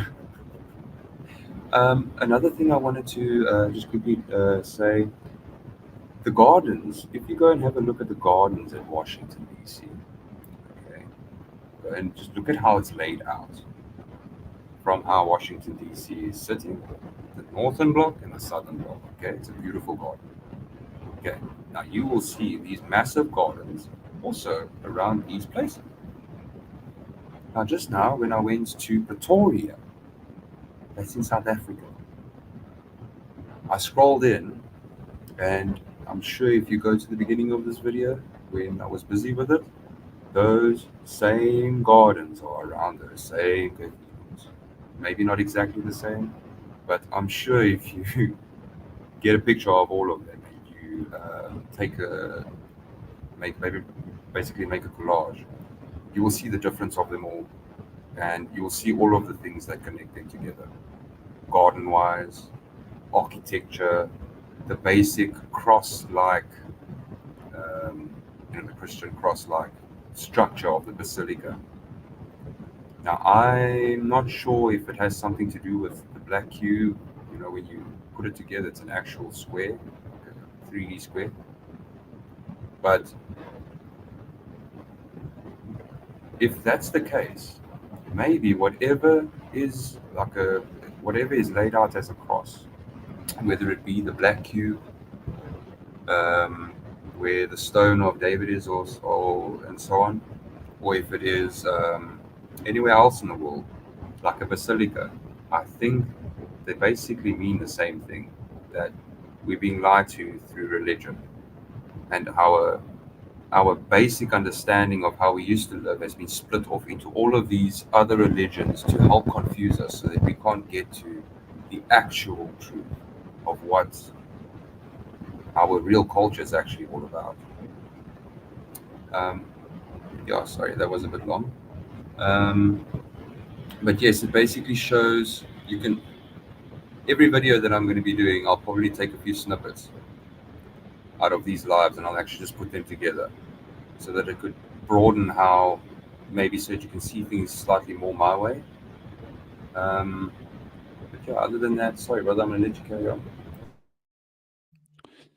Yeah, for those of you that don't know, Pretoria is a place in South Africa that's, well, one would think there's no mention of it, but when we were talking a little while ago, it's been on my mind for a while.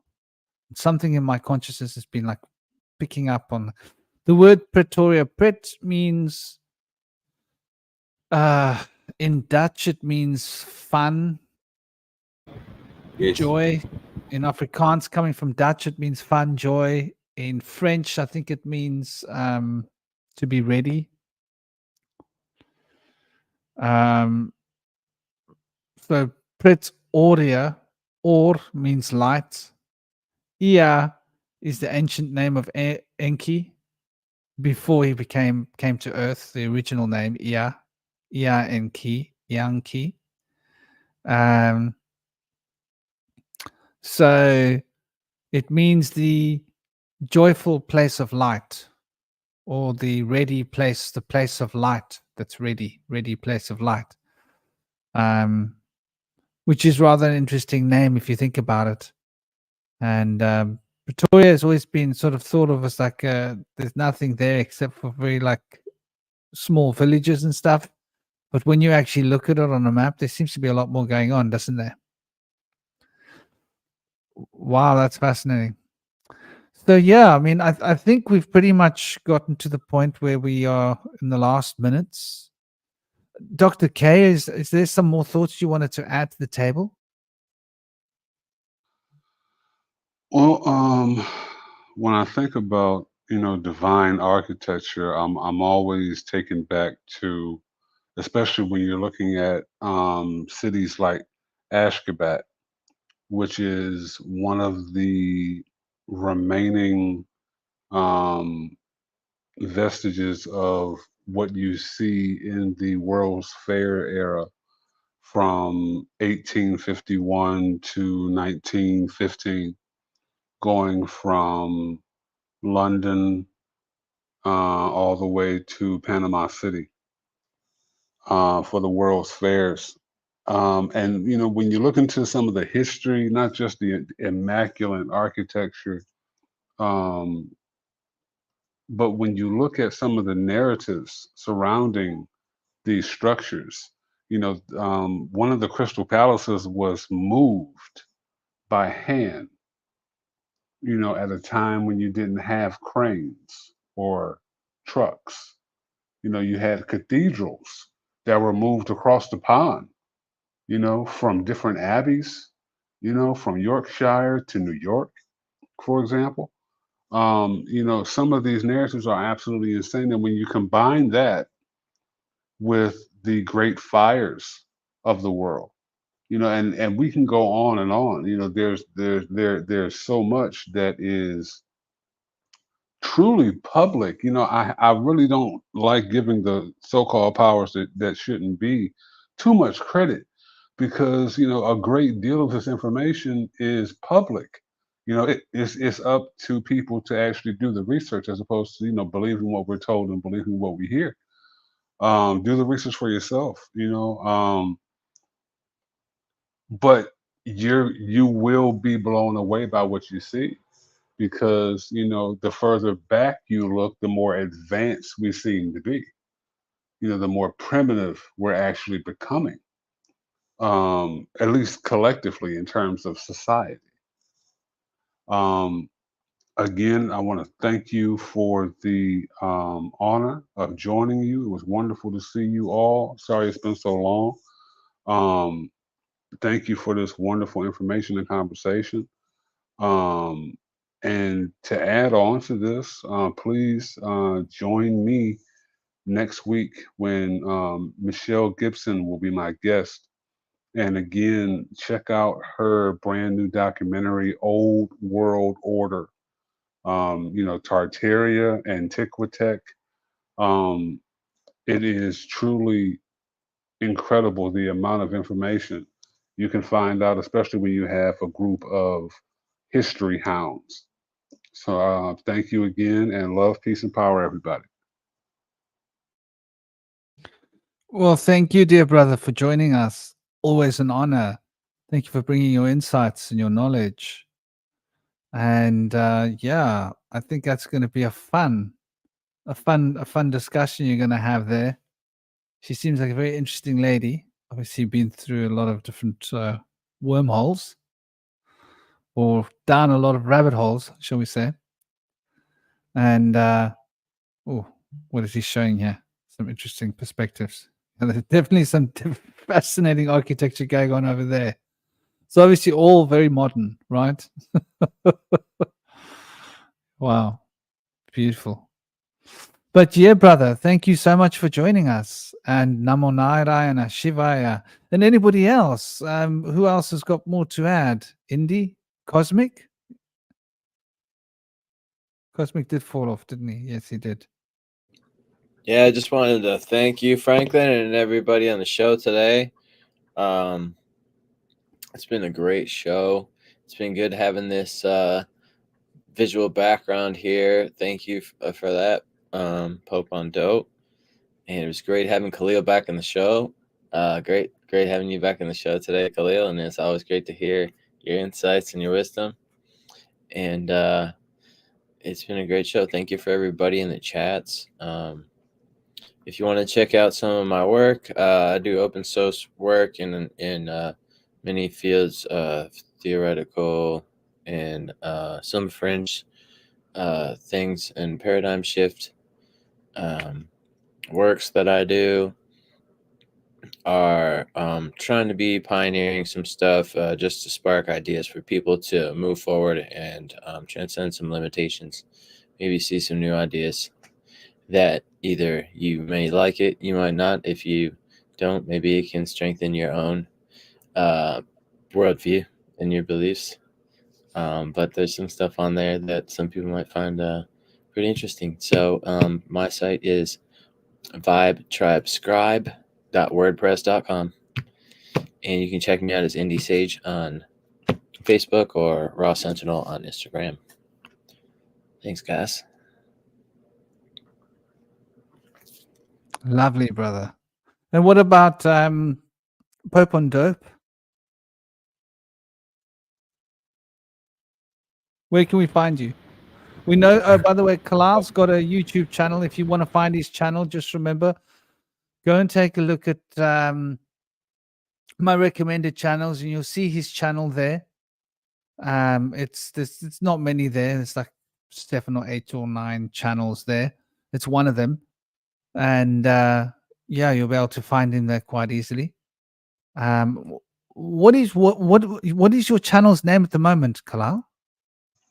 It is the Mystery Arcade Occult Mystery. Multiversity. Yeah, you'll definitely see that. And does it have your same picture on it? Yes, sir. Okay, lovely. So you'll be able to see his the university, the occult university. You'll definitely see it there with the channels of the people that have been on the round table, basically. But yeah, I think that's going to be a fascinating discussion. I know Dr. K's been working quite hard, so you're probably going to find there's quite a lot of content on his YouTube channel. Before there wasn't any, so there wasn't much of him, shall we say? But he's been doing lives as well, and believe you've also been getting onto the channel with Bird Dog, yeah? Well, he's largely retired. He's working hard, I know. Yes, indeed. Yeah, most definitely. Um, and the work goes on. I did a interview with the holistic nurse, thanks to you, Peggy He's lovely. Smith. Um, that was amazing. That is up on her Facebook and it's on my YouTube as well. I did an interview yesterday with Paranoid American. Shout out to Tommy Truthful and Ani Asaru, One on One, and Paranoid American. We went into gematria, numerology, occult comics. It was a really, really good time. I believe he's going to be putting that out within the next week. I'm very, very thankful. What Mhm. what channel will that be on? That's going to be on Paranoid American. Paranoid American.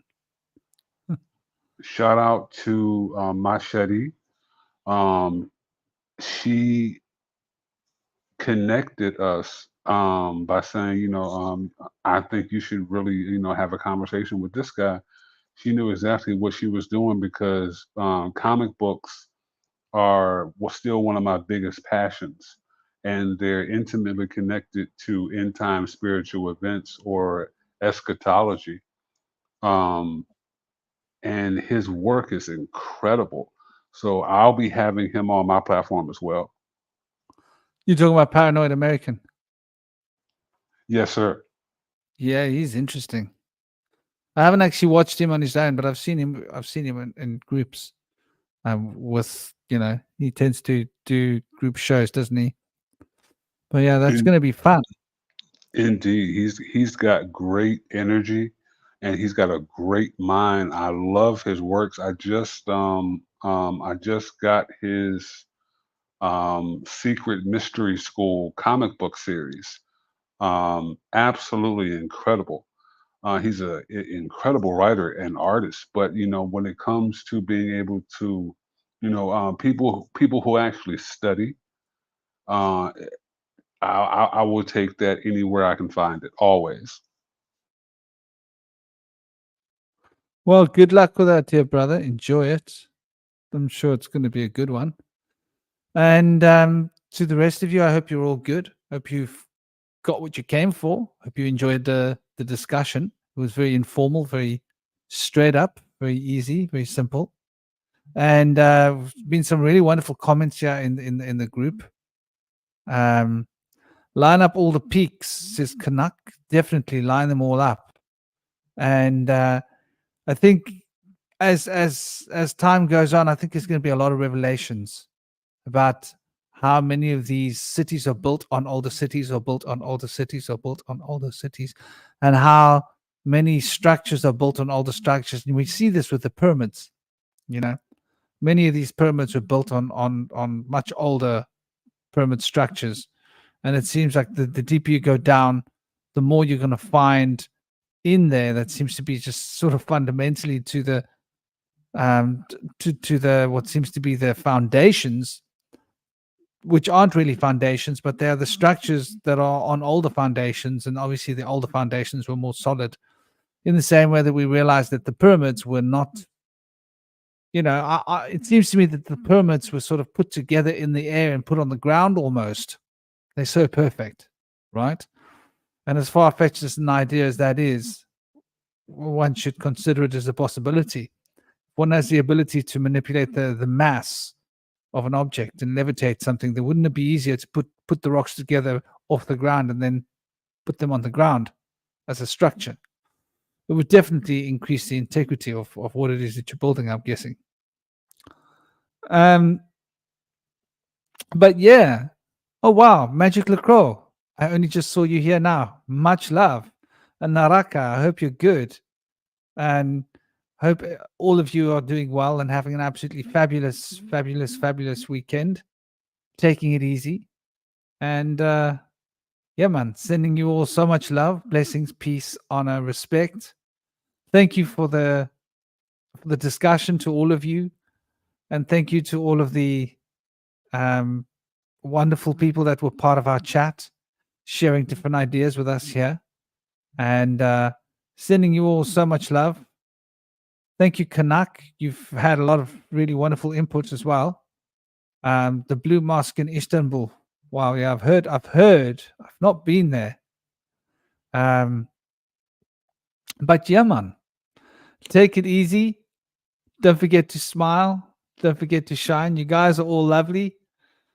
Keep the world moving forwards towards a revelation of knowledge, and may we find some essence of truth in this bubble of reality that we call life. Much love to you all. Blessings, peace, honor, respect. Thank you all. Take it easy. Om.